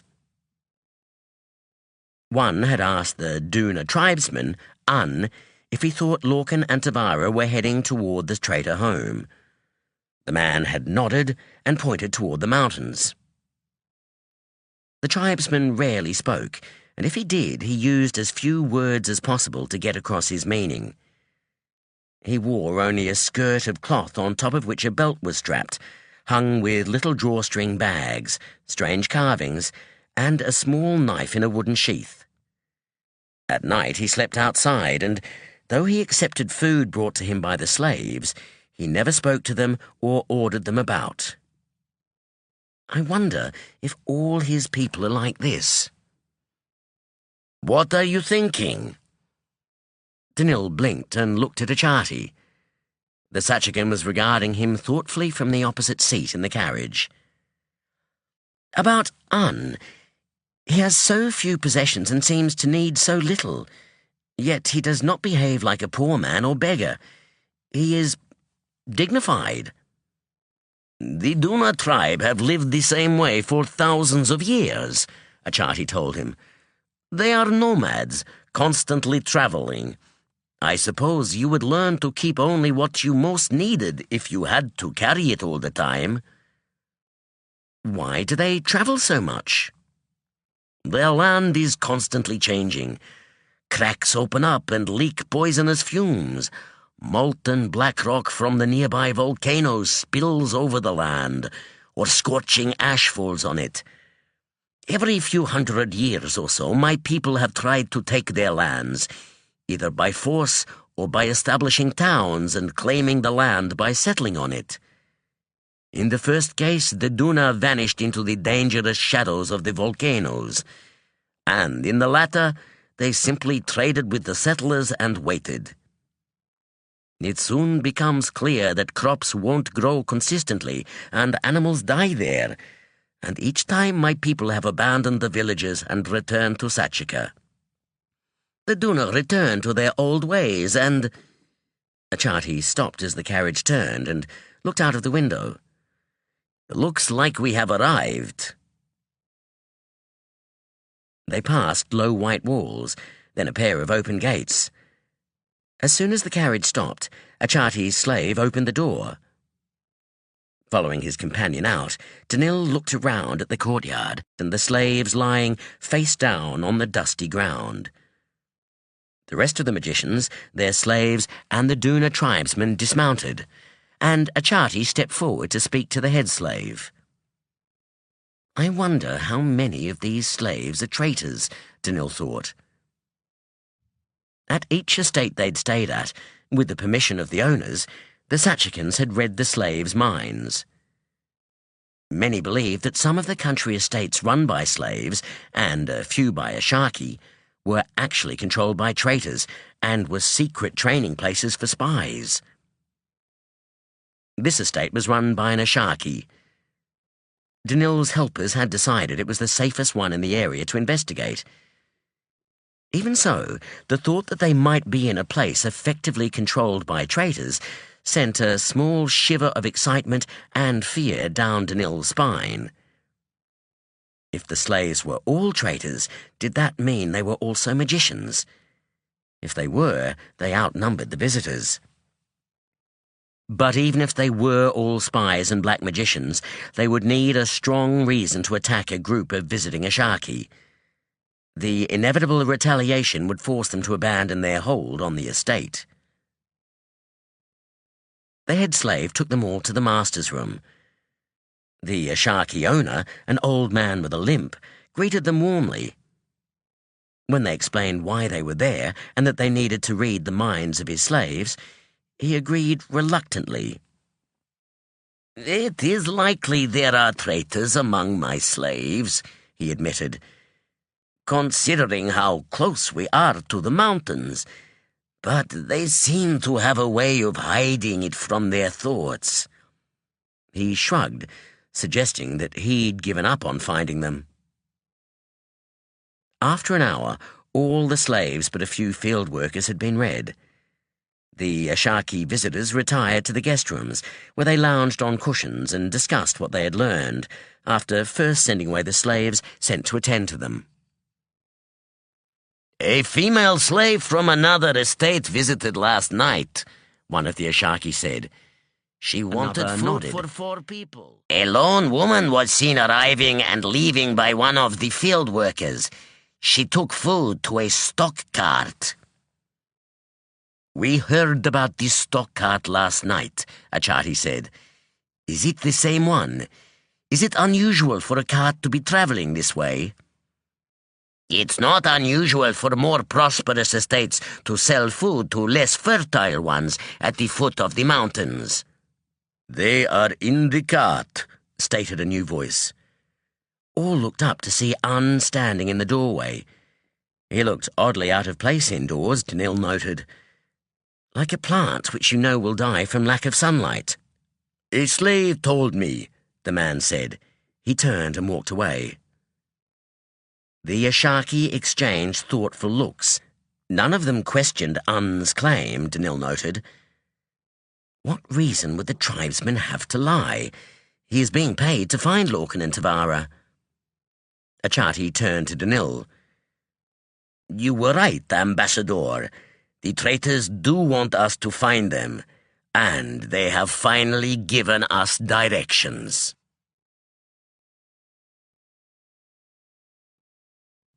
Chapter 25. The Messenger's News. While not as sturdy as the boots the guild had provided for Lorkin all his life, the simple leather shoes slaves wore made little noise. The pack he carried had seemed too small and light to contain enough supplies at first, but the weight of it appeared to have grown since he'd first shouldered it. Tavara had taken the lead, walking with steady, measured steps as the way became more steep and difficult. Chari followed behind Lorkin, uncharacteristically quiet. They told him to avoid using magic in any obvious way, now that he was in territory patrolled by the traitors. If they detected the barrier he'd raised, both to protect himself and keep the air around him warm, they must have decided it wasn't an obvious use of magic, as neither had commented on it. Though they had assured him that the traitors would not attack him while he was with two of their people, he wasn't about to gamble his life on it, not after their encounter with Rasha. They'd left the cart and the road a few hours before, and were travelling on foot across hills and valleys that grew rapidly more steep and stony. Neither woman spoke. Lorkin found he missed Chari's chatter and constant questions. Tavara had grown more withdrawn the further they travelled. Her frowns made him feel vaguely guilty, but he wasn't sure why. She's heading toward judgment by her people for killing one of their own, which wouldn't be happening if she hadn't saved my life. Abruptly, Tavara slowed and he pulled up short to avoid stumbling into her. Looking past her shoulder, he saw that, beyond a rise ahead, a group of people were standing before two small huts. They were watching as he, Tavara, and Chari approached. The huts were small and old and circled by a low fence. From the eaves hung animal skins, and several hide stretchers leaned against the walls. But none of the people gathered outside looked like hunters. All wore simple clothing made of fine cloth. Most were women. He noted two men standing among them and felt a mild surprise. After all that Tavara and Chari had said about their people, he had almost come to expect to see no men at all. 100 or so paces from the waiting group, Tavara stopped. She turned to look at Lorkin, frowning as she considered something. "I can speak for you if you want," Chari offered. Tavara scowled at her. "I can speak for myself," she snapped. "Stay here." Turning on her heel, she stalked toward her people, leaving Chari and Lorkin to exchange a look of bemusement. "Have you two fallen out over something?" he asked. Chari shook her head and smiled. "No. Why do you ask? She hasn't behaved as if the two of you are friends." "Oh, don't worry about that." Chari chuckled and turned to look at the group. "She's just jealous, and she doesn't know it." "Jealous of what?" Chari gave him a lofty look. "You really don't know? I've always wondered how it was that men in the rest of the world are in charge when they're so perpetually thick." He snorted softly. And I'm curious to know how traitor women stay in charge when they're just as inclined to communicate by indirect hints and innuendo as women everywhere else. She laughed. Oh, I like you, Lorkin. If Tavara doesn't wake up to herself and... A voice called out and she immediately grew serious. She gave him a crooked smile. Looks like it's time to introduce you. He followed her across the remaining distance to the waiting traitors. Tavara watched them, her brow creased with a worried frown. Chari did not look at her friend, but fixed her attention on a middle-aged woman with grey streaks in her long hair. Speaker Savara, she said respectfully. She gestured gracefully toward Lorkin. Lorkin, assistant to Guild Ambassador Daniel of the land of Kyralia. The woman nodded. Lord Lorkin, she said, if I am correct. You are indeed, he replied, inclining his head. An honor to meet you, Speaker Savara. Savara smiled. It is polite of you to say so, after all you have been through. She drew in a deep breath. First, I wish to convey from the Queen, but also heartfelt from myself, an apology for the disruption, fear, and threat to your life that you have endured due to the traitors. Whether Tivara's actions are deemed justifiable or not, you have been put through a great deal, and for that we feel responsible. It did not seem like a good moment to be defending Tivara, so he nodded. Thank you.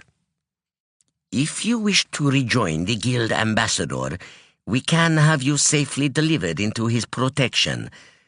I can also arrange for guides to take you back to the Kyralian border. Which would you prefer? Again, thank you, Lorkin replied. I am aware that there will be a trial to judge Tivara's actions, and I would like to speak in her defense, if that is possible. Savara's eyebrows rose, and a murmur of surprise and interest went through the rest of the gathering. That would mean taking him to Sanctuary, someone said. The Queen would never agree to it. Unless we hold the trial outside Sanctuary. No, that would be too dangerous. If there was an ambush, we'd lose. Nobody is going to ambush us, Savara said firmly. She looked back at her people and they fell silent. Turning back to Lorkin, she considered him thoughtfully. It is an admirable thing you wish to do. I will think on it. How much does the Guild know about us? Lorkin shook his head. Nothing. Well, they've heard nothing from me anyway. I haven't communicated with anyone there. And what of the Guild magician here? He has been following you since you left Arvis, with surprising accuracy. I haven't communicated with Danil either, Lorkin told her firmly, but I'm not surprised he is searching successfully. He is clever and unlikely to give up. He paused as he realized the truth of his words. Was Danil smart and determined enough to follow him all the way to Sanctuary? He's had plenty of help from traitors, no doubt, Tivara muttered. Savara looked at her. You have explained the likely price for entering the city. Tivara paused, then looked down. No, I was hoping we'd find a way around that. The speaker frowned, then sighed and nodded. I'll see what I can do. Rest and eat. With that, the group scattered, some moving into the huts, some sitting on rough, narrow wooden benches that Lorkin had assumed were a crude fence. He, Chari and Tivara moved to one of the seats and shrugged out of their packs. A young woman dressed as a slave brought them small cakes laced with tart berries. She smiled when he thanked her. Lorkin, Tivara said. He turned to her. Yes? You should take up Savara's offer. Go back to Kyralia. Not to Arvis? She shook her head. I don't trust the other faction. They might try to kill you again. And how are you going to prove that they've tried it before? Her lips pressed into a thin line. I'll let them read my mind. He heard Chari draw in a sharp breath. You can't, she hissed. You promised the... She looked at Lorkin, then bit her lip. Tavara sighed. We'll find a way around it, she told Chari.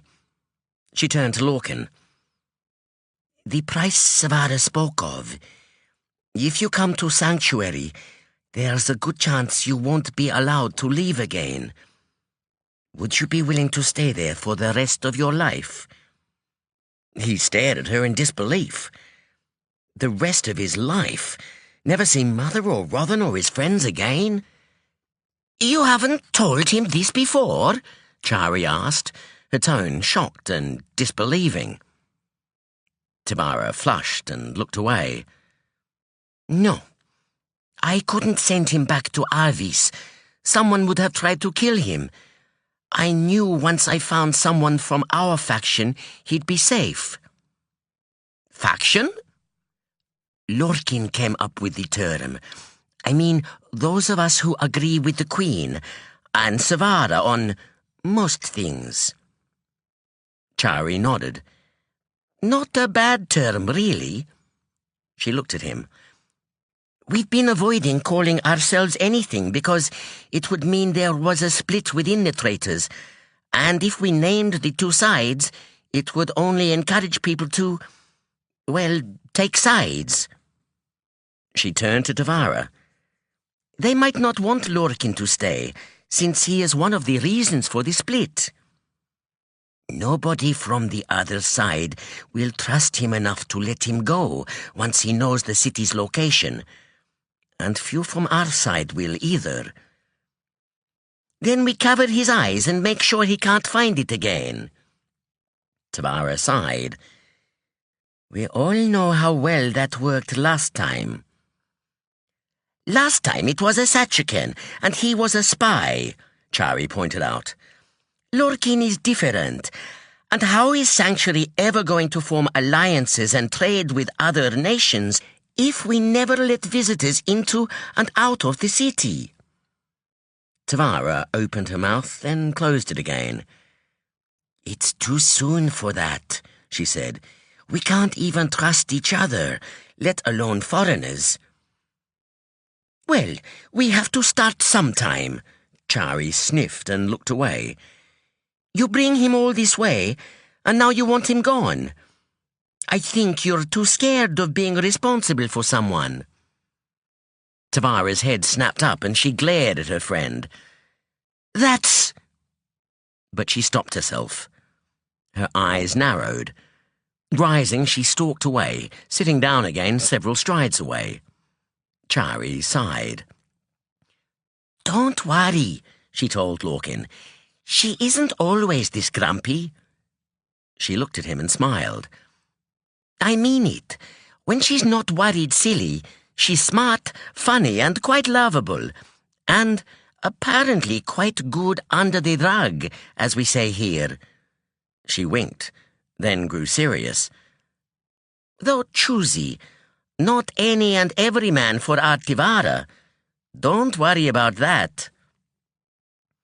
He gazed at her in surprise at this sudden and unexpected flow of personal information, then looked down and hoped his amusement and embarrassment weren't obvious. So here's yet another way traitor women are different to Kyralian women. He thought back to some of the women he'd taken to bed over the last year. Well, maybe not that different, but certainly more open about it. Though why Chari was trying to reassure him. Suddenly he understood what Chari had been hinting at. She thought there was something romantic going on between him and Tavara. His heart skipped a beat. Well, there has been, in a regretfully one-sided way. Since he'd first met Tavara, he'd found her alluring and attractive. The night he'd nearly been murdered, he'd thought it was her in his bed, and the thought had pleased him a great deal. Chari seems to think it isn't one-sided. Is she right? He stole a glance at Tavara. She was standing again, staring in the direction she, Chari, and he had arrived from, her brows knit with worry. He turned to see what she was looking at. 2 women were running up the path.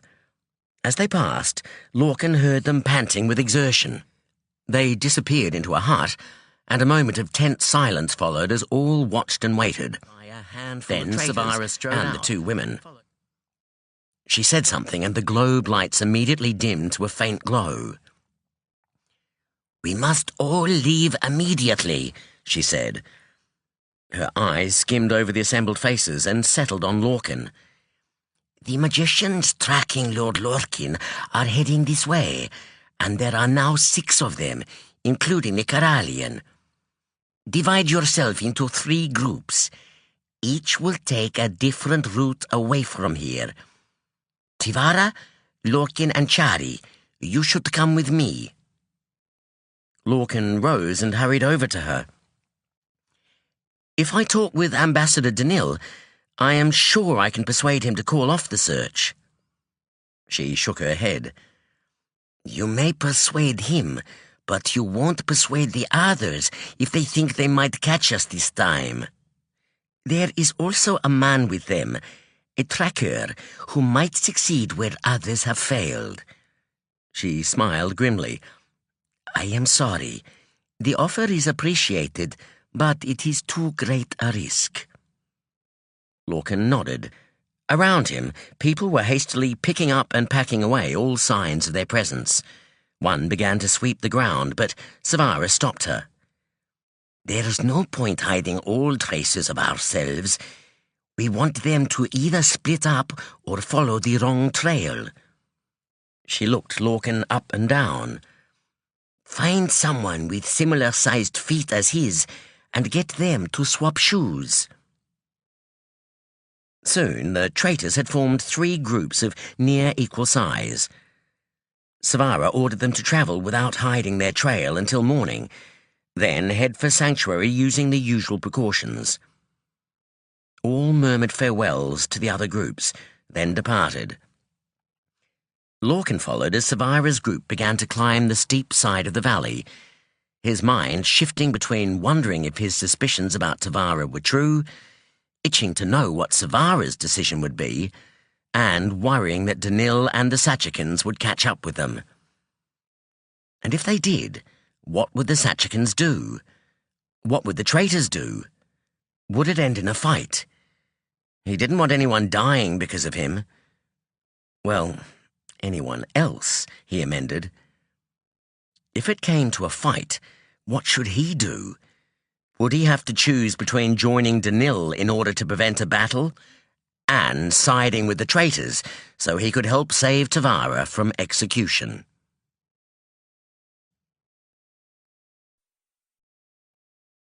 Too slow, Cerise's twist did not bring him out of the way far enough or fast enough to avoid the knife pushing into his ribs.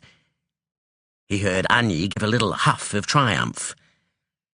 "Good," he said, resisting a smile as he let go of her and stepped away. "You've got the hang of it now." She grinned and swapped the wooden practice knife back to her left hand. "Though you aimed a little high," he told her. "You're used to practicing with goal, I suppose." "I'd have still cut you," she pointed out.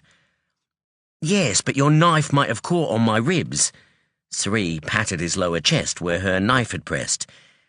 "Which is not one of the 5 weak spots.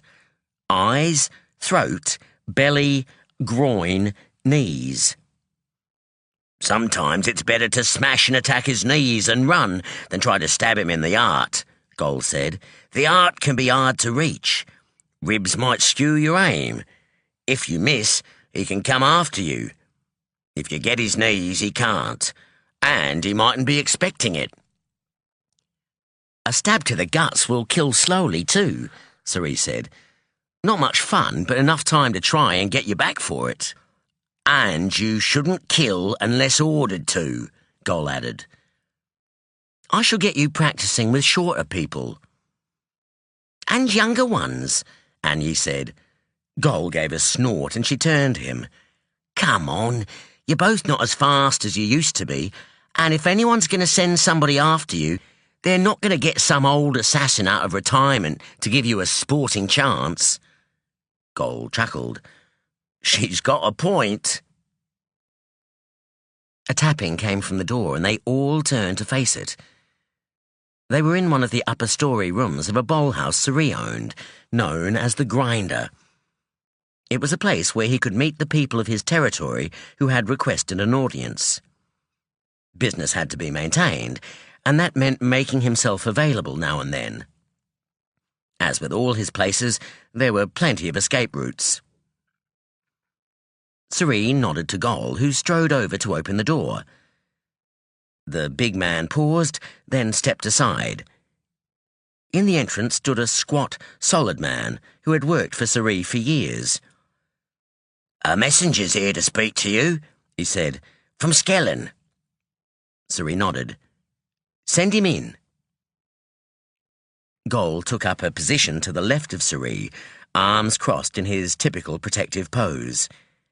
Anyi's eyes narrowed, then she walked past Suri to stand at his right. As he looked at her, she stared back defiantly, daring him to challenge her. He smothered a laugh. Did I say the lesson was over? He asked, looking from her to Gol. His bodyguard blinked, then looked at Anyi. Get back to work, Suri ordered. He watched them walk back to where they had been practicing. Gol said something to which Anyi shrugged, then dropped into a fighting crouch. Good, Suri thought. If Skellen's messenger reports that I have a new female bodyguard, I may as well have him report on her skills as well. I can't hide her forever. If anyone picks that I'm keeping someone hidden, they'll assume there's a reason and start asking questions. Still, his skin pricked as a figure moved into the doorway. It was one thing to know one's loved ones were in danger because of who you were, but quite another to actually put them in a position that involved no small amount of risk. Skellen's messenger was lean and tall, with the constant tense poise of a runner. His eyes met Suri's and he nodded politely. Then his gaze snapped to Gol and Anyi, the latter having just launched herself in an attack. Gol countered it deftly, but she darted gracefully out of his reach. As Suri had expected, a spark of interest lit the messenger's gaze, but there was more than just professional assessment in his expression. Suddenly, Suri regretted having Anyi and Gol return to practicing. It took a great effort to keep his face composed and posture relaxed. You have a message for me? He asked. You are Suri of Northside? The man asked, though his voice held no doubt. It was a formality. Yes. Skellen said to tell you that he has found... If you bring your friends to the old butchery in Inner West Side when the sun sets tonight, they can take possession of their new pet. Suri nodded. Thank you. We'll be there. You may go. The man gave a slight bow, then left. Gol walked over to the door and closed it, before turning to regard Suri soberly. You've only got a few hours. I know, Suri frowned, and my friend won't be at her place of employment yet. They'll send a message on to the guild. The guild? Annie repeated. She gave Suri a hard look. What is going on? Is this the thing you couldn't tell me about yet? Suri and Gol exchanged a look. The bodyguard nodded once. They'd discussed since the meeting with Skellen when to tell Anyi the whole story. If they told her about the rogue, and in particular that they suspected she was the thief hunter and the killer of his family, she'd want to come along and see the woman captured.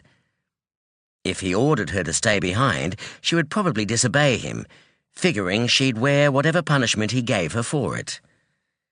Assuming he discovered she had disobeyed him. It wasn't that she made a habit of defying him, but with something this big she'd make an exception. He would too in her place.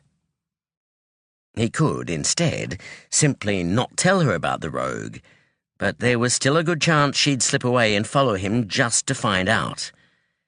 Again, it was what he would have done. So he and Gol had decided their only choice was to involve her in the capture by giving her a relatively safe job to do. Once again, she would be one of his shadow guards. This time she would have to know the nature of the quarry they were chasing. There would be no rushing in to fight this enemy if things went wrong. Fighting magicians with knives was pointless and suicidal. Yes, the guild. It's time you knew what we're dealing with, Sari told her. There are 3 things you will learn from tonight. Even the most powerful thief has limitations. It pays to have friends in high places. And there are some things best left to magicians.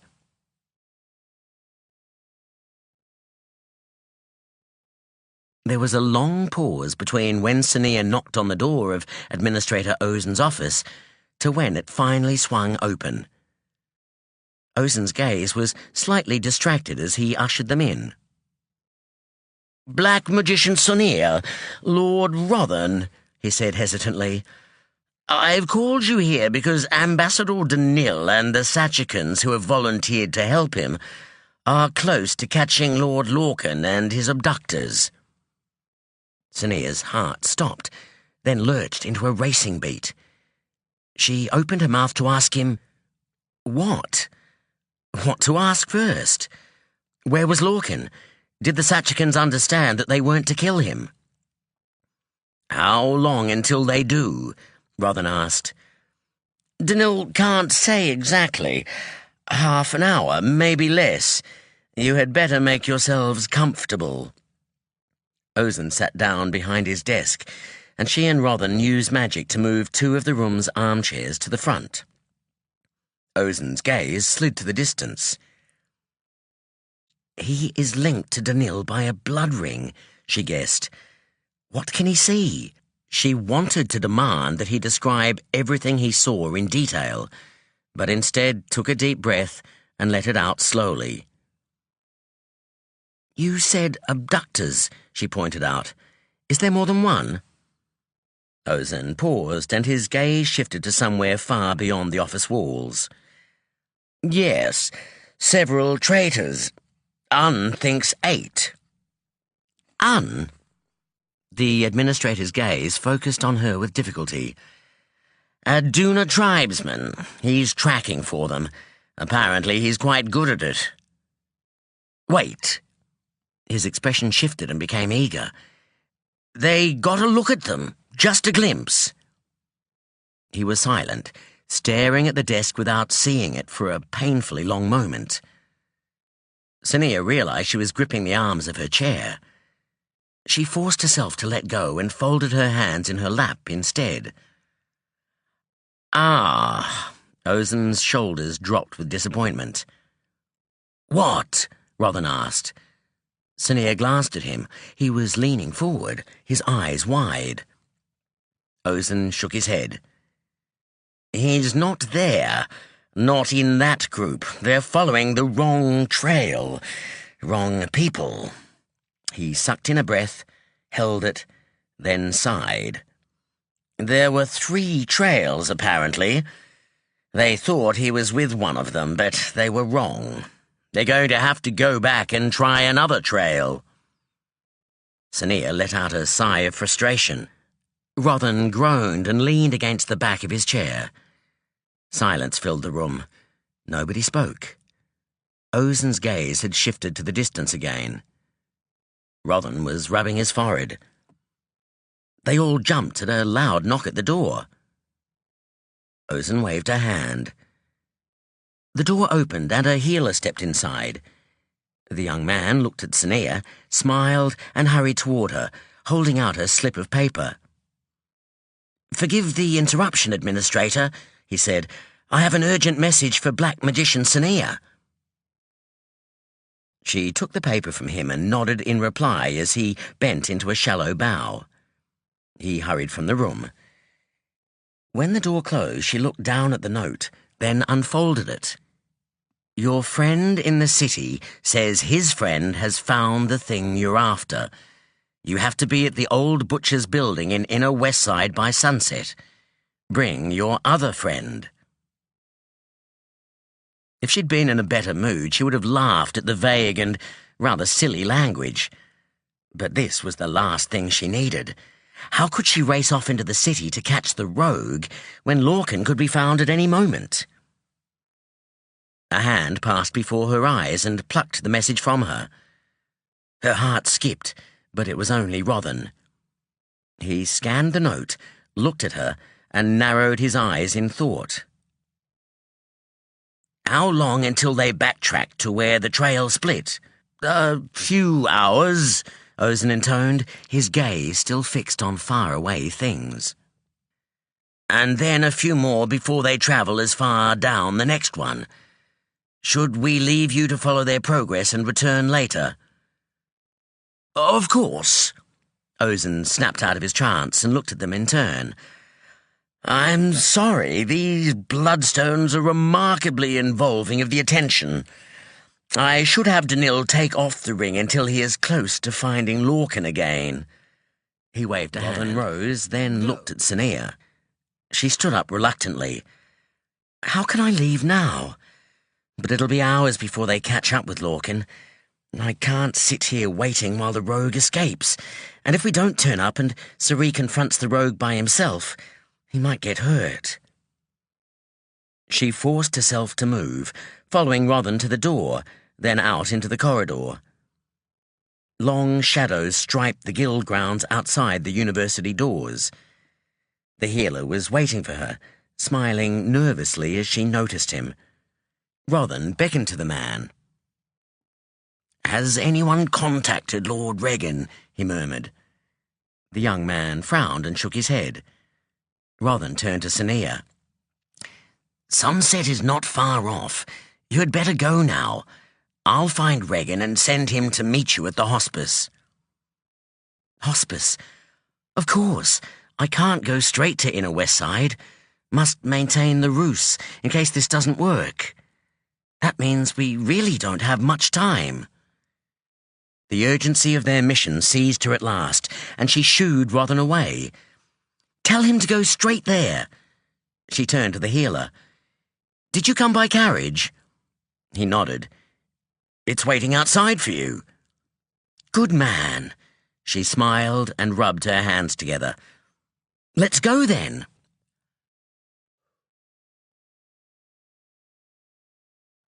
Chapter 26. A Long Night. It was Un who had noticed the scatter of stalks beside the road, which he said might be feed that had spilled from a cart when it had stopped there.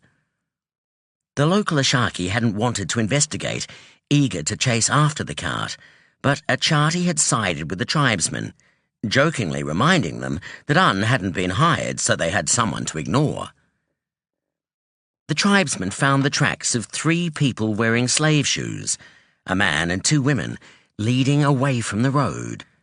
"I see this print at the last place," Un told them, pointing to a slight depression in the sandy ground. "The shape is longer and thinner than Sachakan foot, and there a hole under the heel."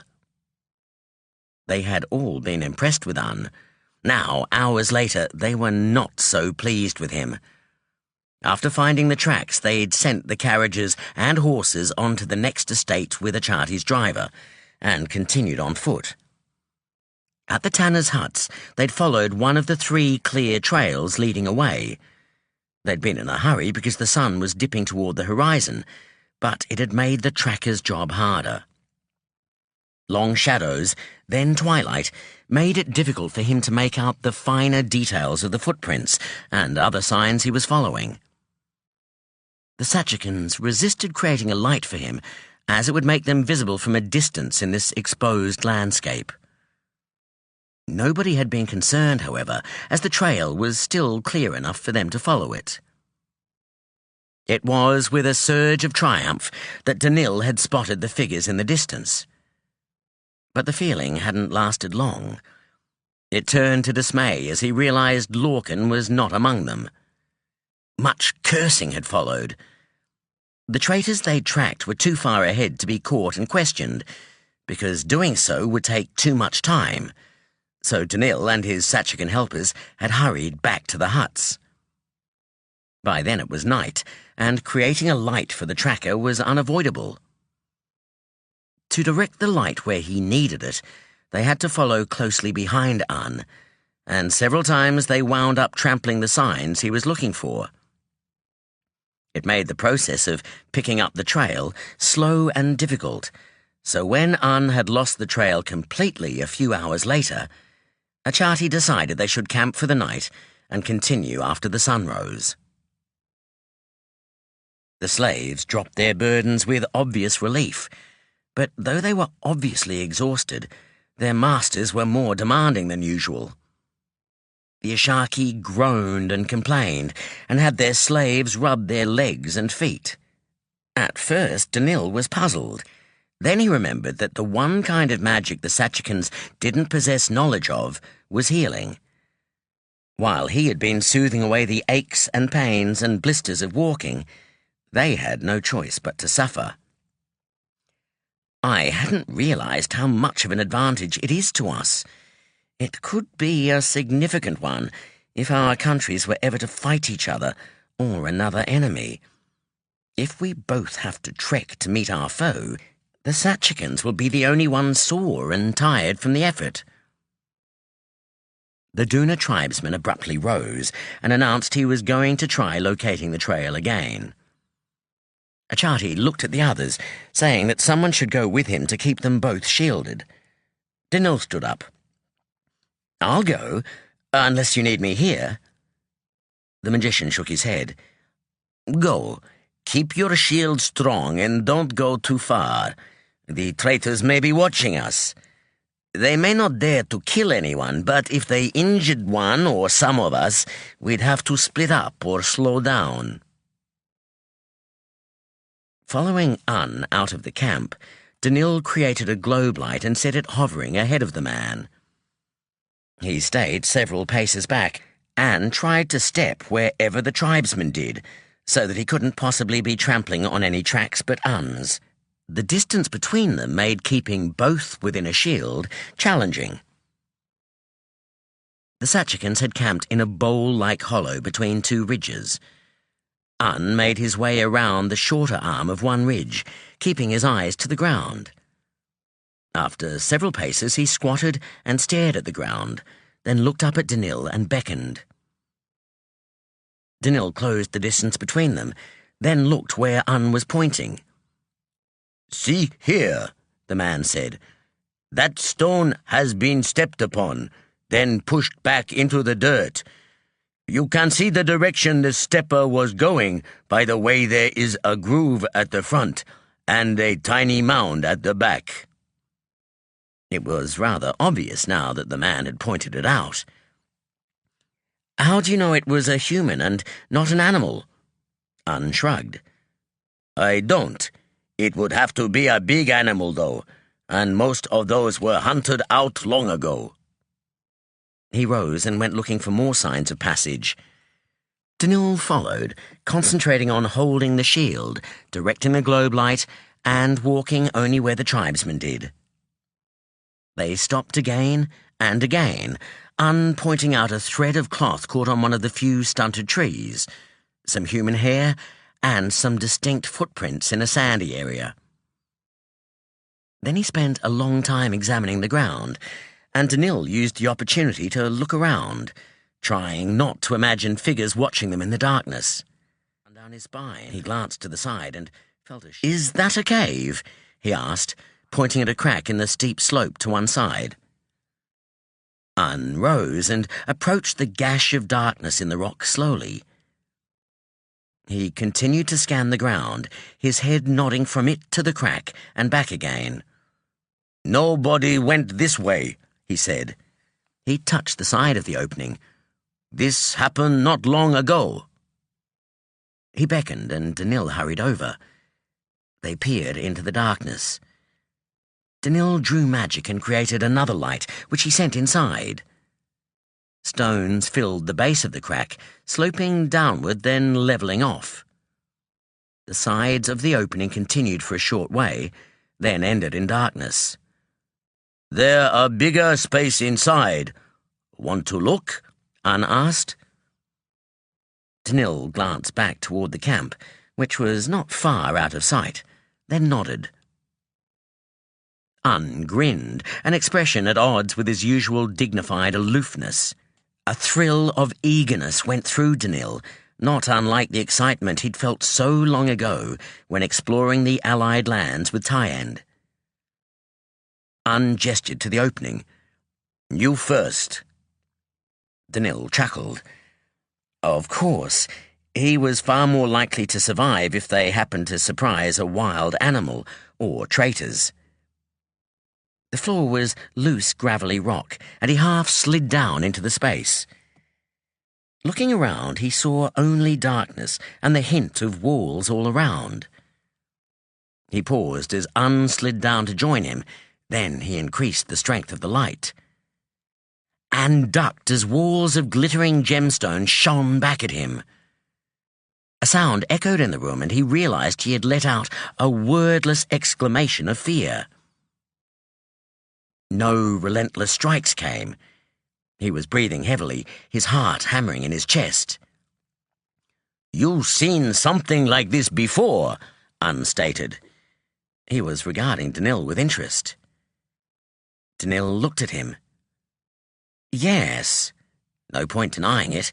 His reaction had been nothing less than obvious. "This not dangerous." The man spoke with certainty and authority. Now it was Danil's turn to look at his companion with curiosity. "You know what this is?"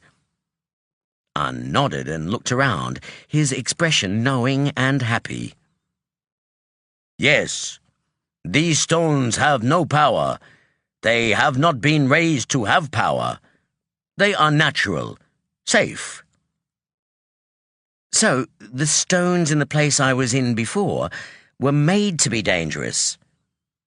"Yes, by people. Where was this place?" "In Aline, beneath an ancient ruined city." Un nodded again. "A people once lived in the mountains here. They knew the secret of the stones, but they are gone. All things end." He shook his head. "Not all," he corrected. "A few secrets Duna kept." "You know how to make gemstones with magic in them?" "Not me. Some of my people. Trusted ones." His expression darkened. "And traitors. Long ago they came and made a pact, but they broke it and stole the secrets. That is why I help the Sachakans, even after what they do to my people. The Duna not forgiven the traitors." "Do the traitors know how to make caves like the one in Aline?" Danil asked. If he'd known that, he'd never have entered this one like some child exploring for fun. "No," Un replied. "Nobody knows that. Even the Duna forget some things." "That's one thing probably best forgotten." "Yes." Un grinned. "I like you, Kyralian." Danil blinked in surprise. "Thank you. I like you too." The man turned away. "We get back to camp now. I found trail." It was much harder to get out of the cave than into it, with the stone sliding out from under their feet, but the tribesman set his toes into the rough surface of one side of the crack and climbed out that way. Danil created a small disk of magic under his feet and levitated out. Un seemed to find this very funny. The walk back to the camp was much quicker, since no longer needed to stop and examine the ground. Danil was relieved to find that the magicians had let their slaves go to sleep, sprawled on the ground behind them. They were drinking some sort of liquor from the ornate cups each had brought with them. Danil accepted a measure of the fiery liquid. He only half listened to their conversation about an Ashaki's son who had no skill as a trader and was going to ruin his family. His mind kept returning to the fear that had coursed through him when he'd seen the walls of gemstones. I never even thought to wonder the worth of them as mere jewels, even after I calmed down. I don't think I did last time either. But then I was rather distracted.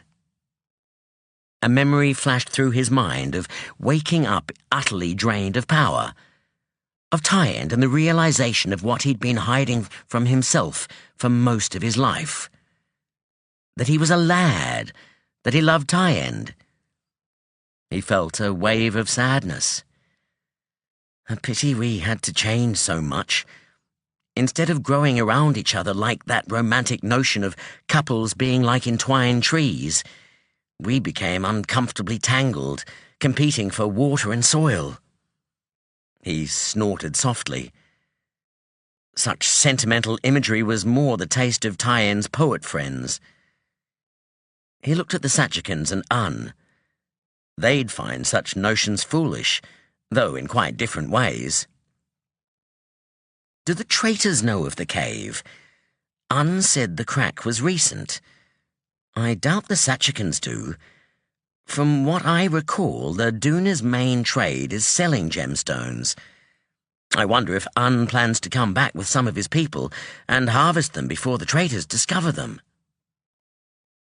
Then he recalled what had said.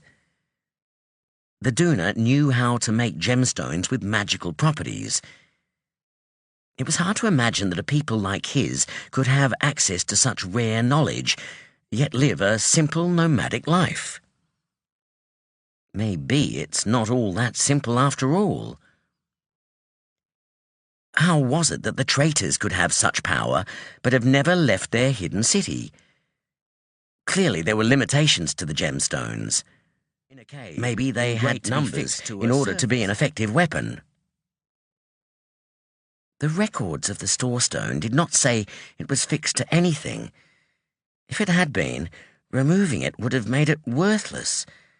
So why bother chasing after the thief? Lorkin would be very interested to know what he'd learned tonight. But Lorkin was with the traitors. And the traitors had knowledge of magical gemstones. Danil caught his breath. Suddenly he understood something that was going to cause him considerable awkwardness with the men he was with, the Sachakan king, the guild, and, not the least, Lorkin's mother. Suddenly he understood there was a good chance Lorkin did not want to be found. Not long after dawn, Savara had called a halt on a high exposed ridge. The way had grown steeper and more rugged through the night, and all of the traitors in their group had used tiny, faint lights hovering close to the ground to illuminate the way. After posting guards and sending out scouts, she told the rest of the group to settle just beyond the crest of the ridge, out of sight, and try to sleep. "Our pursuers are several hours behind us now," she said. "They'll have to stop to rest, too, and they're not as used to moving about in such rough territory as we are. We'll continue on after sunset." The rest of the traitors wore small packs like the ones Lorkin, Tavara, and Chari had carried since leaving the cart. He now discovered what the rolled-up bundles of thick fabric were. They were unrolling them for use as a mattress. He'd assumed they were some sort of blanket, but it made sense they'd carry a mattress over a blanket. Magicians could heat the air, but they couldn't make the ground any softer. Certainly not around here, he thought, as he stretched out next to Chari and Tavara. The area was all rock and stones, with the occasional twisted tree. Hearing footsteps, he turned to see Savara approaching, and quickly got up again. "I've considered your proposal and consulted with the Queen," she told him. Via a blood ring, no doubt, he thought. "If you still wish to accompany us to Sanctuary, she will allow it, but she will not be the one to decide if you will be permitted to leave again. That decision will be made by vote, which makes it likely you will have to stay. Many traitors will fear you will reveal the location of the city if we let you go." Lorkin nodded. "I understand. Take some time to think about it," she said, "but I will need your decision before we leave tonight." She moved away, climbing to the top of the ridge and sitting in the shadow of a large boulder. Keeping watch, Lorkin decided. He lay down again, despite knowing he wouldn't be able to sleep with such a decision to make. "Nobody would think badly of you if you went home," a voice said nearby. He rolled over to see Chari watching him, one arm beneath her head as a pillow. "This other faction, the one that sent someone to kill me, will they try it again if I go to Sanctuary?" he asked. "No," she answered without hesitation. "One of our queens decided long ago that there can be no such thing as assassination in Sanctuary. I think a few of our people decided that if it was a good political tool outside of Sanctuary, it would be so inside it too. In Sanctuary, murder is murder, except when it's execution, which is the punishment for murder." Lorkin nodded. "Which is what Tavara is facing." "Is there any chance a traitor will want to read my mind?" "They'll all want to get a look inside that head of yours, but they aren't allowed to unless you agree to it. Forcibly reading someone's mind is also a serious crime. It would make us too much like the Ashaki." "So if I refuse, surely they will want to check if I've got good intentions before letting me into the city." "They'd love to, but laws are laws. Some of them are a little crazy. Like how the Queen can decide if an outsider is allowed into the city, but not if they can leave again." "If I can't leave, what will be expected of me then?" "To follow our laws, of course," she shrugged, "which includes contributing to the work of the city. You can't expect to be fed and have a bed to sleep on if you don't help out in some way." "Sounds fair." Chari smiled. "Any more questions?" "No." Lorkin rolled onto his back. "Not yet, anyway." He'd done a lot of thinking since they joined Speaker Savara and her companions, and learned that he might not be able to leave Sanctuary. In that time, he'd listed reasons why he should and shouldn't go there. The list of reasons not to was short. "I came to Sachaka to assist Danil, not go off on adventures of my own, even if those adventures might lead to a beneficial alliance for the Guild." He didn't have the authority to negotiate an alliance, but he only needed to get the traitors to the point of wanting to negotiate and then arrange for a guild magician with the authority to meet them, like Danil. Mother will not like it. But this was a decision for him to make, for himself. Still, thinking of her, he felt both longing and guilt. He did not like the thought of never seeing her again, or never speaking to her. He still hadn't had a chance to use her blood ring without revealing its existence to anyone. If he entered Sanctuary, would he be searched? Would the traitors take the ring off him if they found it? If they were so suspicious of him that they wouldn't let him leave Sanctuary, They certainly wouldn't want him using a magical device that allowed him to convey everything he knew to the guild. He was beginning to think that he should use it soon, even if just to reassure his mother, and then find a place to hide it. Retaining the ring is another reason not to go to Sanctuary. It's only a small reason, though, and one I can remove. There were many more reasons to go than not, however. First, there was Tavara. He could not contemplate abandoning her. If he didn't speak on her behalf at the trial, she might be executed. She had saved his life and his fault. Die for it. Even if I knew she would be fine, the thought of never seeing her again... His chest tightened and his heart began to beat faster. He frowned. There is more to this than an obligation to help her. I like her, a lot. I couldn't abandon her, even if she doesn't have the same feelings for me. He thought about what Chari had hinted at. Not any and every man for our Tavara. Don't worry about that. The woman believed that Tavara found him attractive, but Tavara wasn't behaving that way. She seemed determined to repel him, frowning and scowling when he talked to her, and trying to talk him into going home. Each time she did, Chari assured him that Tavara felt guilty for not telling him earlier about the price for entering Sanctuary, and didn't want him sacrificing his freedom for her sake. But if I let her talk me into going home, she'd have not only saved me, but possibly sacrificed her own life for me. I can't let that happen. Tavara wasn't the only reason he ought to go to Sanctuary. To have come so far, got so close to these traitors, and not attempt to set up negotiations between them and the guild would be a waste of a great opportunity. He doubted that strangers often had the chance to enter Sanctuary and make such proposals.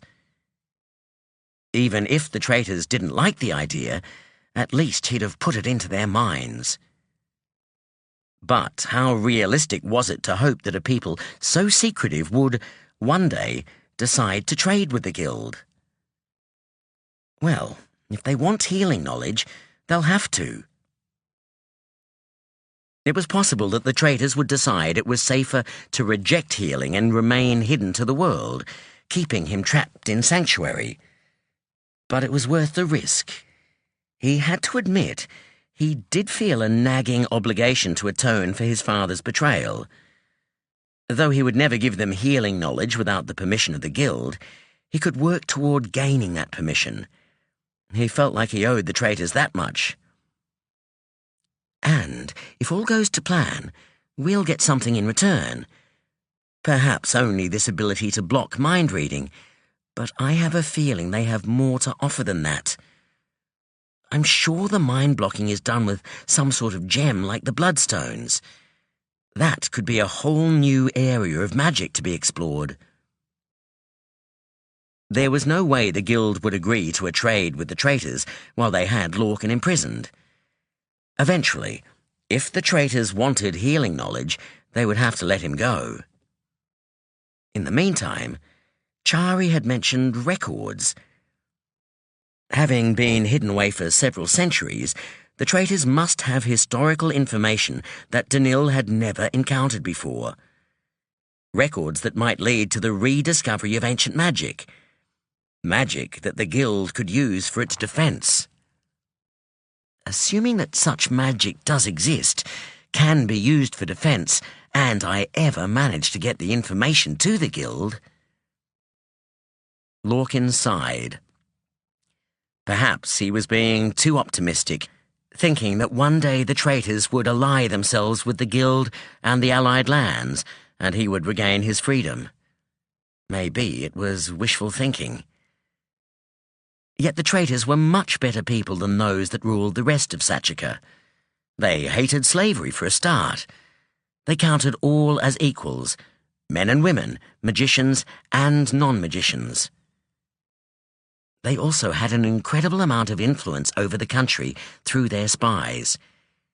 He had to admit, The possibility of them taking over Sachaka one day was appealing. He had no doubt the first thing they would do is abolish slavery.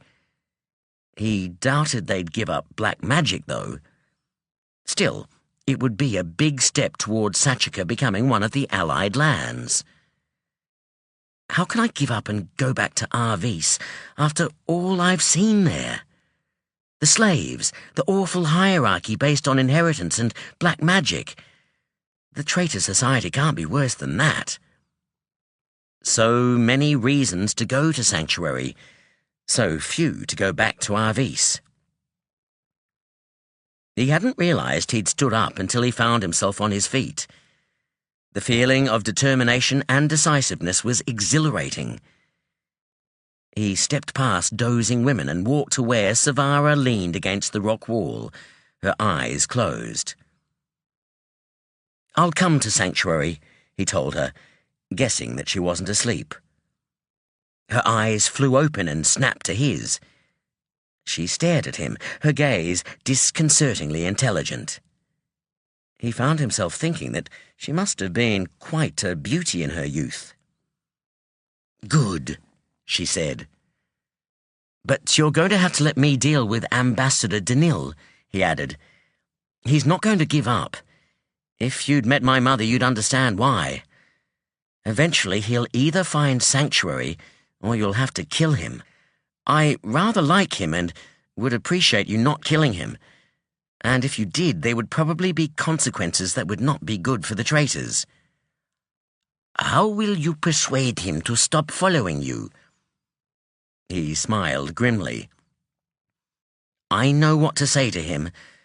I'll need to speak to him alone, though." "I doubt the Asharki will let you go if they see you." "We'll have to lure him away from them." She frowned as she considered this. "I think we can arrange that." "Thank you." "Go sleep. We'll have to let them catch up with us again, so we may as well get some rest in the meantime." He walked back to his mattress and found Tavara sitting up, glaring at him. "What?" he asked. "You had better not be thinking there is more between you and I than there actually is, Kyralian," she said in a low voice. He stared at her, feeling doubt starting to creep in. She stared back, then abruptly turned away and lay down with her back to him. He settled onto his mattress, feeling worry starting to eat at him. Perhaps this is a one-sided thing. "Don't worry," Chari whispered. "She always does this. The more she likes someone, the more she pushes them away." "Shut up, Chari," Tabara hissed. Lying on the hard ground, Lorkin knew that sleep was going to be impossible. It was going to be a very long day, and he was beginning to wonder if there might be a significant downside to living in a city of women like these. As Regan related the final stage to Suri again and tried not to listen. After leaving the guild, she and the healer who had brought the message had hurried to the hospice by carriage. "So many hours have passed since then. It feels like something that happened yesterday." There had been a delay, she remembered. A healer new to the hospice had pinned her down with questions about protocol. Sonea had told the man that he could ask such questions of any healer there and some of the helpers, but he didn't seem to trust them. By the time Sonea extracted herself, Regan was there waiting for her. He arrived in a covered cart used to transport supplies to his family home. She had felt strangely out of place, riding in the back of an old cart, the both of them using empty crates as seats. But it was a smart move. They would attract too much attention if they arrived in a guild carriage. He'd also brought some threadbare old coats to wear over their robes. For that, she was immensely grateful, and a little ashamed that she hadn't considered how they were going to disguise themselves. "Well, I had a lot on my mind, a lot more than Regan knows. And while Suri knows about Lorkin's abduction, I haven't had a chance to tell him that Danil is in the midst of tracking Lorkin down right now." When they arrived at their destination, a man had walked up to them and told them their host was waiting for them. Just knock on the last door to the left down that alleyway. They'd entered the old butchery building, whose owner had been forced to move his business away when the area had grown more prosperous and finicky about its neighbours. It was used as a storehouse. "The sun was setting when we arrived. I was worried we were too late. I needn't have rushed." They'd been ushered into a surprisingly well-furnished room. An extraordinary-looking man had risen from one of the expensive chairs to bow to them. He was dark like a lawnmower, but with a distinct reddish tone to his skin and strange, elongated eyes that put her in mind of drawings of the dangerous predatory animals that roam the mountains. He had no accent, however. He introduced himself as Skellen and offered them a drink. They declined. She assumed Regan was as reluctant to muddle his senses before a possible magical confrontation as she was. "Maybe I should have had that drink." Skellen was clearly excited to meet them.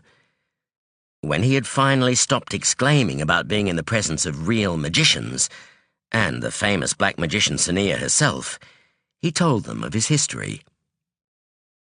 He and his mother had left their homeland, a land far to the north, when he was a child. Farron, the thief she had once agreed to use magic for in exchange for hiding her from the guild, had raised him to be his heir. He remembered little of his homeland and considered himself a Kyralian. Sonea had begun to warm to him at this point, though she hadn't forgotten that he was an importer of Roet. Suri had arrived at last, and Skellen grew serious. He explained his trap. The rogue, he had learned, worked for a Roet seller who bought his supply from a worker in this building. They were due to pick up some more, but the timing was never sure.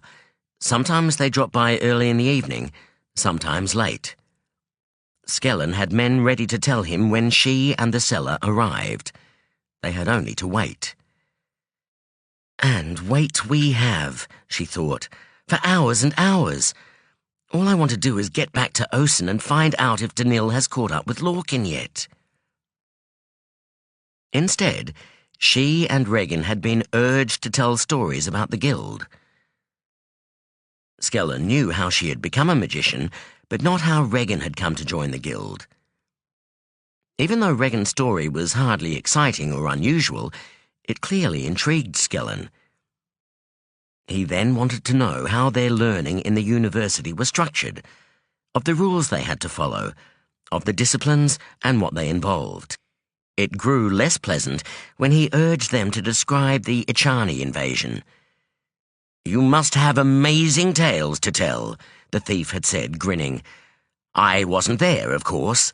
My mother and I hadn't arrived in the country yet."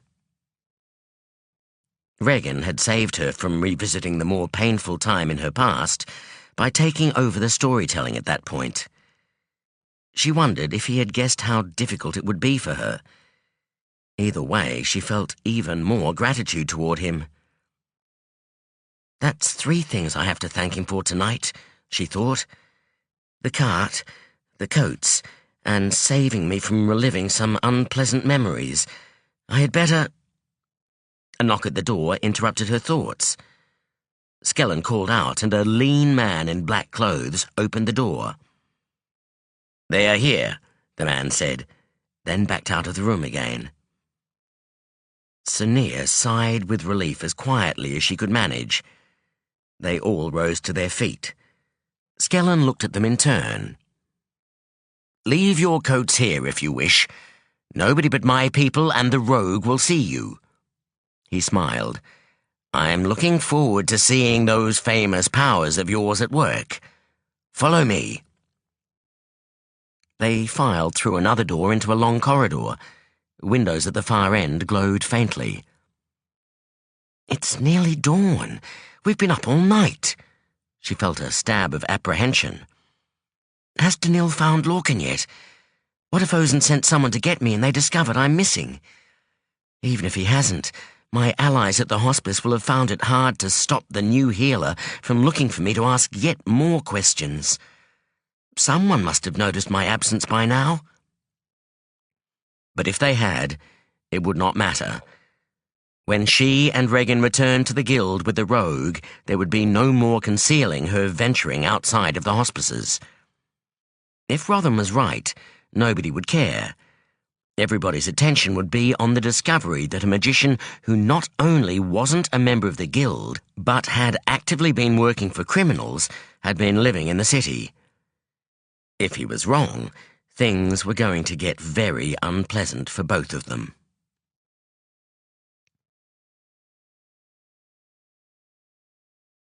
Chapter 27.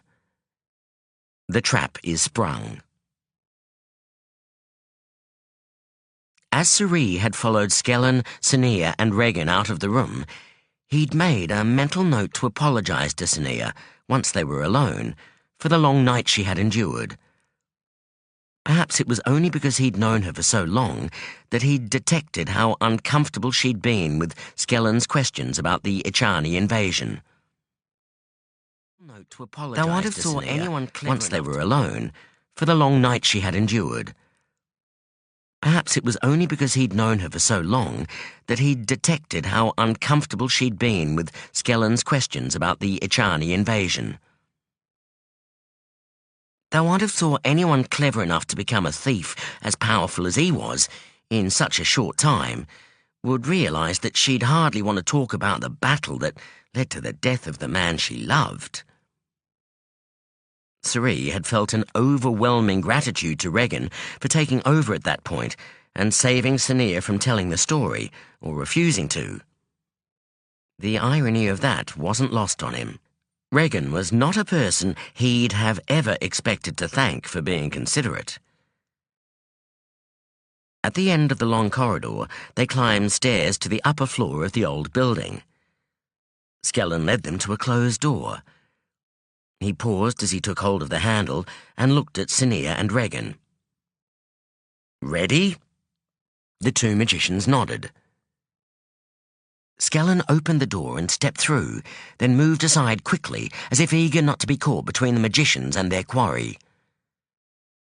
Suri followed Sonea and Regan into a room filled with crates, lit with lamps set around the room. 4 people had turned to see who had entered. 3 were men, and 1 was a woman wearing a cloak, the hood up and shadowing all but the dark skin of her chin and jaw. 2 of the men looked unconcerned and unsurprised at the interruption. The 3rd man looked from Skellen to the magicians, his gaze dropping to their robes. He looked shocked and frightened. But the woman's reaction was the most dramatic. She backed away, then raised her arms as if to ward off a blow. The air vibrated faintly. Sonea and Regan exchanged a knowing look. That was some sort of magical attack, Suri guessed. The magicians turned their attention back to the woman. She yelped in surprise and tucked her arms in against her sides. Or is that an involuntary movement? Suri thought. She looks as if something invisible is wrapped around her. The magicians paused as if waiting for something, but nothing happened. Sonea glanced at Regan again, then walked over to the woman. "What is your name?" she asked. "Fawley," the woman answered, her voice trembling. "Did you know, Fawley, that all magicians in the Allied lands must be members of the Magicians' Guild?" The woman swallowed audibly and nodded. "Why aren't you a member?" Sonea asked. There was no accusation in her voice, just curiosity. The woman blinked, then her head turned toward Skellen. I didn't want to." Sonea smiled, and while it was a reassuring smile, there was a sadness to it. "We have to take you to the guild now. They won't harm you, but you have broken a law. They'll have to decide what to do with you. If you cooperate, it will be better for you in the long run. Will you come with us quietly?" Fawley nodded. Sonea reached out a hand to her. Whatever force Sonea or Regan had kept her arms fixed against her body with was removed, and the woman's shoulders relaxed. Tentatively, she reached out to take Sonea's hand. The two of them walked over to Regan. Everyone in the room breathed a sigh of relief. Skellen looked pleased, Suri noted. Sonea and Regan looked grim, but also relieved. Fawley... Suri frowned, then walked over to the woman and tugged off her hood. He felt a shock as he saw her face. "This isn't her! This isn't the rogue!" There was a pause, then Skellen coughed. "Of course it is! She used magic, didn't she?" He looked at Sonea and Regan. "She did," Regan agreed. "Then there must be two rogues," Suri said. "It might have been dark when I saw her, but Fawley doesn't look anything like the woman I saw doing magic." "She has dark skin and she is the right age. You only saw her from above. How can you be so sure?" "The shape of her face is all wrong." The woman's skin was lighter, too. She had Lonmar bloodlines, he guessed, and their typical physique. But the woman he'd seen in the pawn shop had an entirely different build. "She's too tall, and too meek to be my family's killer." "You didn't tell me this before," Skellen pointed out. Suri looked at him. "I guess I didn't think it was worth going into detail if there was only one woman using magic in the city." "It would have been useful to know." For a moment, a scowl crossed Skellen's face. Then he sighed and shrugged. "Well, I guess it'll still be useful. You can identify the other one for us." Looking at Sonea, Suri saw she was shaking her head in dismay. He remembered how concerned she was that she might be discovered wandering about the city without permission. Once she brought this rogue to the guild, they would know she'd defied their restrictions. "Is this going to be a problem for you?" he asked. "We'll make sure it isn't," Regan replied firmly. "But it may be a problem for you. Once word gets out that we have caught this He glanced at the woman. "Fawley," he corrected. "The other rogue will be more cautious. She will not be so easy to find." "Not that she was in the first place," Skellen added. Regan looked at the thief.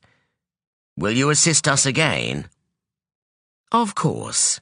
Skellen smiled. As the magician's gaze shifted to him, Suri bowed. "As always."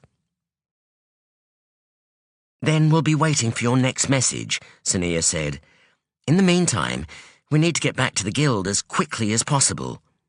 Her eyes flitted away. Following her gaze, Suri saw that the light of dawn was filtering through windows all around the room. "Yes, go," Skellen said.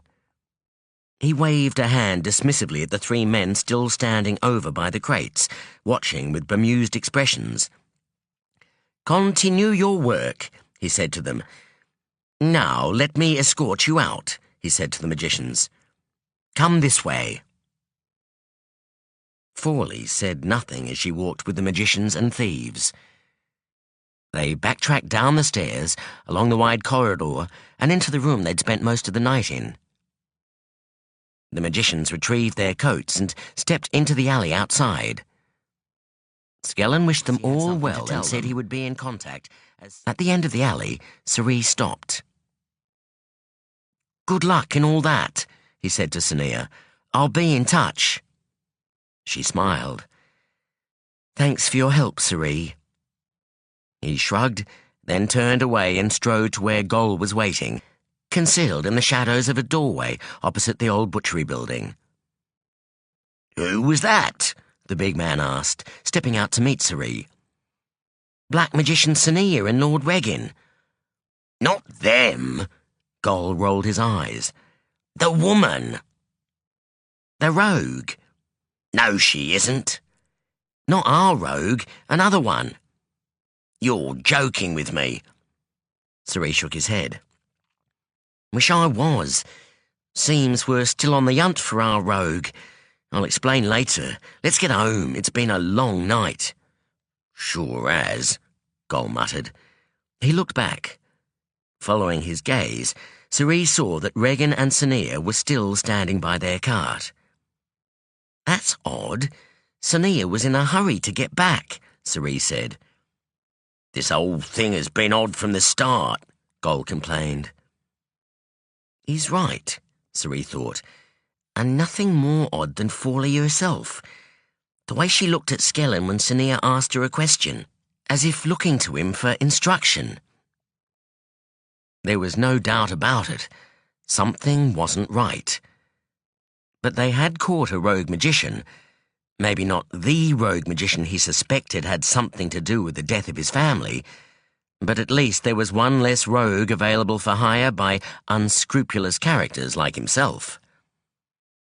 Life in the city's underworld was dangerous enough without magicians hiring themselves out. Though it would be handy having one to call on now and then. It might make finding my family's killer a lot easier. One thing he was sure of, though, the other rogue would not be so easy to catch.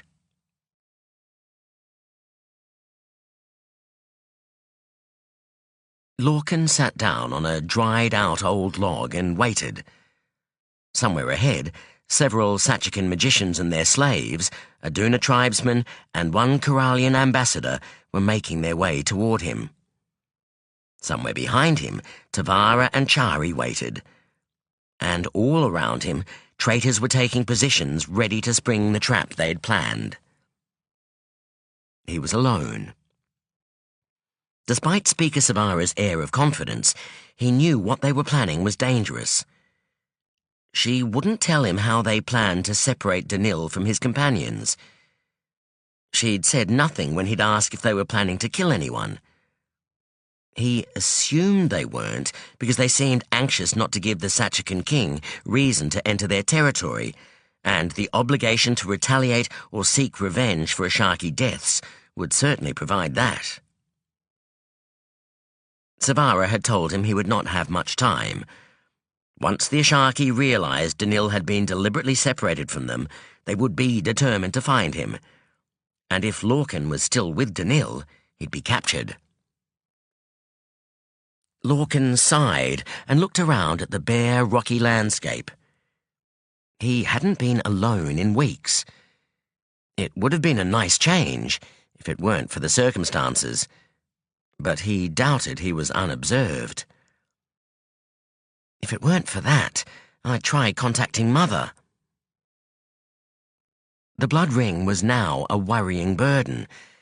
It wouldn't surprise him if the traitors searched him before or just after he arrived in Sanctuary. Though they did not treat him as if he posed much of a threat, he wouldn't expect them to trust him completely. And when they do, they'll find Mother's ring. It's too obvious that something has been stuffed into the spine of my notebook. They'll investigate. They'll find it and take it off me in case I let her know where I am. Do I trust them to keep it safe? He wasn't prepared to take the risk. So far, he'd come up with only two solutions. Hide it somewhere, or give it to Danil. He'd decided on the latter. Wait a moment. That means I can use it now. It won't matter if anyone sees me and works out what I'm doing. He'll have it, and he'll take it away with him. He was surprised at the relief that flooded through him, but not at the sudden reluctance that came afterwards. While he wanted to explain what he was doing to his mother and reassure her he was fine, she was going to take some persuading. Still, he had to try, and he didn't have much time. Reaching inside his clothes, he took the notebook out. A bit of pushing and digging later, he had the ring. He took a deep breath, then slipped it on a finger. "Mother? Lorkin!" Relief and worry filtered through to him like muffled music.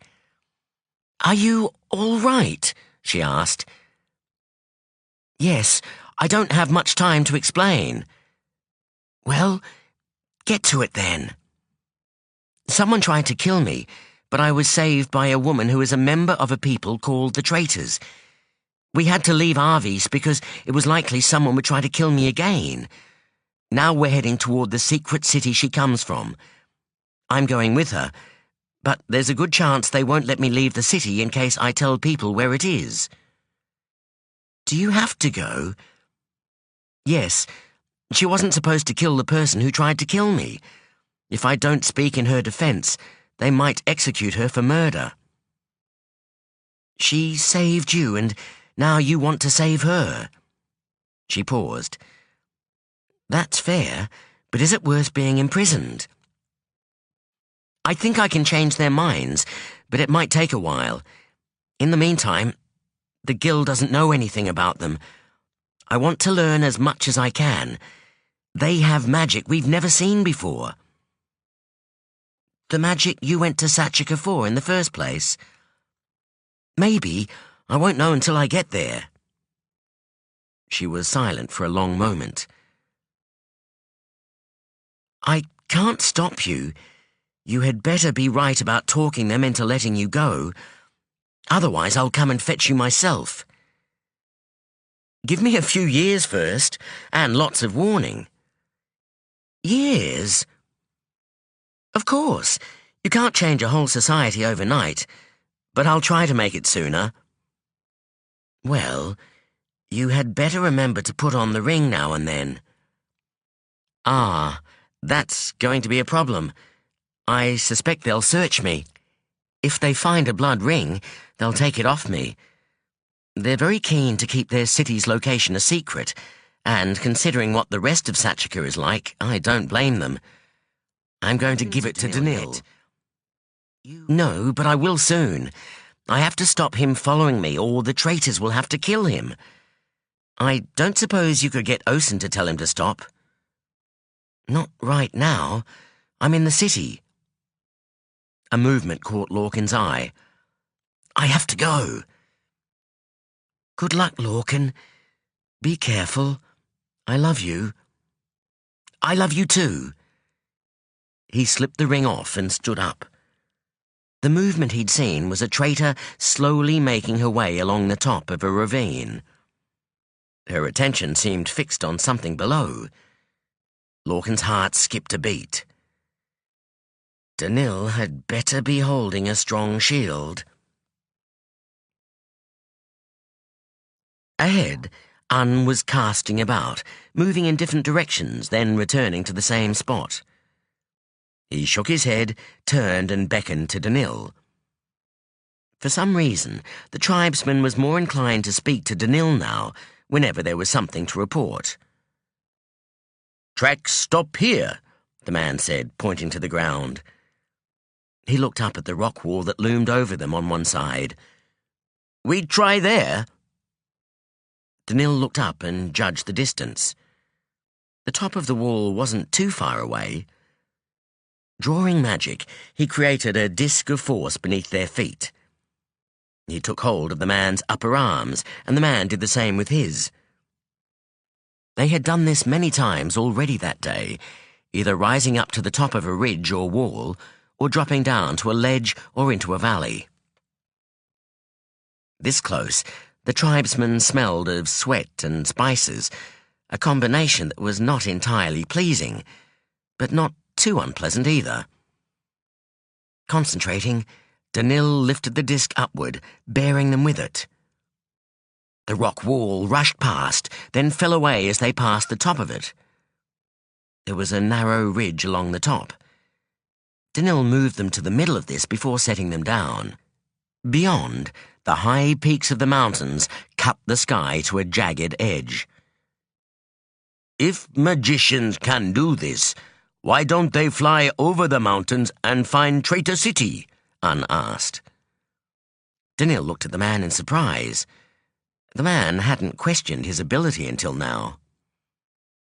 "Levitation takes concentration," he replied. "The further from the ground you are, the more concentration it takes. I'm not sure why, but the higher you go, the easier it is to become disorientated, and the further you have to fall." The man pursed his lips, then nodded. "I see." He turned away and began searching the ground. Moments later, he gave a huff of satisfaction. He leaned over the precipice, looking down at the Sachakans, who were staring up in puzzlement. "Trail goes here," he called. Then he set off along the ridge. Danil waited and watched as the Sachakans took it in turns to levitate themselves and their slaves up the rock face.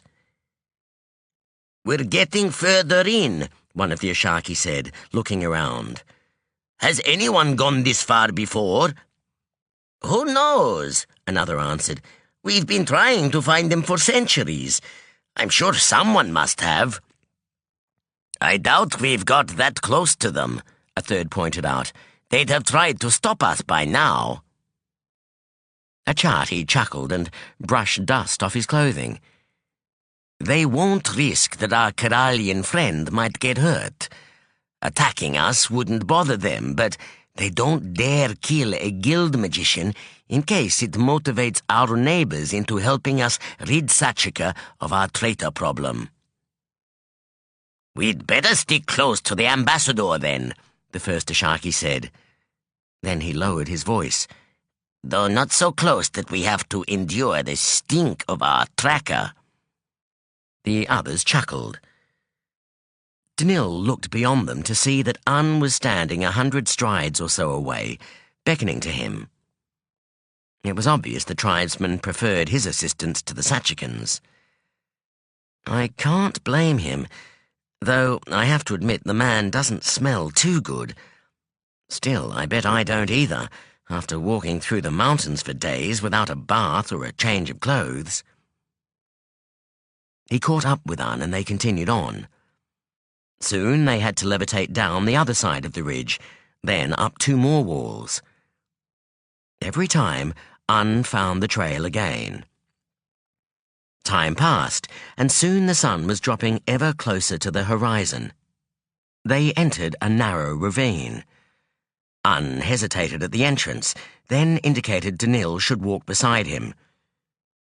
"You keep magic shield on," he said. "Keep it strong." Danil followed the man's advice. He felt the skin down his back crawl as he and the tribesman slowly walked down the middle of the ravine. He glanced back to see the Sachakans following, their expressions grim. They were casting suspicious glances up at the ravine walls. After several hundred paces, the walls began to retreat, and the ravine floor widened. Ahead, it became a small valley. Un let out a breath and muttered something. Then a crack and a boom shook the air. The sound came from behind them. Danil and Un spun about, then threw up their hands as stones pattered against the barrier that protected them. They backed away. A fog of dust had filled the ravine. Slowly, it settled to reveal a huge pile of rocks. "Where are the Sachakans? Are they buried?" Danil took a step forward, but a hand caught his arm. He turned to Un, but the man wasn't looking at him. He was looking toward the valley. Following his gaze, Danil saw a lone figure walking toward them. His heart skipped a beat. "Lorkin!" "They'll be fine," the young magician said. "They had strong barriers. It won't take long for them to haul themselves out, then to work out how they're going to get through to you, so I can't stay long." He smiled and stopped a few paces from Danil. "We need to talk." "We certainly do," Danil agreed. Lorkin looked healthy. He was even a little tanned. He was wearing slave's clothes, yet he looked strangely comfortable in them. Perhaps only because he'd been wearing them for several days now.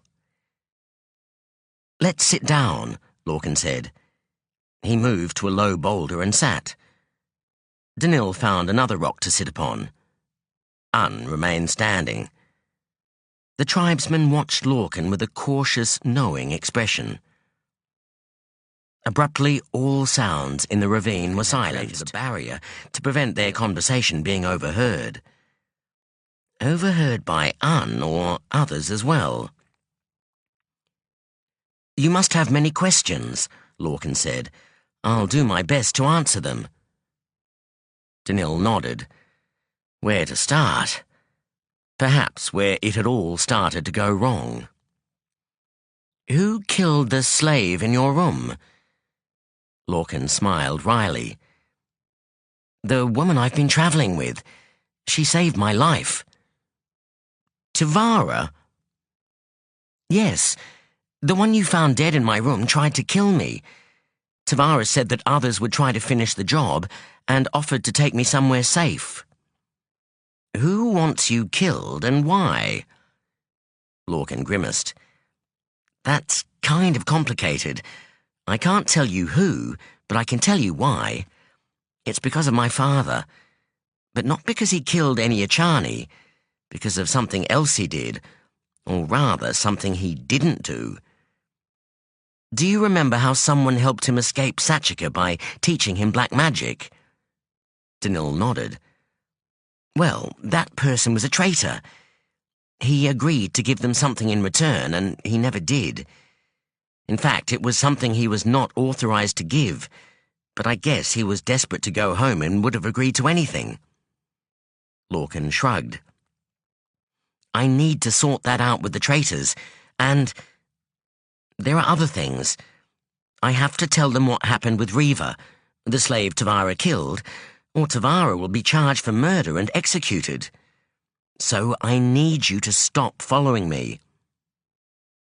"How did I know you were going to say that?" Danil said, sighing.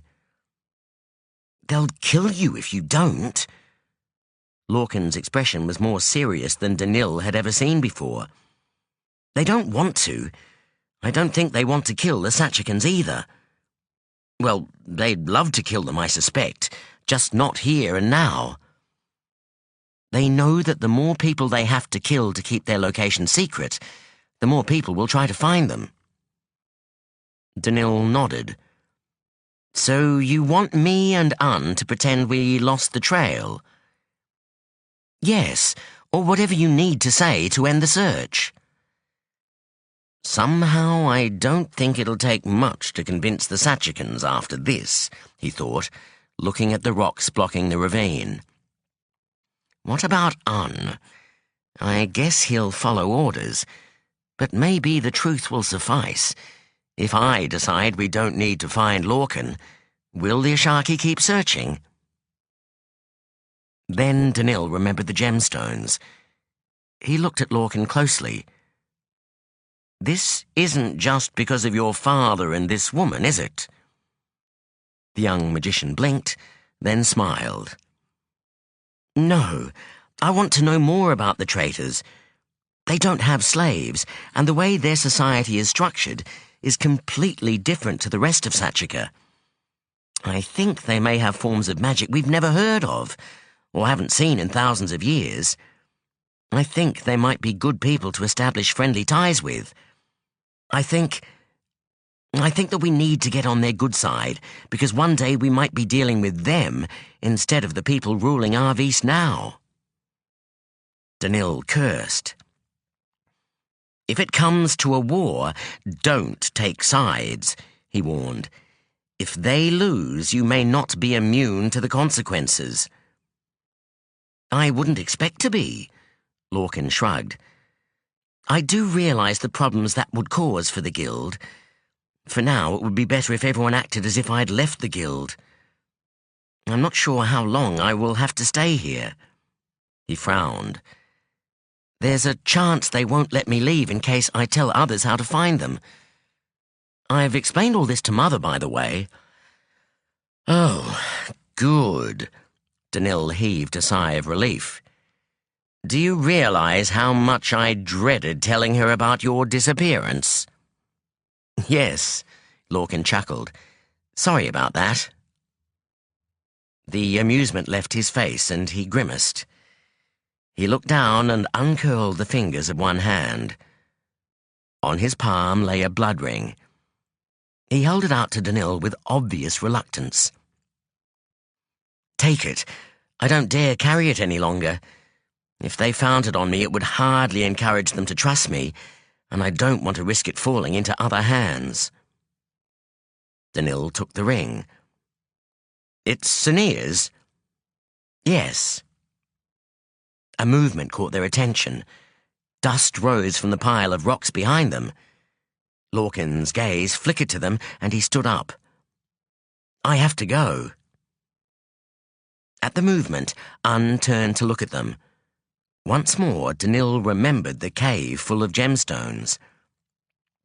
My friend here, he's from the Duna tribes, by the way, told me something interesting the other day. He said that his people have knowledge of how to make gemstones like those in the Cavern of Ultimate Punishment. Lorkin's eyes brightened with interest. He also said, Danil continued, that the traitors stole that knowledge from his people. You might want to keep that in mind. Your new friends may not be without a few nasty traits. The young magician smiled. Who is? But I will keep that in mind. It is interesting information. Very interesting. His eyes narrowed for a moment. Then he looked at Danil and grasped his upper arm. Goodbye, Ambassador. I hope your new assistant is more useful than I've proven to be. Danil returned the gesture. Then he jumped as sound returned. Lorkin moved away, pausing to say something to the tribesman as he passed. Danil rose and moved to Un's side, and they watched the lone magician stride away. What did he say to you? Danil asked when Lorkin finally moved out of sight. He said, You're the only one in danger, Un replied. He means the traitors fear I may lead you to their city. Not without the help of a magician, I suspect. The tribesman looked at him and smiled. No. So we'd better get you out of here sooner rather than later. How about we levitate over that pile of rocks and see if any of our Sachakan companions have dug themselves out yet? Is a good idea, the tribesman agreed.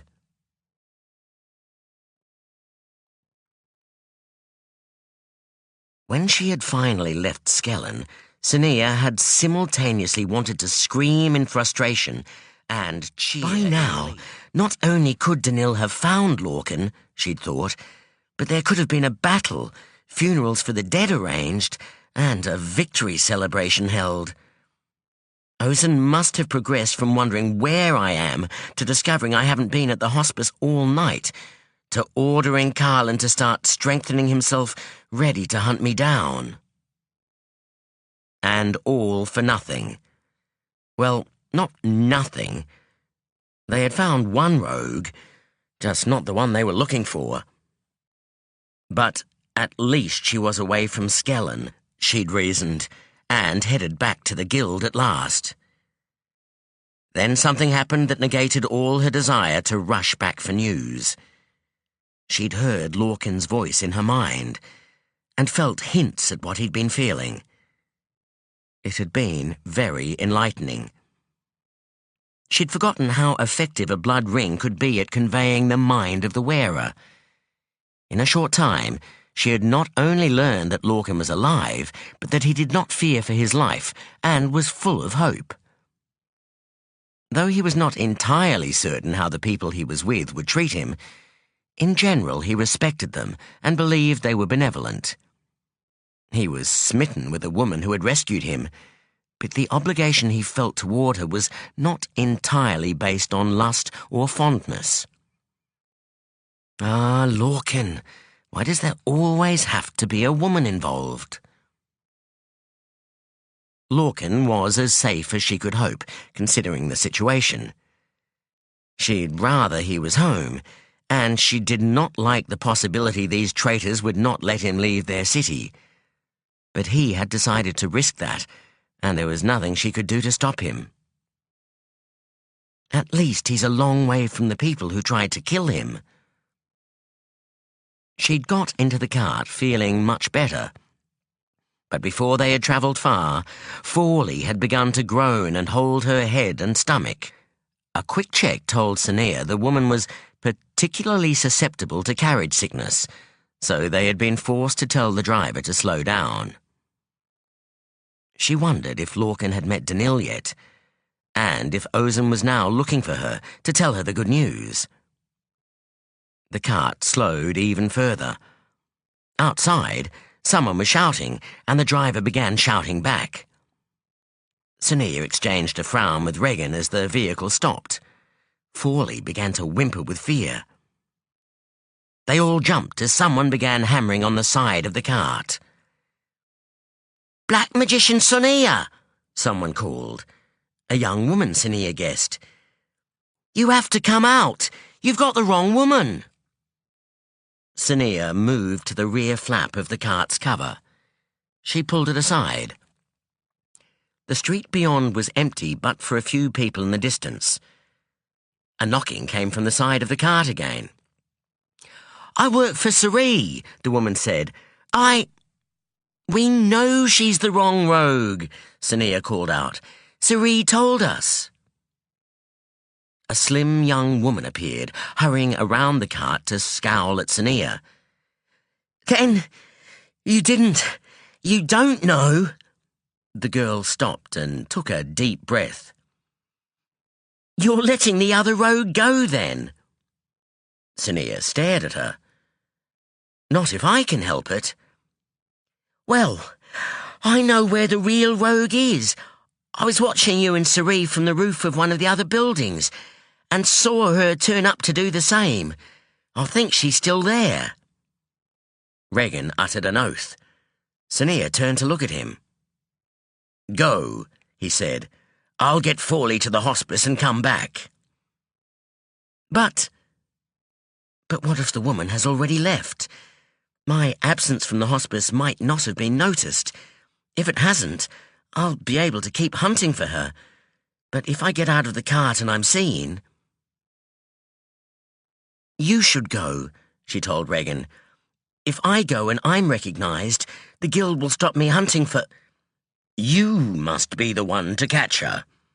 Regan stared at her, his gaze intense and his expression unexpectedly angry. "People need to see you do it. They need to remember that you're more than a healer, that restricting you to that is a waste." He pointed out of the cart. "Go, before she gets away." Sonea stared at him for a moment, then pulled the flap wide and jumped out onto the road. Her coat flared open and the young woman's eyes widened as she saw the black robes beneath. Sonea took the hint and buttoned the coat up. "What's your name?" "Anyi." The girl straightened. "Follow me." The girl broke into a jog, heading back toward the old butchery. "Have you told Cerie?" Sonea asked. The girl shook her head. "I couldn't find him." They moved into a maze of alleys, jogging from shadow to shadow. Sonea realized her heart was beating fast with a strange mix of long-forgotten excitement and something more primal. "I'm like a hunter about to catch its prey," she thought. Then she remembered how it had felt to be hounded and frightened, sought by powerful magicians, and she sobered. Still, this woman is no untrained child. Why was she watching us? Did she know about Skellen's trap? She must have known about it. How had she found out? Had she sent Fawley in her place? Close to the old butchery, Anyi entered an alleyway. At the far end, Sonea could see a busy main road. She was on the roof of this building, she said. There's a spot out of sight around here where you can climb up. The girl had been about to dive into a small, dead-end side alley, but suddenly checked her stride, then backed away from the entrance.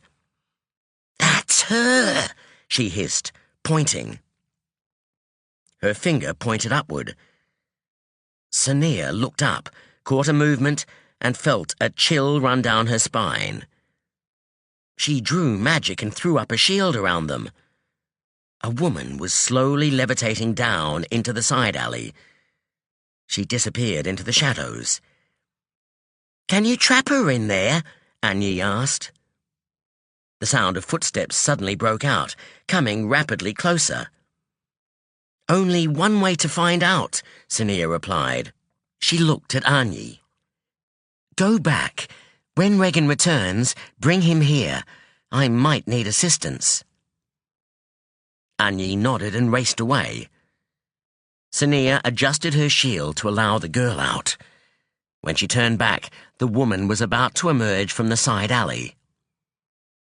Sonea stepped forward and threw up a barrier. Surprise, shock, and dismay crossed the woman's dark face. Then her strange, angular eyes narrowed. A force hammered against the barrier. It was no test strike, but a full blast that was stronger than Sonea expected, and at the same time another strike flashed toward her. The barrier wavered and fell before she had a chance to strengthen it. The woman dashed out of the dead-end alley and ran toward the main road. Sonea ran after her, throwing out another, stronger barrier to envelop her, but the woman smashed this down with a violent blast. A moment later, the rogue was among the people, moving up and down the road beyond. Sonea reached the alley entrance.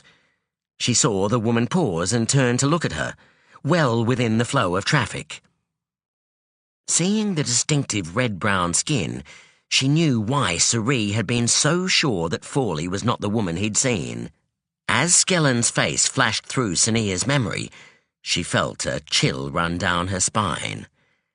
Same reddish-dark skin, same strange eyes. This woman is of the same race. A smile stretched the woman's lips, a dangerous, triumphant smile. She thinks I won't dare use magic with all these people around, and she is right. I also don't want to risk harming her, though it would certainly make matters simpler for the guild if the woman got herself killed. To deserve that fate, she'd have to do much worse than be a rogue magician working for Roet sellers as a blackmailer. Like killing Suri's family. We need her alive to find out if she's guilty or knows who is.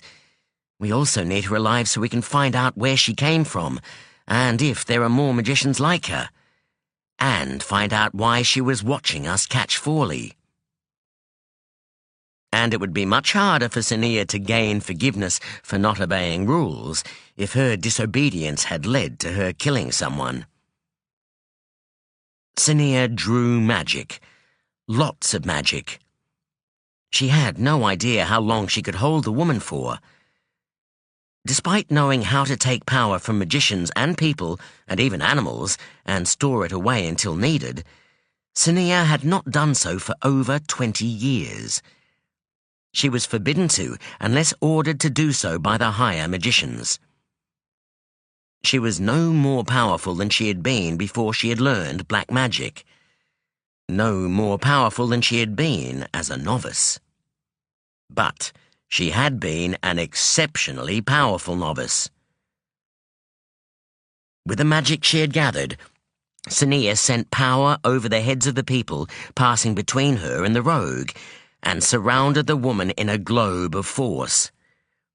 At once the woman began striking in all directions, but though her attacks were powerful, Sonea had expected them to be so, and kept the containment barrier strong. The flash and vibration of magic sent people scattering away from the woman. Sonea shrugged out of the old coat and tossed it aside. When people recovered enough to stop and watch, She did not want them wondering why she had been wearing it. The black cloth of her robes stirred in a breeze as she stepped out of the alley entrance and walked toward the rogue. She heard exclamations from either side, where crowds of onlookers were no doubt gathering, but kept her attention on the woman. The rogue snarled and increased her attack on the barrier. Sonea strengthened it further, trying not to worry at how rapidly she was using her reserves of magic. How long can I keep this up? How long can she keep it up? A sound broke out from either side. Sonea did not realize what it was at first. Then, as she did, her concentration nearly faltered from amazement. The crowd was cheering. Through the sound came a different sort of shout. In the corner of her eye, she saw someone approaching. Someone wearing purple. "Need some help?" a young male voice asked. An alchemist, not one she knew, however. "Yes," she said, "come through." Letting him into her barrier, she held out a hand to him. "Send me your magic." "The old-fashioned way?" he asked, surprise in his voice. She laughed. "Of course. I think we can manage one rogue between us." He took her hand, and she felt magic flow into her. She channeled it to the containment barrier. The alchemist called out, and she realized another magician was approaching, this time a healer. As the woman took Sonea's other hand, Sonea almost expected the rogue to give up. But the foreign woman fought on. Yet her strikes were growing weaker and weaker. Sonea felt an unexpected pity as the woman threw all her strength at the barrier until her attack finally faltered. The rogue's shoulders drooped. She looked haggard and resigned. Letting go of her fellow magician's hands, Sonea glanced at them. "Thank you." The alchemist shrugged, and the healer murmured something like, "Of course." Sonea turned her attention back to the rogue. She closed the distance between them, taking slow, measured strides. The alchemist and healer paced beside her, staying within her shield. The rogue regarded Sonea sullenly as she stopped before her. "What is your name?" Sonea asked. The woman did not answer. "Do you know the law regarding magicians in the Allied lands? The law that states that all magicians must be a member of the Magicians' Guild." "I know it," the woman replied. "Yet here you are, a magician who is not a member of the guild. Why is that?" The woman laughed. "I don't need your guild. I learned magic long before I came to this land. Why should I bow to you?" Sonea smiled. "Why, indeed?" The woman glowered. "So," Sonea continued, "how long have you lived within the Allied lands?" "Too long." The woman spat on the ground. "If you don't like it, why do you stay?" The woman stared balefully at Sonea. "What is the name of your homeland?" The rogue's lips pressed together stubbornly. "Well then," Sonea brought the barrier around the woman in closer. "Whether you like it or not, the Magicians' Guild is bound by law now." Anger contorted the woman's face, and a new blast of power pounded the barrier surrounding her. But it was a weak attack. Sonea considered waiting until the woman tired, then decided against it. She shrank the barrier around the woman, then used it to nudge her to the center of the road. She began pushing the rogue firmly but gently forward. The healer and alchemist fell into step beside her. And in this way, through streets lined with curious onlookers, they escorted the second rogue found that day to the guild.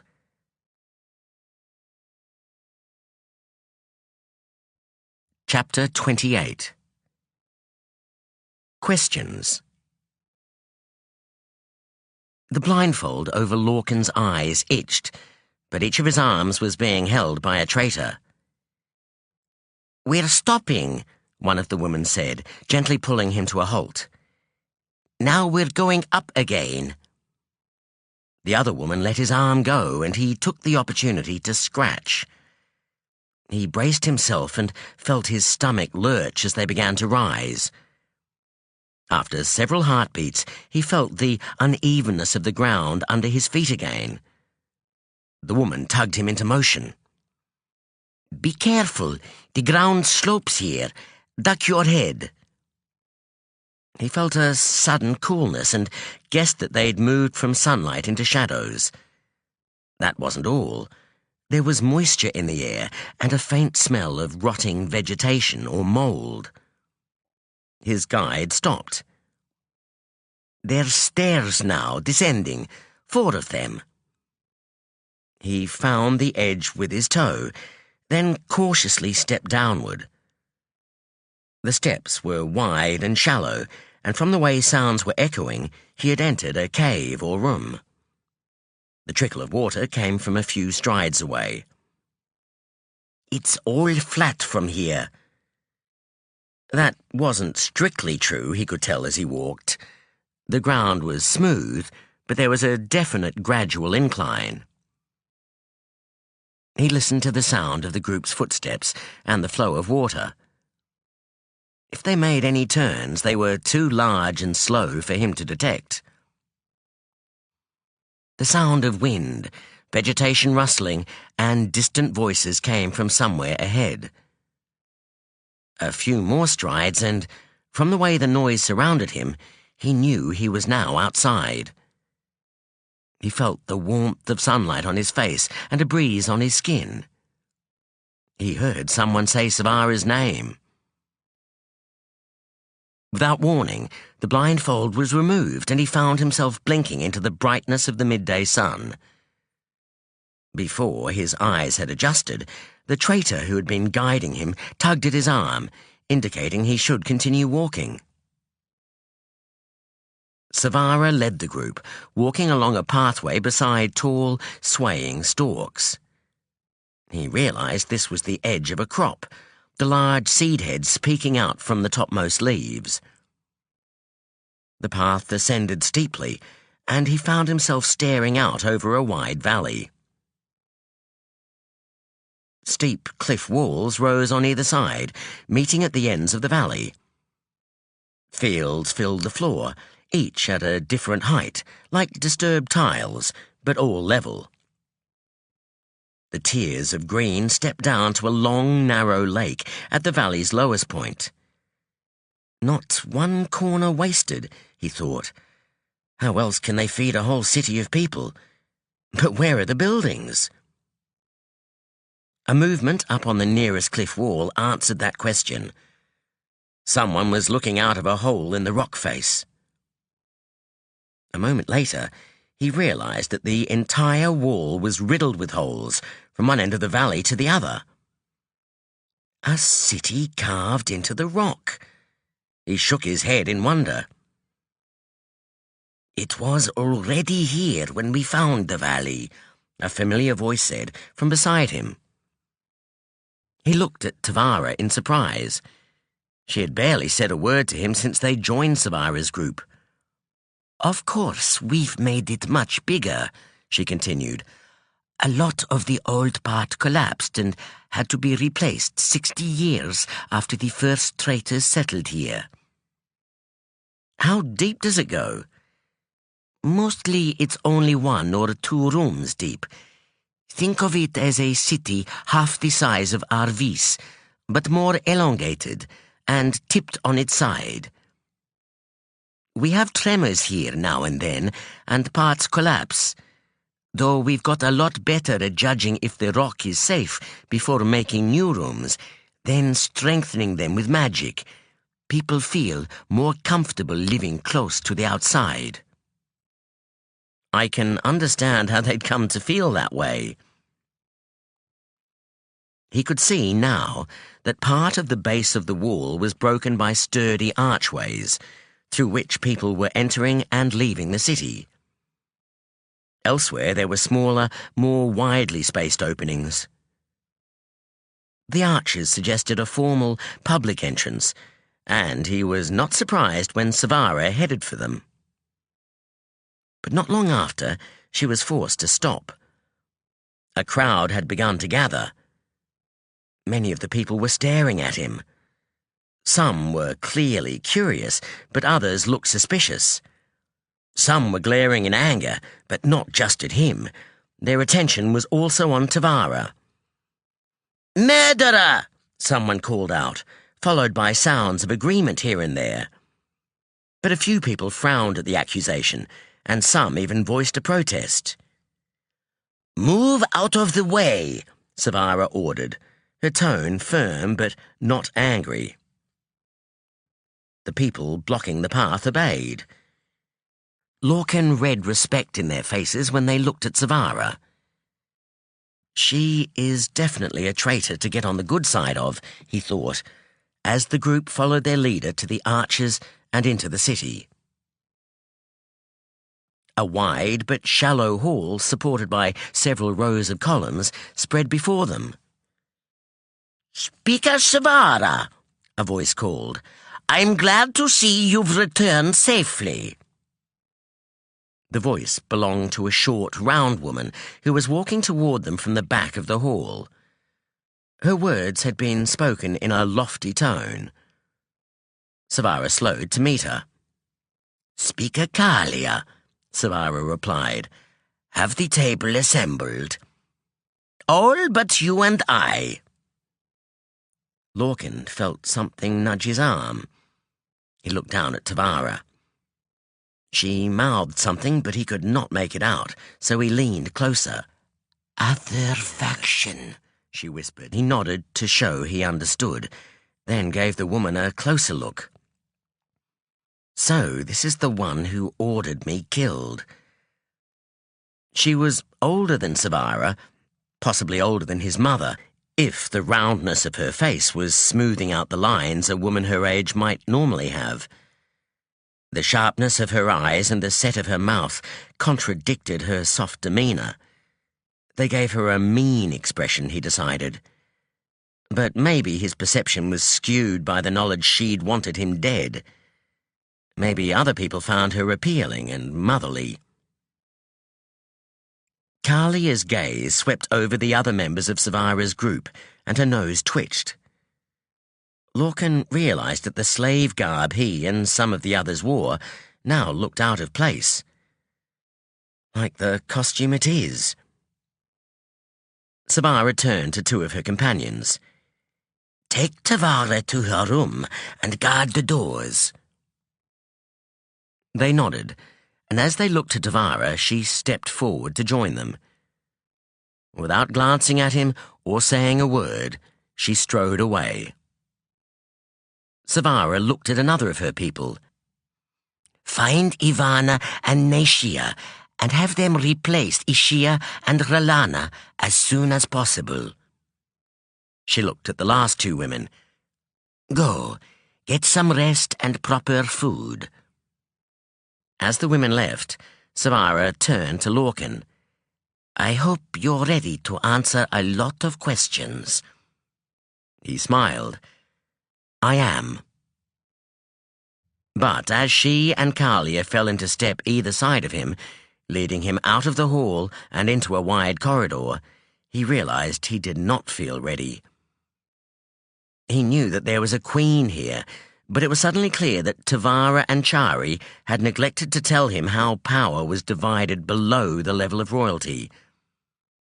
He knew the women flanking him were speakers, but he had no idea exactly how they fitted into the hierarchy, and he was feeling a fool for not asking. Savara asked if a table had been assembled. I'm guessing they don't mean furniture. They're both part of it, so I assume it's some sort of group like the higher magicians, with someone directing the formalities and ceremonies, as Administrator Ozen does at guild meets. Light in the corridor was subdued, but bright enough to illuminate the way. There was colour to it, colour that shifted and changed. He looked around, seeking the source, and realised that it came from bright points of light embedded into the roof. Gemstones! Magical gemstones! He tried to make out their shape as he passed, but they were too bright to look at directly. They left spots floating before his vision, so he forced himself to avert his eyes. The corridor was not long, and Savara and Kyralia led him through a wide doorway into a large room. A curved stone table had been set at one end. 4 women sat along the length of it, with 2 empty chairs waiting. At the far end of the table sat a grey-haired woman, who had the same tired look about her that Ozan always seemed to have. She's the traitor's version of the administrator, I'd wager. At the closer end was another chair, larger and studded with gemstones and empty. The rest of the room was a large wedge shape, fanning out from the table. The floor had been carved into steps, on which cushions had been neatly spaced. For an audience, though there's nobody here today. Savara directed him to stand before the table, then she and Kyralia took their seats. "Welcome, Lorkin of the Magicians Guild of Kyralia," the tired woman said. "I am Riaya, director of the table. These are Ivali, Shaiya, Kalia, Hlana, Halana, and Savara, speakers for the traitors." "Thank you for allowing me into your city," he replied, bending in a slight bow that he directed at them all. "I understand you have come to sanctuary willingly," Riaya said. "Yes." "Why?" "Foremost to speak in defence of Tavara at her trial." "And why else?" He paused to consider how to begin. "I understand that my father made a promise to your people that he should not have. If I can, I would like to settle that matter." The speakers exchanged glances. Some looked sceptical, others hopeful. "Is that your only other reason?" Lorkin shook his head. "Though I was only an assistant to the guild ambassador to Sachaka, I know that part of the role, part of the reason for having ambassadors in the first place, is to seek and maintain peaceful links with other peoples. The traitors are a part of Sachaka, so if we do not seek links with them, we are neglecting an important section of the country. Even the little I know about the traitors tells me that your values are more compatible with those of the Allied lands. You reject slavery, for instance." He took a deep breath. "If there is a chance that a beneficial link might be established between us, I feel obliged to explore the possibility." "What possible benefit would there be for us in such an alliance?" Kyralia asked, her tone full of disbelief. Lorkin smiled. "Trade." Kyralia gave a sharp, humorless laugh. "We've already sought honest trade with your kind and regretted it." "You refer, of course, to my father," he said. "I was told that traitors agreed to teach him black magic in exchange for healing magic. Is that correct?" The 7 women frowned. "Black magic?" Riaya repeated. "Higher magic," Lorkin explained. "Then that is true," Riaya said. Lorkin shook his head. Only the higher magicians of the guild, with permission from the leaders of the Allied lands, could have made that decision. It was not my father's right to offer you such knowledge. The women began to exclaim and speak all at once, and, though Lorkin could not make out what all of them said, the general opinion was clear. They were angry, yet also puzzled. Why would he make the promise? Did he intend to break his word? It's obvious why he did what he did, But Lorkin Kyralia said, and the woman beside her was were still talking, agreeing with each other, from the bits he caught, on how Kyralians weren't to be trusted. Let him speak, Riaya said, her voice cutting across theirs. The two women quietened. Kyralia crossed her arms and looked at him with haughty expectation. My father was desperate, Lorkin reminded them. He had been a slave for many years. He knew his country was in danger. He probably felt his personal honor did not matter in the face of his country's safety. And after years of being a slave, how much dignity would you have left? He stopped as he realized he was allowing too much emotion to enter his words. I have a question for you, he said. You don't get to ask us questions, Kyralia sneered. You must wait until... I would like to hear this question, Savara interrupted. Would anyone else? The rest of the women paused, then nodded. Go on, Lorkin, Riaya urged. I was told your people had known my father was a slave for some time before you offered him this trade.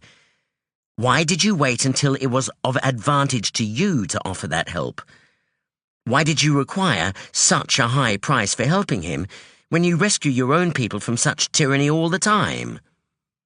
His last words were drowned in protests.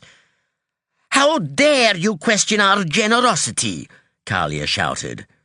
He was a man and a foreigner, another exclaimed. The Queen's only daughter died because of him. And hundreds more could have been saved if he'd kept his word. His gaze slid across their angry faces, and he suddenly regretted speaking out. He needed to charm and woo these women, not anger them. But then his eyes met Savara's. He saw her nod approvingly. Will you give us what your father promised? Kyralia demanded. Instantly, the women quietened. They stared at him intently. They want healing so badly, he thought. Why wouldn't they? The desire to be protected from injury, disease, and death is a powerful one.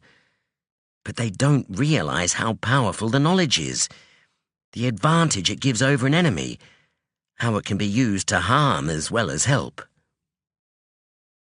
I am not authorized to do so, he told them, but I am willing to help you gain it through negotiating an exchange with the Guild and the Allied lands. An exchange? Riaya frowned. For what? For something of equal value. We gave you higher magic, Kyralia exclaimed. Yes, you gave my father black magic, Lorkin pointed out. It is not new to the Guild, nor would they consider it a suitable exchange for healing. Lorkin had expected more protest at this, but the women had fallen into thoughtful silence. Savara regarded him with narrowed eyes. Was that suspicion he read in them? What do we have that would be considered of equal value? Riaya asked. He shrugged. I don't know yet. I only just got here. Kyralia sighed loudly. There is no point wasting time and energy fantasizing about trades and alliances. Sanctuary's location is a secret. We can't have foreigners coming and going for trade or otherwise. Riaya nodded. She looked at the women, then at Lorkin. We are not yet in a position to consider such matters as trade with the Guild. Did Savara warn you that you would not be allowed to leave if you came to Sanctuary? She did. She turned to the speakers. Do any of you see reason why this law should not apply to Lorkin? All shook their heads. Even Savara, he noticed. He felt his stomach sink. Do you accept this? Riaya asked him. He nodded. I do. Then you are now subject to the laws of sanctuary. So you had better find out what they are and pay them the respect they deserve. This meeting is over. Riaya looked at Savara. Since you brought him in, you are charged with ensuring he is obedient and useful. Savara nodded, then stood up and waved a hand to indicate he should follow.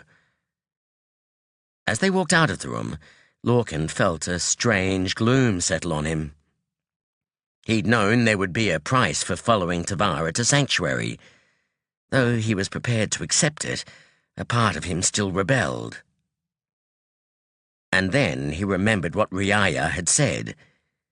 We are not yet in a position to consider such matters. Not yet. That did not mean never. It might take years for them to gather the strength and courage to venture beyond their mountains, but they would have to if they wanted what the Allied lands had to offer. Although, if they did steal gem magic from the Duna tribes, he found himself thinking, then I had better be very careful they don't try to do something similar to me. Anyi's hand reached out to caress the fine leather of the carriage seat, then traced the gold inlay set into the edge of the seat's wooden base. Looking down at the floor, Serene noted with amusement that the guild symbol, a Y within a diamond, had been created with different inlaid timbers, all which had been polished to a rich shine. "We're here," Gol said, his voice hushed with awe. Suri looked out of the window. The guild gates were swinging open. The carriage slowed as it passed through, then sped up again to take them to the front of the university. It stopped before the steps, and the driver jumped down to open the door for them. As Suri climbed out, a figure in black robes emerged from the building. "Suri of Northside," Sonea said, grinning at him. "Black Magician Sonea," he replied, bending in an exaggerated bow. Her eyes crinkled with amusement. "This is Anyi," he told her, "and you know Gol." Sonea nodded at his daughter. "I didn't realize you were that Anyi," she murmured. "But then, I hadn't seen you since you were Anyi bowed. "Let's not spread that about," she said. "I'm Suri's bodyguard, nothing more." "And that's all that the guild will know," Sonea assured them. Sonea looked up at Gol. "You've got no taller since the other day, I'm glad to see." The man sketched a hasty bow. He opened his mouth and closed it again, clearly too overwhelmed by his surroundings to think of a witty reply. "Come inside," Sonea beckoned and started climbing the steps. "Everyone is looking forward to hearing your stories." Catching the dryness of her tone, Suri looked at her closely.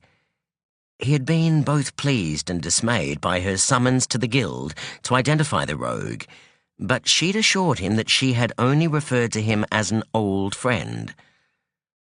There was a chance some of the older magicians would remember him from 20 years before and knew he'd become a thief, but it was a slim one. But it was worth the risk if it meant his family's murderer was found.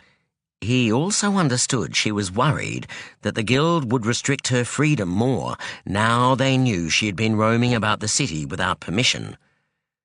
The fact that she'd been associating with a thief would not make things any better for her, despite the fact that this was no longer against any guild rules. While the hunt for the rogue was over, the matter was hardly settled as far as the guild was concerned. "How has the meeting gone so far?" he asked. "There has been lots and lots of arguing," she began. Of course. Worse than usual. I always suspected that if a magician from beyond the Allied lands wanted to live in one of our countries, it would bring our laws into question. But I always assumed it would be a Sachakan magician. Has the rogue told you anything about where she came from? No, she's refusing to speak. So is Fawley, though I think that's more out of fear than stubbornness. They reached the top of the stairs, and she led them through the entry hall full of impossibly delicate spiralling staircases that Suri remembered from his last visit, over 20 years before.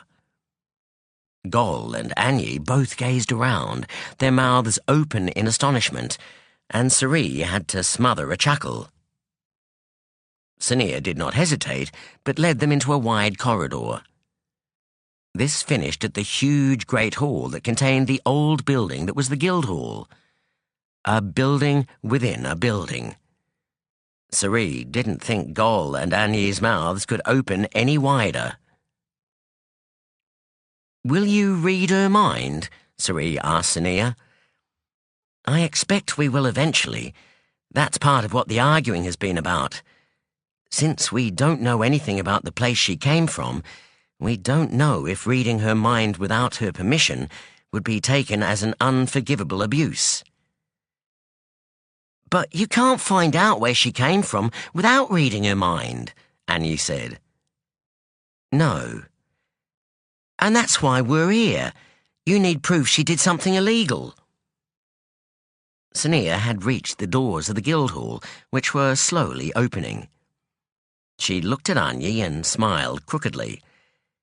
Yes, more than just using magic in self-defense. As the doors swung wide, Suri caught his breath. The hall was full of magicians. It was a sight he suspected few non-magicians could see and not feel awed and intimidated, especially when they considered all the magical power these magicians held. Looks like they're doing a good job of replacing the numbers they lost during the Achani invasion, he noted. The tiered seats on either side were full, but the rows of chairs in the centre of the room were empty. Which are for the novices, he recalled. That's good. There's likely to be more people from the low end of town among them who might recognise me. Sonea strode forward, black robe swirling. Following her, Suri glanced at Gol and Anyi, walking on either side of him. Both were averting their eyes from the watching magicians, keeping their gaze fixed on the scene ahead of them. A magician in blue robes stood waiting at the far end of the room. The administrator. This was a different man to the one Suri remembered wearing those robes long ago, before the Achani invasion. He was older than that man had been. Behind the administrator were more tiered seats. The Aya magicians. Suri examined the faces. Some looked familiar, some did not. He recognised Rothan, the magician who had guided Sonea through her early years in the university. The old man met Suri's gaze and nodded once. Two women stood before the higher magicians. Suri recognised Fawley, who looked frightened out of her wits. The other woman turned to see who was approaching, and Suri felt his heart skip. Yes, that's her.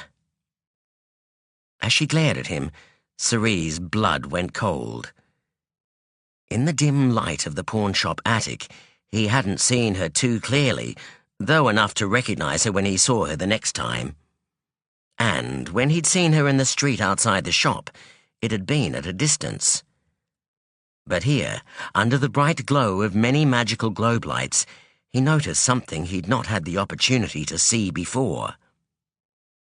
She had the same strange eyes as Skellen's. They were of the same race. That's not something the guild needs to know, he decided.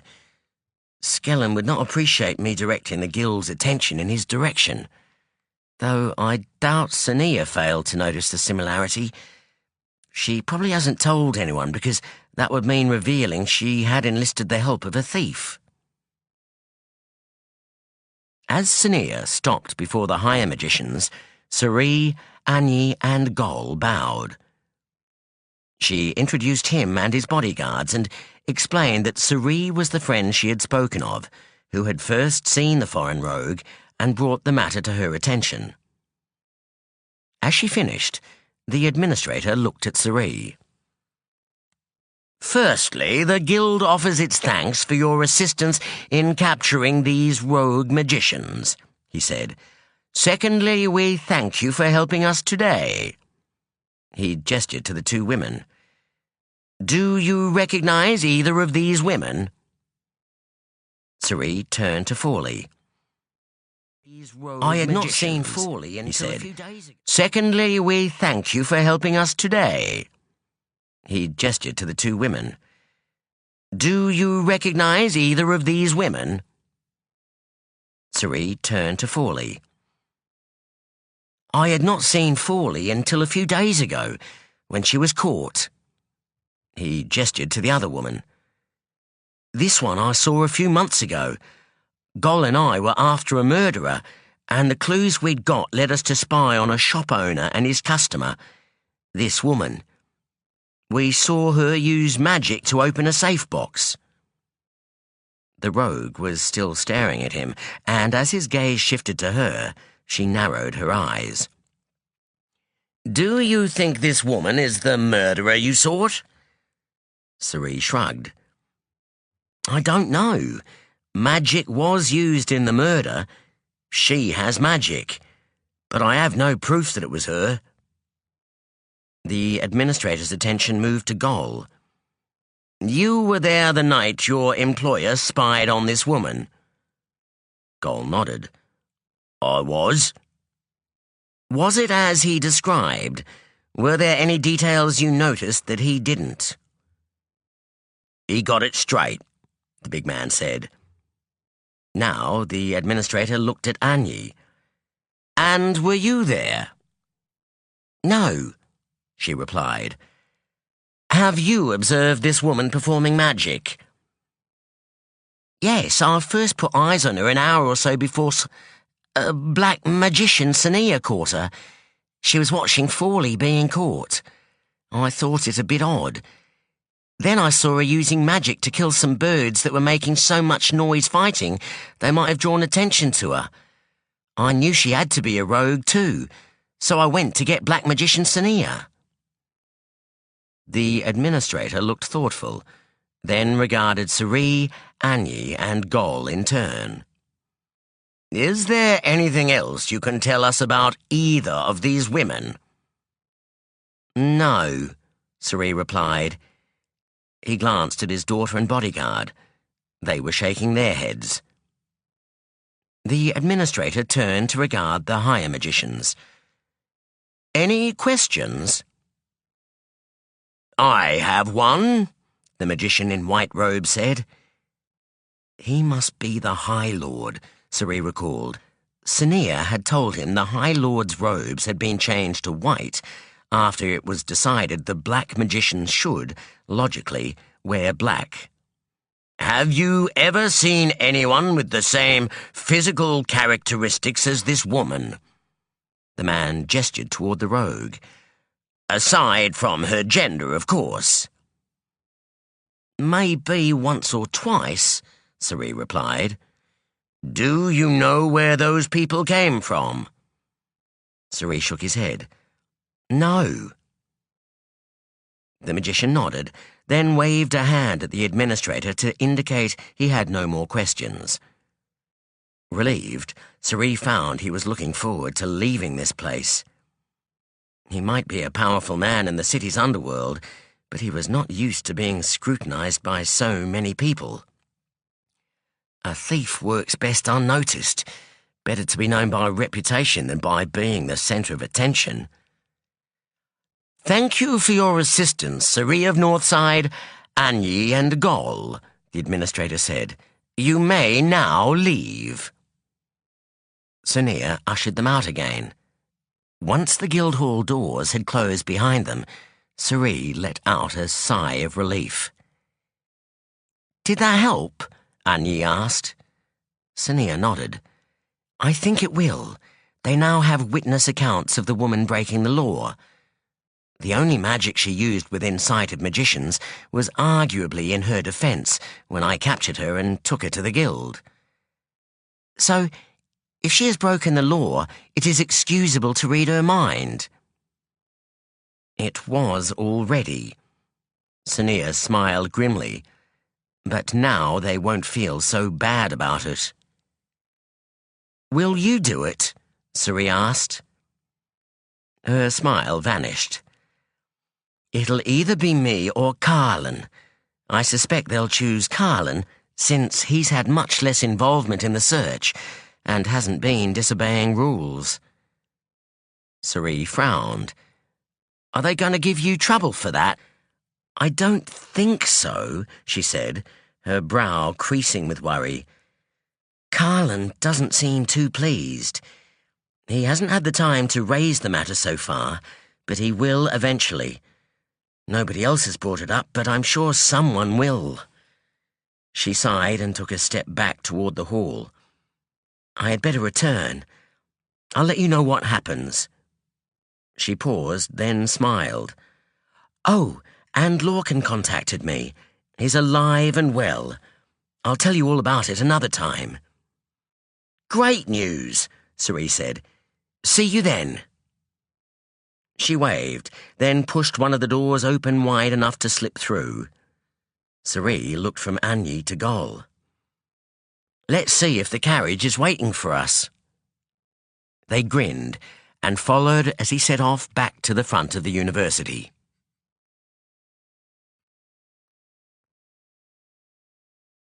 When Achati, Danil, the other Ashaki, and reached the road, they found that the slaves they had sent ahead had the carriage and horses ready and waiting for them. The Ashaki helpers turned to face Danil and bid him farewell. "You have our sympathy," one of them said. "It must be annoying to have your assistant seduced away from you." "Yes," Danil replied. "But at least I know he went willingly and is in no danger, or doesn't believe himself to be. And I apologize for his behavior again. He led you all into danger unnecessarily." Another shrugged. "It was worth it for the chance to finally attempt to do something about them, or find their base, even if it led to nothing." "But surely you could not have followed the traitors much further without them being forced to kill you," Danil said. The Ashaki exchanged glances, and suddenly Danil understood their apparent lack of concern. They did not want to admit that they had been hopelessly outnumbered or had failed in their task, so they pretended otherwise. In truth, they had been well aware and fearful of the risk they had been taking. It would be rude to make them say so aloud, however. "Well, Ashaki Achati tells me we got further into their territory than anyone has managed to go before," he said, putting pride and admiration into his tone. The Ashaki "If you change your smiled mind about retrieving your assistant, let us know," the more talkative of them told him. "The king would not have much trouble gathering together a small army for the purpose. We are always looking for an excuse to weed them out." "That is good to know," he assured them, "and much appreciated." He turned to look at "I know he has good trackers to call upon, too." The tribesman inclined his head slightly, but remained expressionless. The Sachakan said nothing. Then the quieter of them cleared his throat. "What do you think the guild will do about Lord Lorkin?" Danil shook his head. "I don't know," he admitted. "But they'll have to send me a new assistant. Hopefully they'll be better at choosing one than I was." The Sachakans chuckled. Then the talkative Ashaki rubbed his hands together. "We had all best be on our way, then." So farewells were uttered, and the Sachakans rode away. An nodded once at Danil, which was somehow more meaningful a farewell than the Sachakans. The group's passing stirred up dust as they left. Danil and Achati climbed into the carriage, and Achati's 2 slaves took their positions on the outside. The vehicle jolted into motion and began swaying gently as it rolled along the other road. "Now this is better," Achati said. "Comfort, privacy, the promise of regular baths."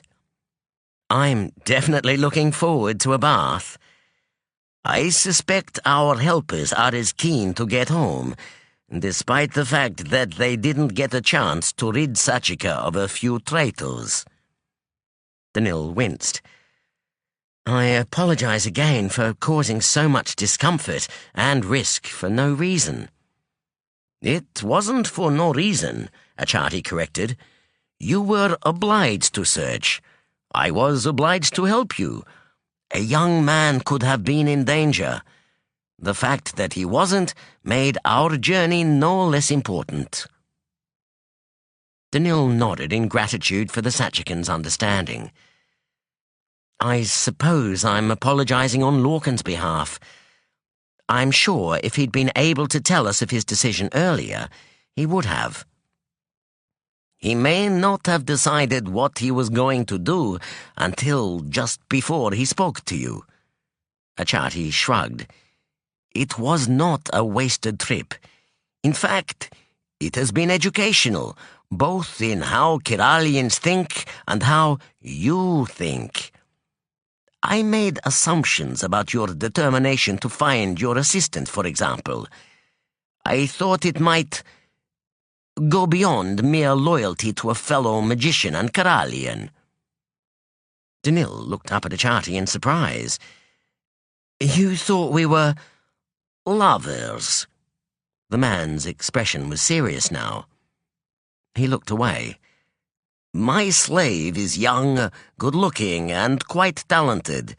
He adores me, but it is the adoration a slave feels for a good master.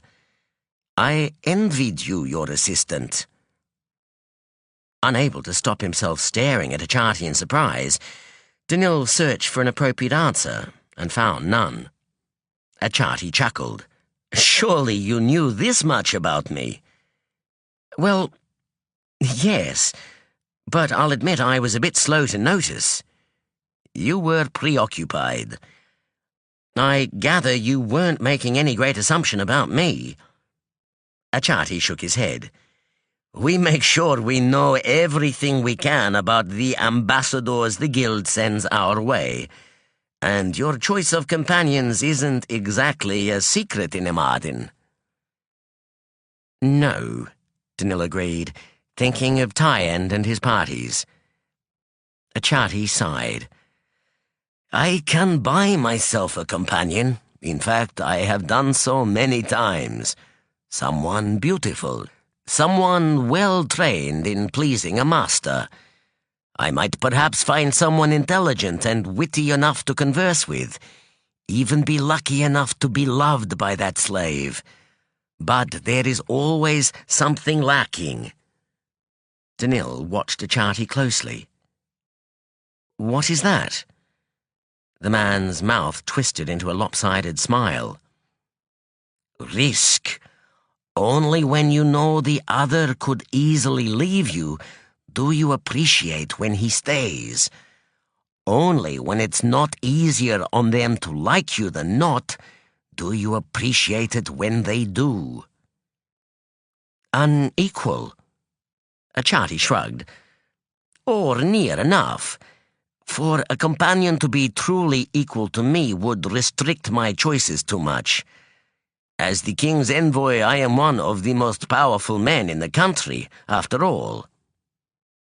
Danil nodded.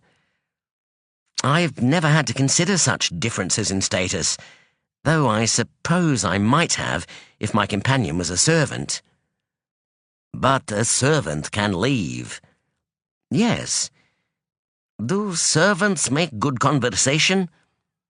I suppose some might. Achati flexed his shoulders, then relaxed. I enjoy our conversations. Danil smiled. That's just as well. You've only got me to talk to between here and Arvis. Indeed. The other man's eyes narrowed. I think I'd enjoy more than just conversation with you.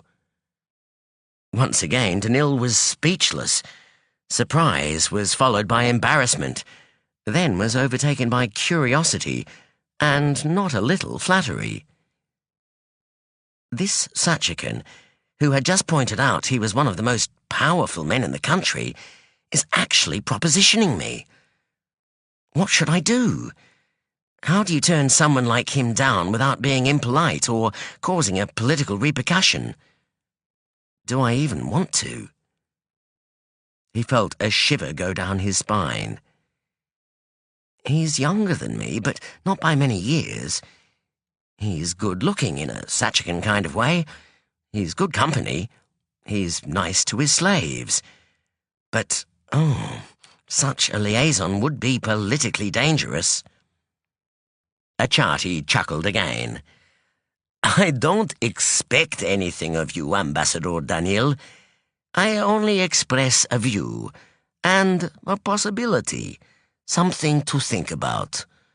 For now, let's keep the conversations. After all, I would hate to have ruined our friendship by suggesting anything that you are... Danil nodded. As I said, I'm a bit slow. Not at all, Achati grinned. Otherwise I wouldn't like you so much. You've been preoccupied, focused on one goal. That distraction is gone. You can think of other things, like how long it will take for the guild to choose and send you a new assistant. I'm not sure anyone will be willing to volunteer for the position after what happened to Lorkin. Achati chuckled. You may be surprised. Some might come in the hopes of being snatched away to a secret place ruled by exotic women. Danil groaned. Oh, I hope not. I certainly hope not.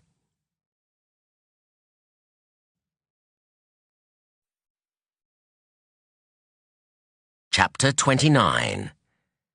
Answers and more questions. Sonea sat back in her seat and waited for the higher magicians to stop procrastinating.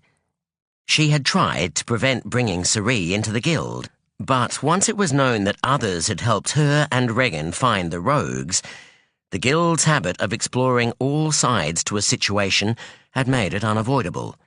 She had told them Suri was an old friend, not that he was a thief. A few might make the connection to a thief named Suri who had helped her and Akaran during the Achani invasion, but most would have forgotten that detail in history. Those that preferred to ignore her part in the defeat of the invaders wouldn't have paid attention to the names of her helpers, and the few who didn't understood, she hoped, why she wanted to avoid too much attention being drawn to her old friend. It was only Carlin, who paid too much attention to her already, who might make the connection and speak of it. But he was, if anything, discreet. He would not announce it to the entire guild. He would consult with other higher magicians. What annoyed Sonea was that bringing Suri in had proved nothing they didn't already know. The woman was obviously a rogue.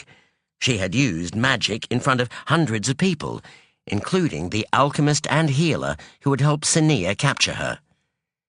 She had also used it in a vain attempt to resist the magicians who had taken her to her temporary prison, the Dome. But the guild, and most likely the king, were worried about offending a foreign land, especially when they weren't sure which land they might be offending. Earlier in the afternoon, an advisor of the king had brought maps and described some of the distant lands on them. The woman remained silent, refusing to answer when asked where she was from. The advisor had made a few guesses based on her appearance. If he was right, she made no sign. "I cannot see any other option," High Lord Balkan said, and there was a note of finality in his tone. "We must read her mind." Administrator Ozen nodded. "Then I call on Black Magician Kyralia and Black Magician Sonea to descend to the floor. Black Magician Kyralia will read the mind of the unnamed rogue, and Black Magician Sonea will read Forley's mind." Though she had been expecting this, Sonea felt a brief disappointment. There were many answers she would like to have from the foreign woman that she couldn't ask Kyralia to search for, like whether the woman had killed Cerie's family. Following Kyralia down the stairs, she kept her gaze on Forley. The woman had gone pale and stared at Sonea with wide eyes. "I'll tell you everything," Forley blurted out. "You don't have to read my mind." "Stupid woman," a strangely accented voice said. "Don't you know they can't read your mind if you don't want them to?" Sonea turned to regard the foreign rogue and realized that all of the magicians had done the same. The woman glanced from face to face, her expression changing as she read amusement and pity.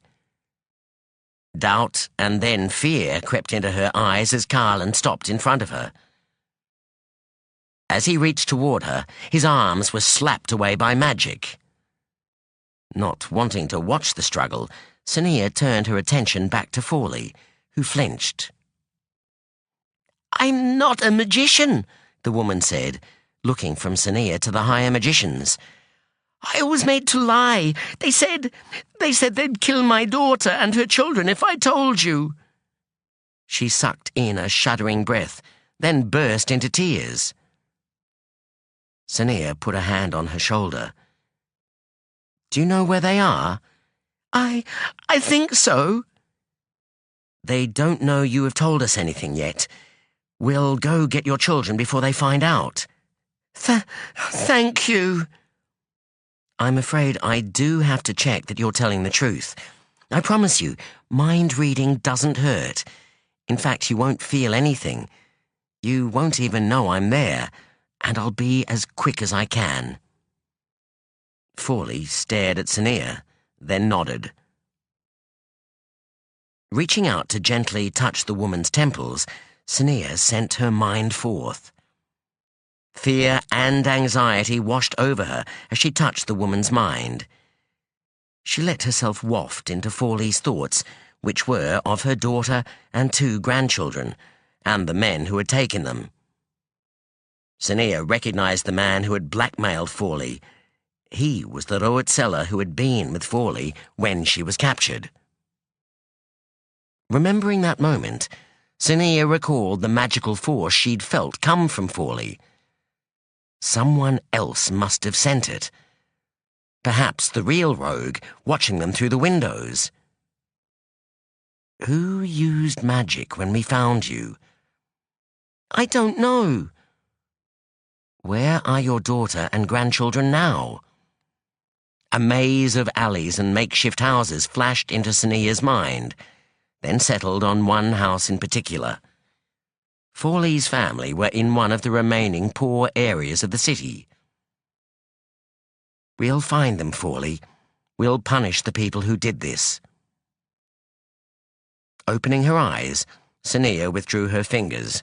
Forley's expression was hopeful and determined now. "Thank you," she whispered. Turning to the higher magicians, Sonea related what she had learned. "I recommend that one or more of us go with Forley to free her children as soon as possible." There were many nods of agreement. A small noise drew their attention, caught between Kyralia's hands, expressed a mixture of surprise and dismay. All watched in silence, and when Carlin finally released her, Sonea heard a collective sigh of relief. Carlin stepped back, then turned to face the higher magicians. "Her name is Lorandra," he announced.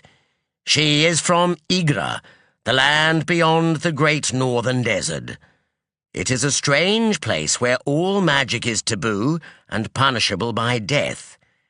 Yet those who watch for and punish magicians are magicians themselves.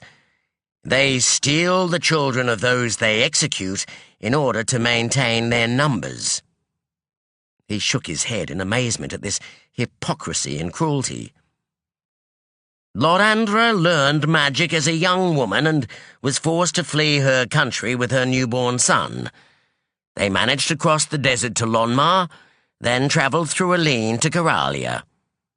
Here they were taken in by a thief who protected them in exchange for magical favours. The thief eventually adopted the boy and made him his heir. He trained the boy in crime, while his mother trained him in magic." Carlin looked at Sonea and frowned.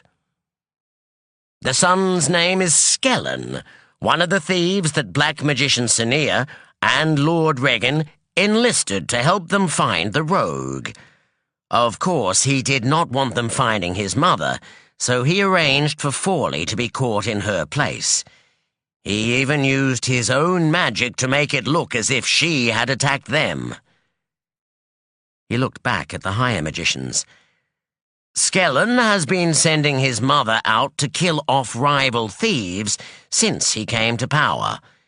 Through murder and alliances, he intended to make himself king of the city's underworld."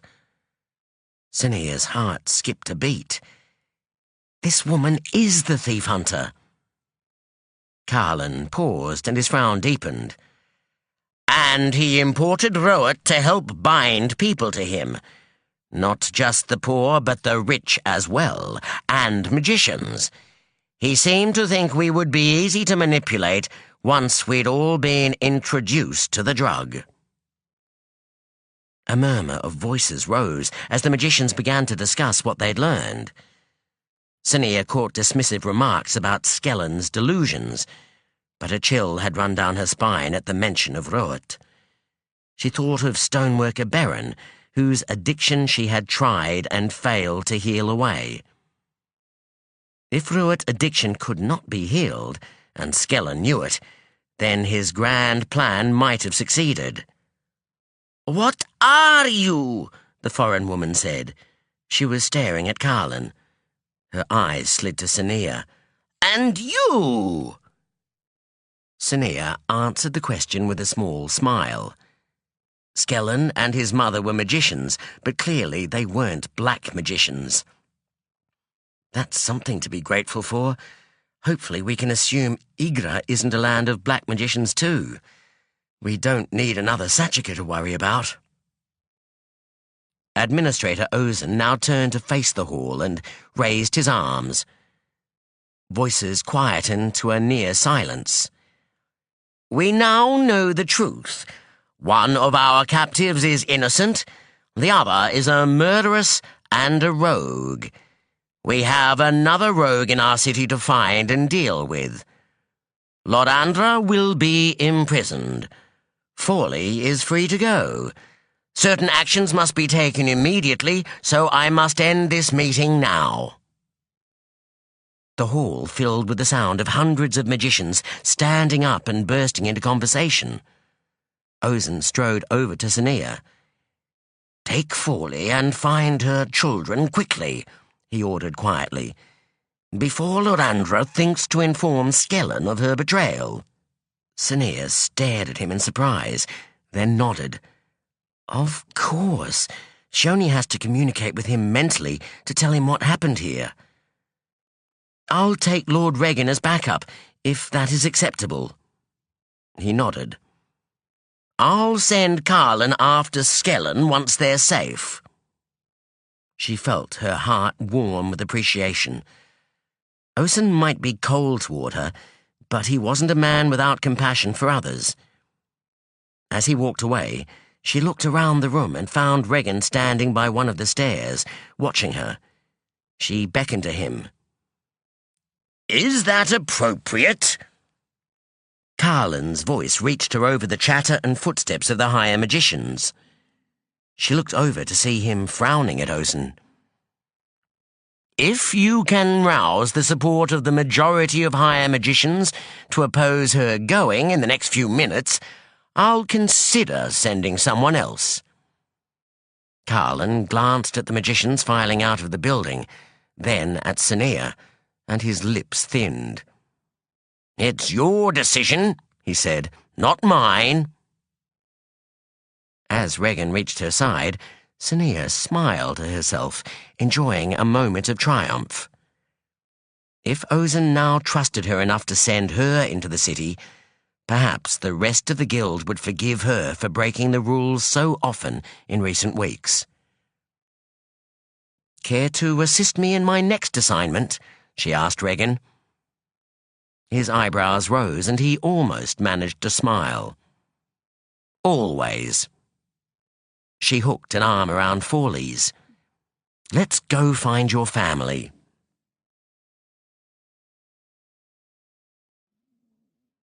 Lorkin was not completely sure how long had passed since he'd been put in the room. It had no window, so he had no sunlight to track the time of day. He'd shifted from travelling at night and sleeping during the day when with Tavara to the opposite when travelling with Chari, so he couldn't judge what time it was by when he grew sleepy. Nor could he judge it by hunger, as he'd been eating whenever opportunity came, rather than at regular times. The meals that were brought to him seemed to follow a pattern, so he was counting the days that way. A simple meal of grainy, sweet mush and fruit was followed a few hours later by a larger meal with meat and vegetables. Then, after another interval, a light meal of flat bread and a cup of warmed milk was served. It was basic food, but wonderful after the scavenged fare he'd had for the weeks he'd been travelling with Tavara. He'd been told he had to stay there until Tavara's trial. 2.5 days had passed so far, he guessed. He'd kept himself entertained by reading his notebook and writing observations about everything he had learned about the traitors so far. He also listed questions he would seek the answer to. Each time food was brought, Lorkin glimpsed the traitor keeping guard on his door. Always a woman, but not always the same woman. Were there no male magicians, or none willing to guard him? Or did they not trust a man to guard another man? He'd spent a lot of time sleeping, too. Though he'd been able to heal away soreness and weariness, it was always better to let the body regain its energy and health through natural means. Light came from a gemstone set into the ceiling. He'd got a closer look at it by standing on the bed. It was too bright to stare at for long.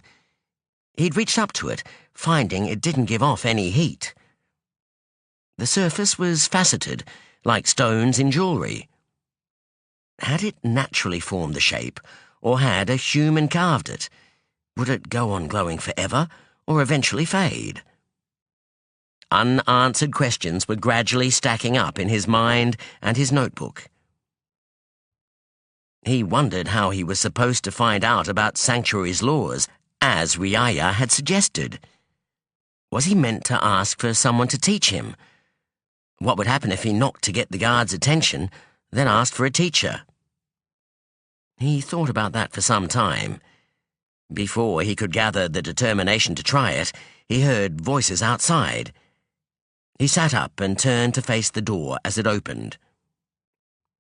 A woman he'd never seen before looked him up and down. "Lord Lorkin," she said, "you're to come with me." The atmosphere in the city was different now, he noted. More people were about, and many looked as if they were standing around waiting for something. When they noticed him, they stared at him with curiosity, but the expectation in the air was clearly for something else. The trial of Tavara, he wondered. Well, why else would they come and get me? His assumption was proved correct when they arrived at the same room in which he'd met the table of speakers. The same 7 women were seated at the curved table, but this time the gem-encrusted chair was occupied. An old woman sat there, watching him thoughtfully. The rest of the room was filled with people. The stepped seating was full, and many more men and women stood around the walls. Opposite to the entrance was a smaller door that he hadn't noticed last time. Within it stood Tavara and 2 other women. There was a feeling about the room that this meeting had already been going for some time. He wished he could tell how well it was going. "You don't bow to Queen Zarala," his guide murmured into his ear. "You put a hand to your chest and look at her until she nods at you. Now, go stand in front of the table and answer their questions." He did as she instructed. The Queen smiled and nodded as he made the hand-over-heart gesture. Her attention shifted to Riaya. "Lord Lorkin, former assistant to Guild Ambassador to Sachaka, Daniel," the director said, her voice filling the room. "You came to Sanctuary in order to speak in Tavara's defense at this trial. That time has come. Tell us how you came to meet Tavara." "She was a slave at the guild house." "Where you would have met Riva as well." "I didn't meet Riva until the night she died." Riaya nodded. "How did Riva come to be in your room that night?" Lorkin bit his lip. "She slipped in while I was asleep." "And what did she do?" "Woke me up." He pushed aside reluctance at having to describe how. "By getting into my bed and, being a lot nicer to me than was required." A faint smile touched Riaya's lips. "So you were not in the habit of bedding slaves, then?" "No." "But you didn't send her away?" "No." "What happened then?" "The room lit up. I saw that Tavara had stabbed Riva." "And then?" "Tavara explained how Riva had intended to kill me." He felt his face warm. "With a kind of magic I'd never heard of before. She said if I stayed at the guild house, others would attempt to assassinate me." "You believed her?" "Yes." "Why?" "The other slave, Riva, said something." He thought back. "She said, 'He has to die.' It was obvious that she was referring to me." Riaya's eyebrows rose. She looked at the 6 women and the Queen, then turned back to Lorkin. "What happened then?" "We left and went to an estate, to the slave quarters. The slaves there were helpful, but at the estate we went to next, the slaves had set a trap for us. They tried to drug us. After that we didn't trust anyone, until we met Chari." Riaya nodded, then turned to the table. "Any questions for Lord Lorkin?" The first woman nodded. Lorkin recalled their names from the last meeting. "Ivali, I think." She fixed Lorkin with a direct stare. "Did you ever bed Tavara?" "No." A murmur went through the audience. It sounded like a protest, Lorkin noted. Ivali opened her mouth to ask another question, then thought better of it. She looked at the others. "Did Tavara kill anybody else while you were traveling together?" Lana asked. "Not as far as I know." "Why did you not head for Kyralia?" Shaiya asked. "Tavara said that it was the obvious thing to do, so we'd find assassins waiting for us." What did you give Ambassador Daniel after you persuaded him to stop following us? Savara asked. Lorkin looked at her in surprise, but not at the sudden change of subject. If she had seen this, why hadn't she asked him before now? Her expression was impossible to read. He decided it would be best to tell the truth. My mother's blood ring. I knew it was likely it would be taken from me when I got here, and I don't think she would have liked it falling into unfamiliar hands. A low murmur filled the room, but quickly subsided. Did you use it at any time after Tivara killed Riva? No, I had it. No. I think. He resisted, glancing in her direction. Do you have any other blood rings? No. Savara nodded to indicate she had no more questions.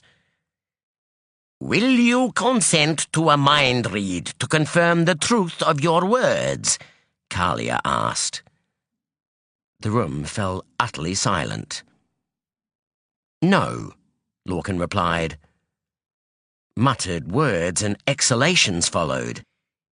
He met Kylia's gaze and held it. How stupid does she think I am? If I let anyone read my mind, they'll go looking for the secret to healing, and then I can forget about ever leaving this place. No more questions came. Riaya exchanged glances with all of the women at the table, then looked at Lorkin. Thank you, Lord Lorkin, for your cooperation. Please stand over by the entrance. He nodded to her respectfully out of habit, then to the 6 women and to the Queen in case his gesture would be taken as giving inappropriate favour to the director. Spotting near the entrance the guide who had taken him to the room, he walked over to stand by her. She eyed him thoughtfully, then nodded. That was well done, she murmured.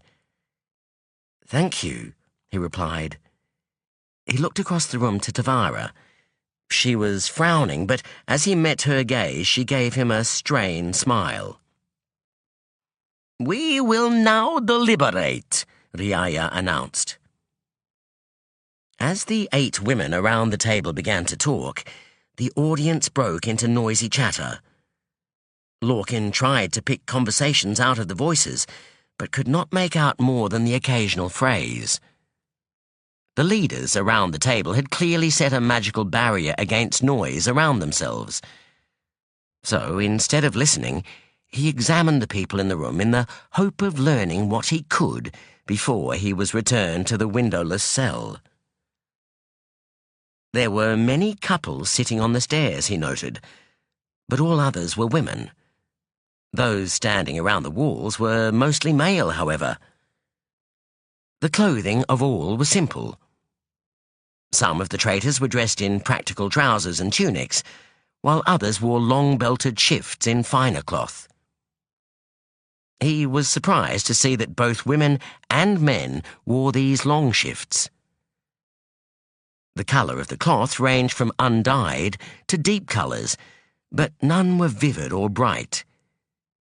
He guessed it was hard to bring dyes into the city, and with limited space to grow crops, priority would be given to plants that produced food.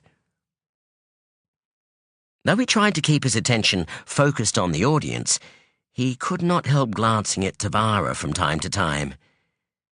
Every time he did so, he found her watching him. She did not smile again, however. She looked thoughtful and worried. Finally, Riaya's voice rose over the noise in the room. We have finished deliberations, she announced. The room quietened. Riaya looked at the other women at the table, then turned to regard Tivara. You offered to allow Speaker Halana to read your mind. We have explored all other avenues as required by law, but I can see no other way to confirm your claims. Please come forward and remove the mind block. From the audience came low voices and whispers. Lorkin thought back to a snippet of conversation between Chari and Tavara from the journey into the mountains. Tavara had said she would let the traitors read her mind. Chari had been shocked. "You can't," she had hissed. "You promised." Promised what? To who? Lorkin watched as the woman who had saved his life walked with head high to stand before her leaders. He felt his heart lighten with a rush of sudden, giddy affection. She is so proud, so beautiful. Then he felt a familiar doubt and annoyance spoil the moment. I wish I knew whether Chari is right or not about Tavara's regard for me. If she's wrong, I don't want to make a fool of myself trying to win over Tavara. But if she is right, if Tavara likes me, but makes a habit of pushing away those who admire her, do I have the determination to keep pursuing her? Every part of him was sure he did. Stopping in front of the table, Tavara held out her left hand. She paused, then grimaced. Lorkin blinked in surprise and horror as blood began to drip from her palm. She kneaded the base of her thumb, then held up something too tiny for him to see. She let it drop on the table. I was right, he thought. The mind block is an object similar to a blood gem. The leaders wore expressions of grim sympathy. He watched Helena stand up and reach out to Tavara, who bent forward a little. The older woman took hold of Tavara's head and closed her eyes. A long pause followed in which all watched the pair expectantly. When Helena drew her hands away at last, she said nothing. She sat down. Tavara picked up the mind block and backed away from the table. "What have you learned?" Riaya asked. "Everything Tavara has told us is true," Helena said. A collective sigh went through the room. Riaya placed her hands on the table. "Then it is time to cast our votes." She looked at Tavara, then the audience. "We have concluded that Tavara did not need to kill Riva. She should have pushed Riva away from Lorkin or otherwise separated them. But we also acknowledge that there was no time, upon discovery of the crime taking place, for deliberation. Tavara acted in order to ensure the wishes of the Queen were met, and to prevent a situation that might lead to a threat to sanctuary and increased danger to our people in Sachaka." She paused and looked at the speakers. "Should Tavara be executed for the murder of Riva?" Of the 6 women sitting behind the table, 2 held their hands up. The rest held their hands out, palm facing downward. Since Kyralia had her hand up, Lorkin assumed that signal was for the affirmative. 4 against, 2 for, Riaya said. She looked at the audience. To Lorkin's surprise, they were making one or the other gesture. "The majority against," Riaya declared. She looked to the Queen, who now held out her hand, palm down. "The answer is no." Hands dropped. Riaya looked pleased, Lorkin noted. "The death of a fellow traitor is a serious matter," she continued. "And no matter the reason for it, penalties must be applied. Tavara must remain in sanctuary for the next 3 years, after which she may take a position as scout or watcher and work to regain the responsibilities she had before. During those 3 years, she is to dedicate 1 day of each 6 to the benefit of Riva's family." Riaya's gaze returned to Tavara. Do you accept this judgment? Yes. Then it is decided. You are free to go. The trial is concluded, and the laws of sanctuary upheld. May the stones keep singing. May the stones keep singing, the audience replied. The room filled with movement as all rose to their feet. Lorkin watched Tavara. She was looking at the floor. She gave a little shake of her head, then looked up at Savara. The older woman smiled with approval. Then one of her eyebrows rose in query, and her gaze shifted to Lorkin. He blinked, then saw Tavara roll her eyes, turn and stride to the door at the far side of the room. He could see Chari standing there. The young woman was grinning. She looked across to him and winked. Someone tugged at his sleeve. The guide smiled at him. I'm to take you to your quarters next. Her smile widened. Your new quarters. He felt his heart, in the process of sinking, lighten. It wouldn't happen to have a window, would it? She gestured for him to follow her. No, but you'll have some company, and you're free to come and go as you please, so long as you don't leave Sanctuary, of course. I'm Vitra, by the way. Pleased to meet you, Vitra. She chuckled. You Kyralians have funny ways, she said. So polite. I can be rude if you want. She laughed. That would be a shame. Now, on the way, I should give you a few tips on how to get along with people here. Listening carefully, Lorkin followed the woman out into the city. Suri watched his daughter thoughtfully. She wasn't doing well in her lessons today, but then Gol had also made some uncharacteristic blunders. Both were still too wound up from their morning visit to the guild to focus fully on the training session. They shouldn't be letting that affect their concentration, he thought. I guess I'm going to have to make sure I can protect myself if my bodyguards are ever treated to a glimpse of the life of the rich and powerful again. A knock at the door drew everyone's attention. They were back at the Grinder Bollhouse, and Suri's people had been sent out to inform those who had requested a meeting with him that they could see him now.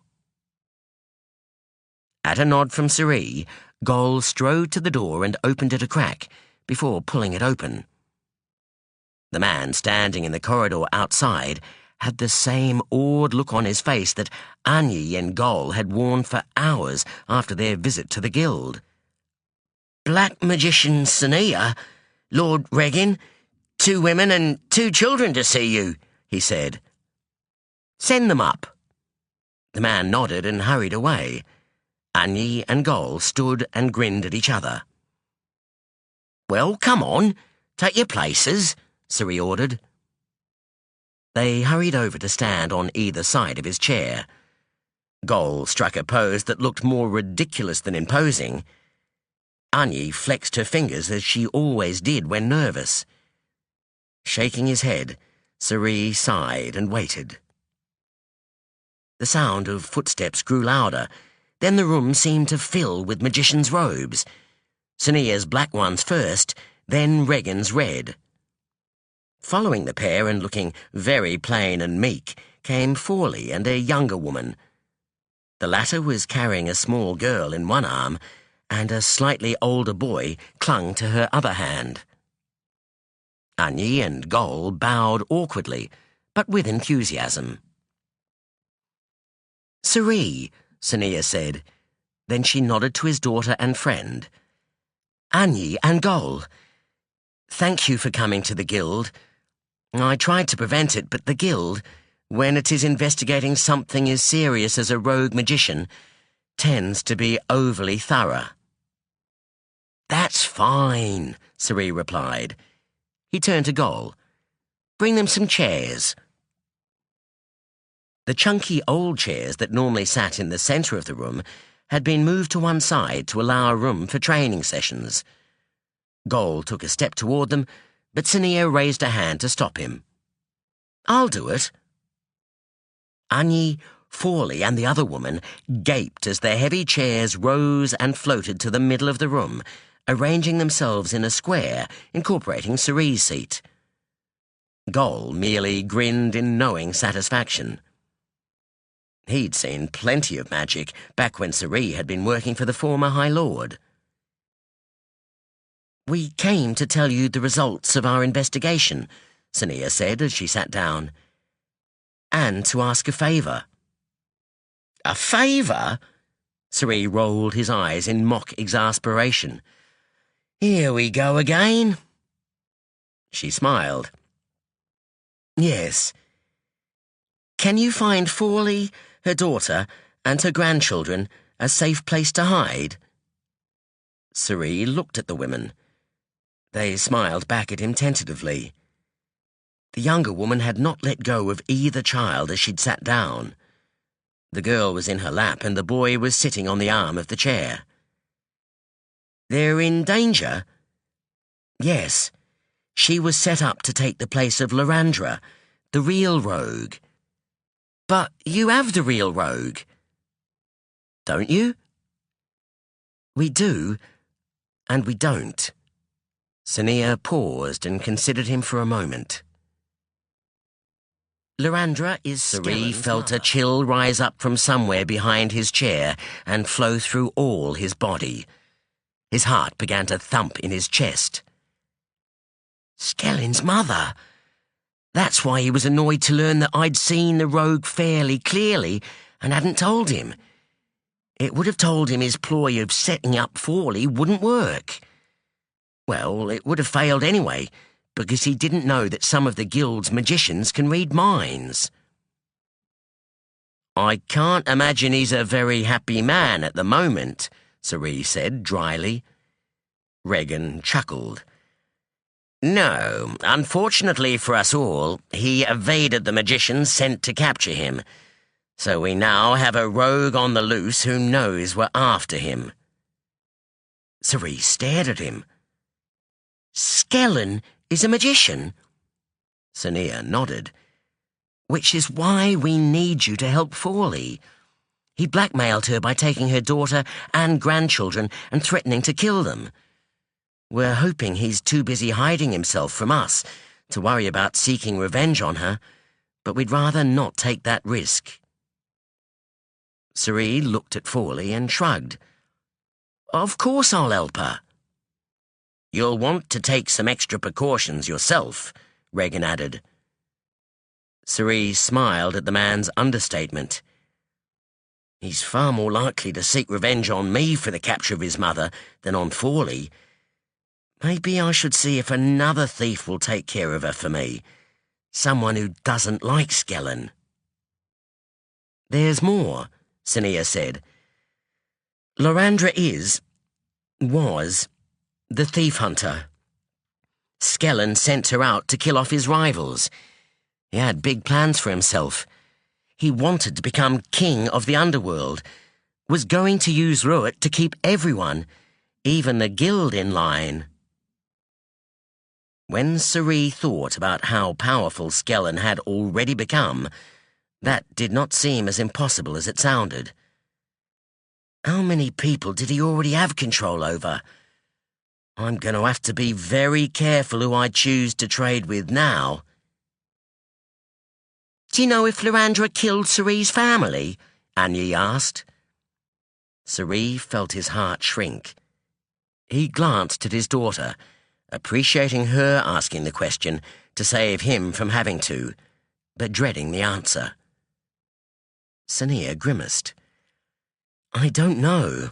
I wasn't the one who read her mind, and I would have to have asked publicly for Carlin to find out, which would have revealed more about me than I'd have liked." "I'll try to find out," she promised.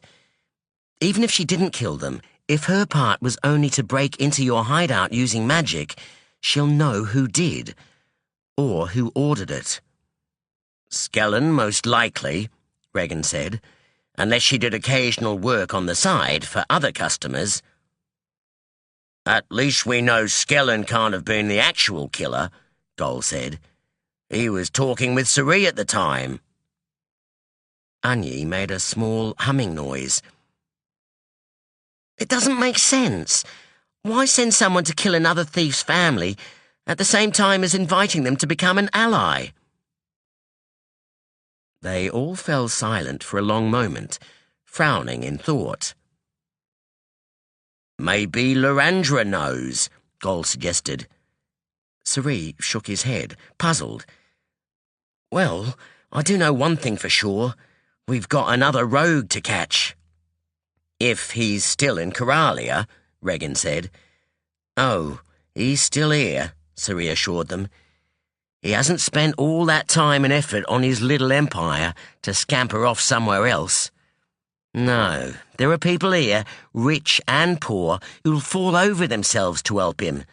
Some because they have to, many because they'll benefit from it. He won't have that anywhere else. Sonea nodded. His influence over the city is already dangerously strong, but I suspect if he's removed, his empire will fall. We have to find him. She looked at Suri. Will you help us again? He nodded. Wouldn't want to miss the fun. She smiled, then stood up. Regan followed suit. We must get back to the guild. Thank you for taking care of Fawley and her family. Suri looked at the woman who was watching him expectantly. I'll find somewhere safe for you all. Where is their father? Both women scowled so fiercely Suri couldn't help but laugh. Never mind about that, then. He turned back to Sonea and ushered her to the door. I bet you attracted a lot of attention on the way here. She laughed ruefully. Yes, and the customers downstairs will be talking about it for months. Might not be a bad thing, Regan said, following her out of the door. It will remind people who might be considering helping Skellen that you have powerful friends. Well, it wouldn't hurt if they thought you were still here. It will give us time to make plans before we leave. The more private way out goes through the kitchen and the side door. We'll go that way, then.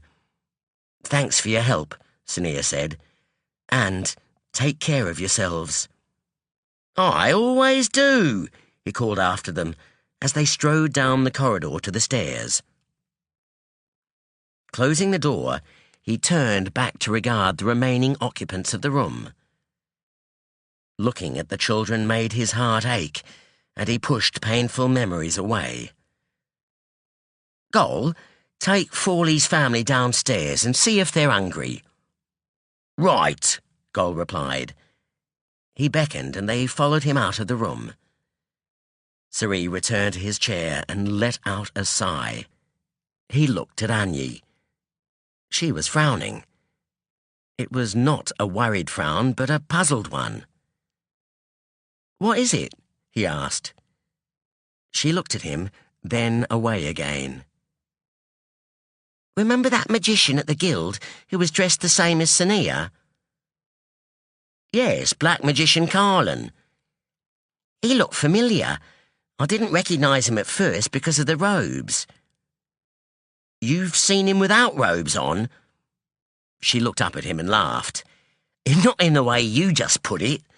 I didn't get much of a look at what he was wearing the time I saw him. What was he doing? He asked. A crease appeared between her brows, then her forehead smoothed, and her mouth opened in a circle of revelation. Ah, that's it. I went with my friend one day to get rot. Not for me, of course. Her eyes flicked up to his, serious and concerned. In the middle of the dealing, wanted rot and didn't want to wait. I got a look at his face. Kyralia? Yes. Are you sure? Oh, yes. Her eyes twinkled. I take special note of anyone who looks like they might be doing something they shouldn't. Cerise snorted. That'd be nearly everyone in the city. She grinned. And in particular, if it looks like what I learn about them might be useful sometime, she amended. Do you think Sonea would be interested? Lots of magicians take rot, I've heard. Oh, I think she'll find this interesting, Cerise told her. I think she'll find this very interesting. It'll be a good excuse to sneak into her hospice again. Or maybe I'll wait until I have something useful to tell her about Skellen. He looked at Anya and grimaced. We're going to have to be real careful who we trust. Skellen has a lot of friends, and I doubt I'm one of them now. We've got to help find him without getting ourselves caught. Things are going to get wild. Anya nodded, then smiled and rolled her eyes. How many times do I have to tell you? Nobody says things like wild anymore.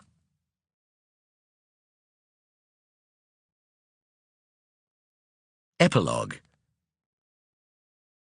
With a final push of magic, Lorkin swept the last of the dust, hair, food scraps, and unidentifiable particles into a small pile, then went to fetch a basket to dump it in. A few weeks had passed since he'd taken up residence in the men's room.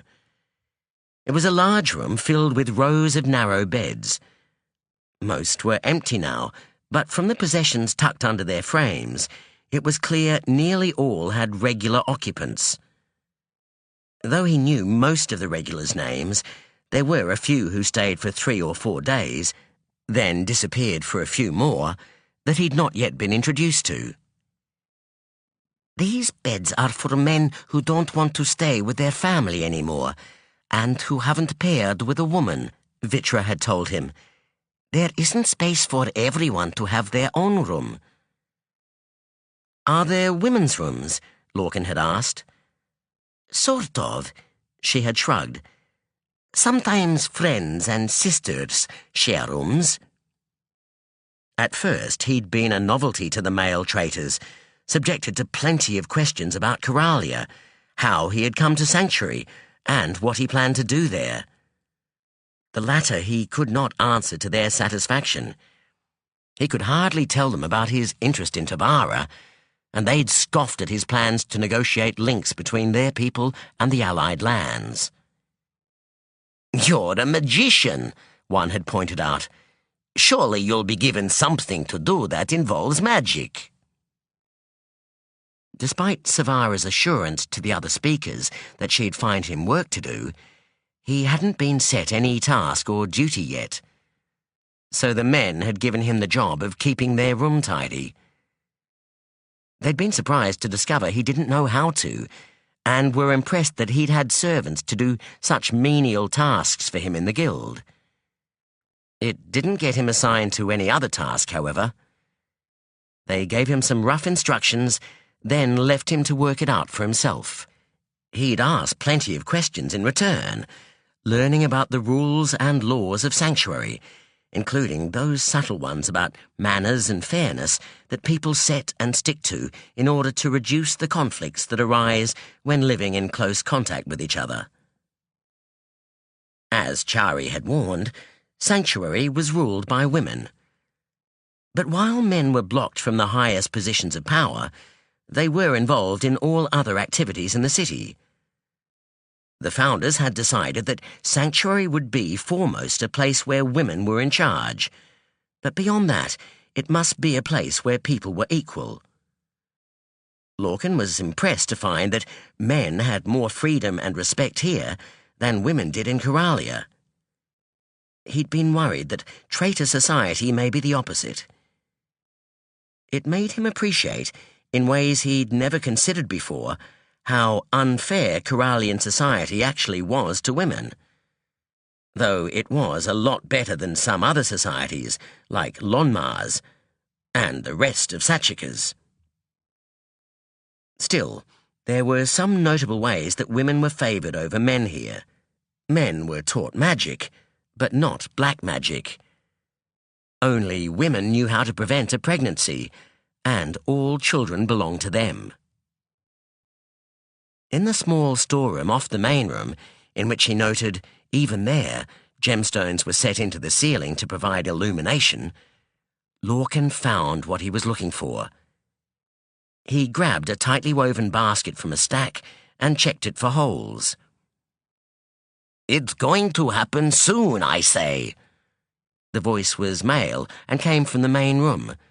Lorkin hesitated. "No," another man answered. "It could take years yet before we're ready. But they've doubled the battle training sessions. We have more scouts out there than ever before. And we've got hundreds of gems still only half grown. No war is going to happen until they mature, and that's going to take months, if not a year." The man sighed. "I'm hungry." War? Lorkin looked at the basket, knowing that if he hovered here and one of the men came into the store to get something to eat, they'd know he'd been listening. He forced himself to walk out of the room, then straighten and smile as he saw them. They looked at him in surprise. "Greetings," he said, despite knowing they found the term of welcome odd. "You're back early. Can I get you anything?" The two men glanced at each other. Then the one who'd said he was hungry started toward the store. "No, but thanks for offering." Lorkin began sweeping the rubbish into the basket. It was not easy getting the dust particles from the flat floor into the circular woven vessel, and he was concentrating so hard that he'd lost track of where the other men were. "Lorkin?" A sharp female voice said close behind him. He froze, which was better than visibly jumping, he decided, as he recognized the voice. Straightening, he turned to smile politely at the woman. "Speaker Kyralia," he replied. She looked him up and down. He was wearing the simple trousers and tunic that the other men favored, those that did not prefer the shift that both men and women wore. "Follow me," she said, and strode toward the door. Putting the basket down, he hurried after her.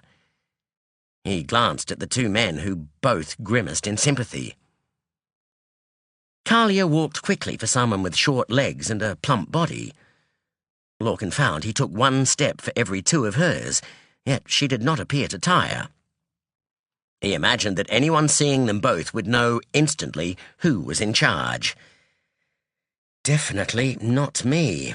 Oh, how low I've sunk since leaving home. Her pace and expression didn't invite conversation, but this woman had wanted Tavara executed. He was not going to let her intimidate him, or at least he wasn't going to let her know he was intimidated. "Where are we going?" he ventured. "Somewhere you can be put to work at more appropriate duties than cleaning your room." She glanced at him. Her eyes were sharp and calculating. "Here in Sanctuary, we try to give people tasks to suit their temperament and talents. I'm not sure if the task I have for you will suit your temperament, but it definitely will suit your talents." Somehow she managed to quicken her pace even further, hinting that no more conversation was welcome. When they reached a large archway, she stopped, her breathing a little labored. She drew in a deep breath and let it out, gesturing at the contents of the large room beyond. As in the men's room, there were rows of beds. But instead of being empty at this time of day, plenty of these were occupied, with men, women, and children. Familiar smells reached Lorkin's nose, along with some he did not recognize. The smells of sickness and medicines. His stomach sank, but not at the presence of so many sick people. Instead, it was at the realization that the traitors had found the best way to avenge themselves on him for his father's betrayal, and to test his own resolve to teach them healing only if they gave something equally important in return. "This is the care room," Kyralia told him. "You'll be working for me from now on."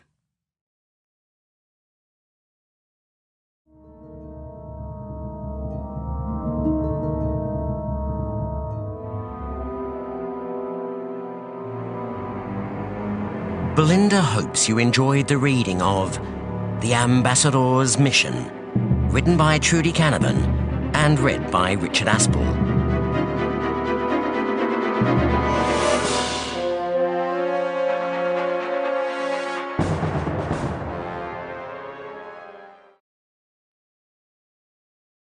Glossary.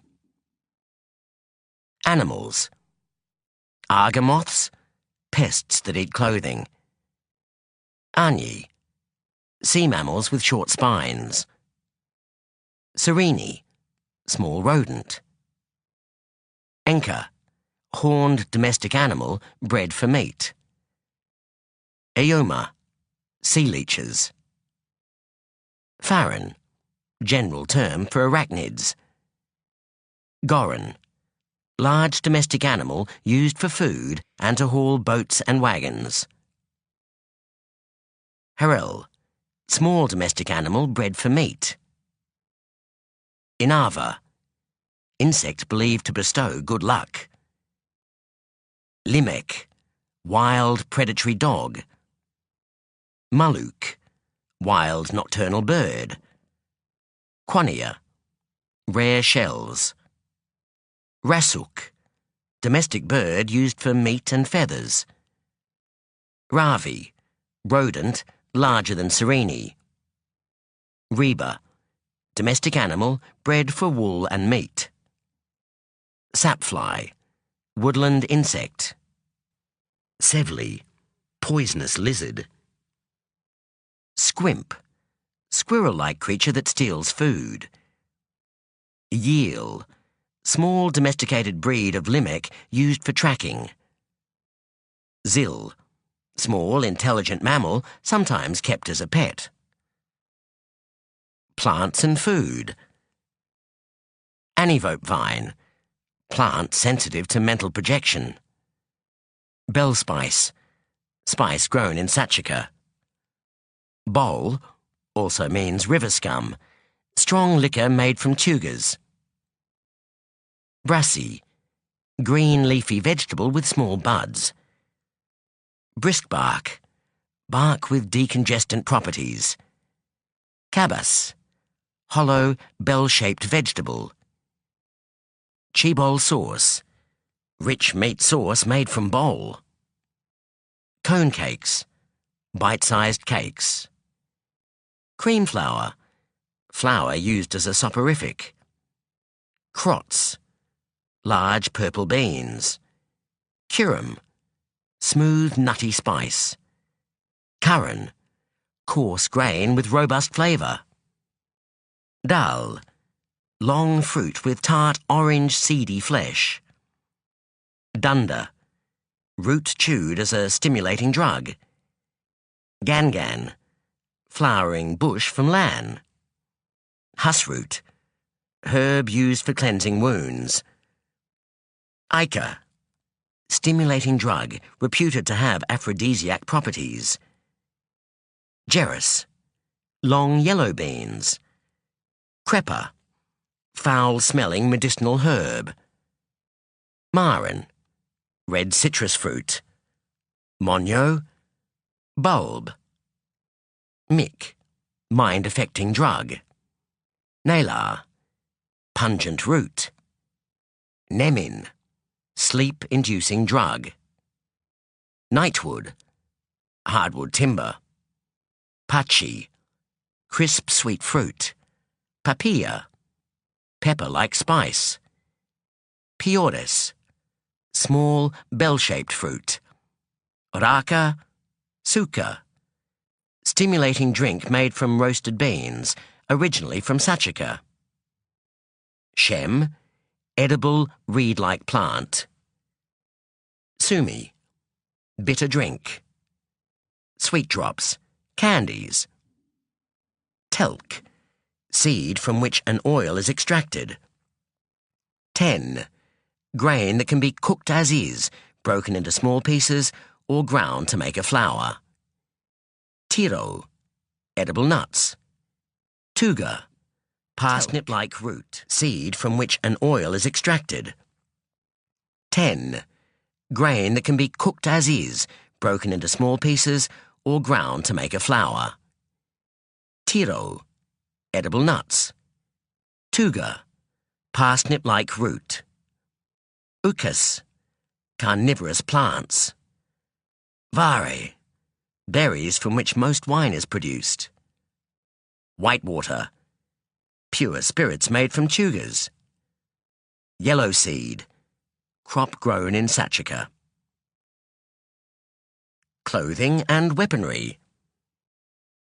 Inkal, square symbol not unlike a family shield sewn onto sleeve or cuff. Quan, tiny disc-shaped beads made of shell. Undershift, Kyralian woman's undergarment. Vair, stringed instrument from Aline. Countries and peoples in the region. Duna, tribes who live in volcanic desert north of Sachaka. Eline, neighbour to Kyralia and Sachaka, and once ruled by Sachaka. Kyralia, neighbour to Eline and Sachaka, and once ruled by Sachaka. Lan, a mountainous land peopled by warrior tribes. Lonmar, a desert land home to the strict Margar religion. Sachaka, home of the once great Sachakan Empire, where all but the most powerful are slaves. Vin, an island nation known for their seamanship. Titles and positions. Apprentice, Kyralian magician under training, and who has not been taught higher magic yet. Ashaki, Sachakan landowner. Ichani, Sachakan free man or woman who has been declared outcast. Lady, wife of a Kyralian landowner. Lord, Kyralian landowner either of a lay or a city house, or their heir. Magician, Kyralian higher magician, lord used instead if magician is a landowner. Master, free Sachakan. Village, town master. Commoner in charge of a rural community, answers to the lay's lord. Other terms. The approach. Main corridor to the master's room in Sachakan houses. Blood gem. Artificial gemstone that allows maker to hear the thoughts of wearer. Earthblood. Term the Duna tribes use for lava. Karima. A game played by magicians to teach and practice strategic skills in battle. Master's room. Main room in Sachakan houses for greeting guests. Slave house. Part of Sachakan homes where the slaves live and work. Slave spot. Sexually transmitted disease. Storestone. Gemstone that can store magic.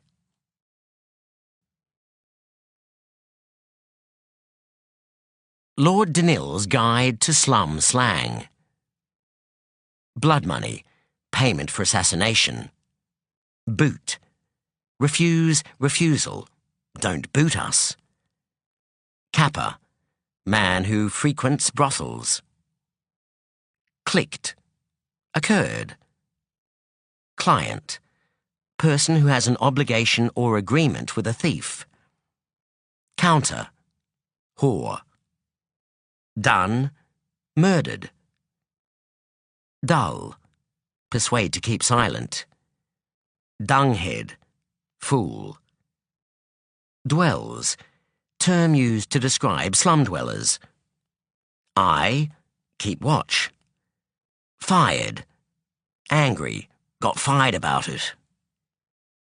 Fish, propose, ask, look for, also someone fleeing the guard. Gauntlet, the control of a thief. Guard who is bribed. Gold mine, man who prefers boys. Good go, a reasonable try. Got, caught.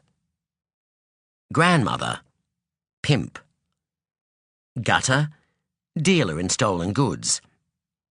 Hi, a call for attention or expression of surprise or inquiry. Heavies, important people.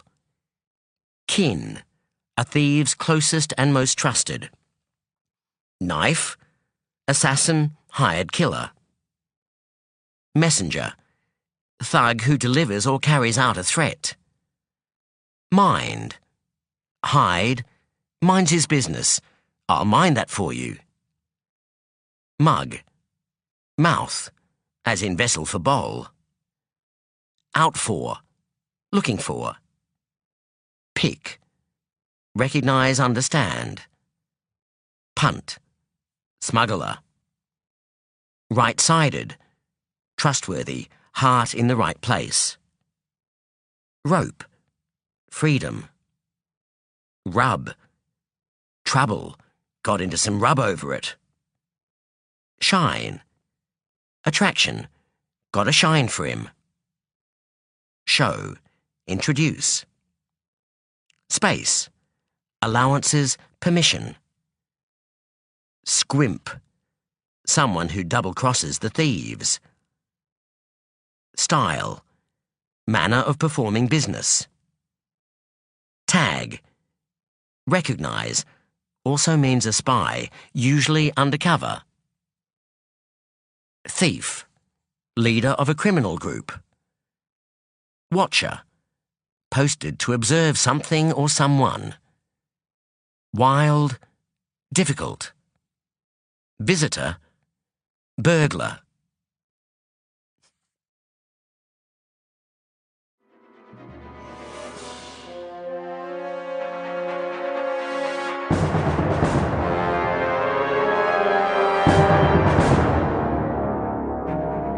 Acknowledgements. The writing of this book was blissfully free of the stresses and distractions that made the previous one so difficult to complete, and so these acknowledgements are short and sweet. Thanks to Paul.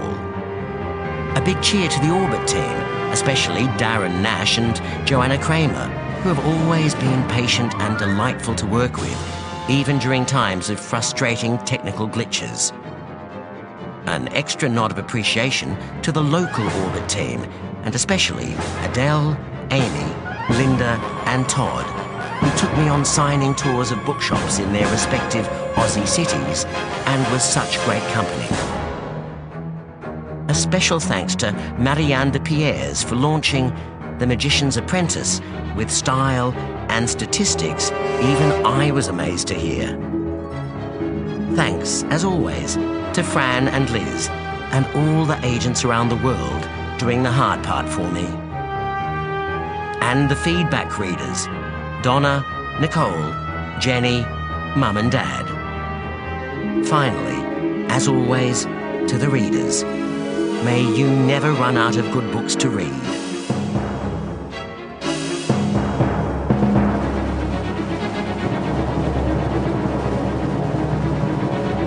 Our audiobooks are hugely popular all around the world. If you really enjoyed this audiobook, make sure you introduce your friends to it, or even better, listen to audiobooks with your friends. If you want to hear more, there's more available online at belinda.com, or you can write to us at the address on the back of this pack. If you like, we can forward your letters on to our famous authors and narrators. We know they are always happy to hear from you. Thanks for listening, and remember to always take a Belinda audiobook with you.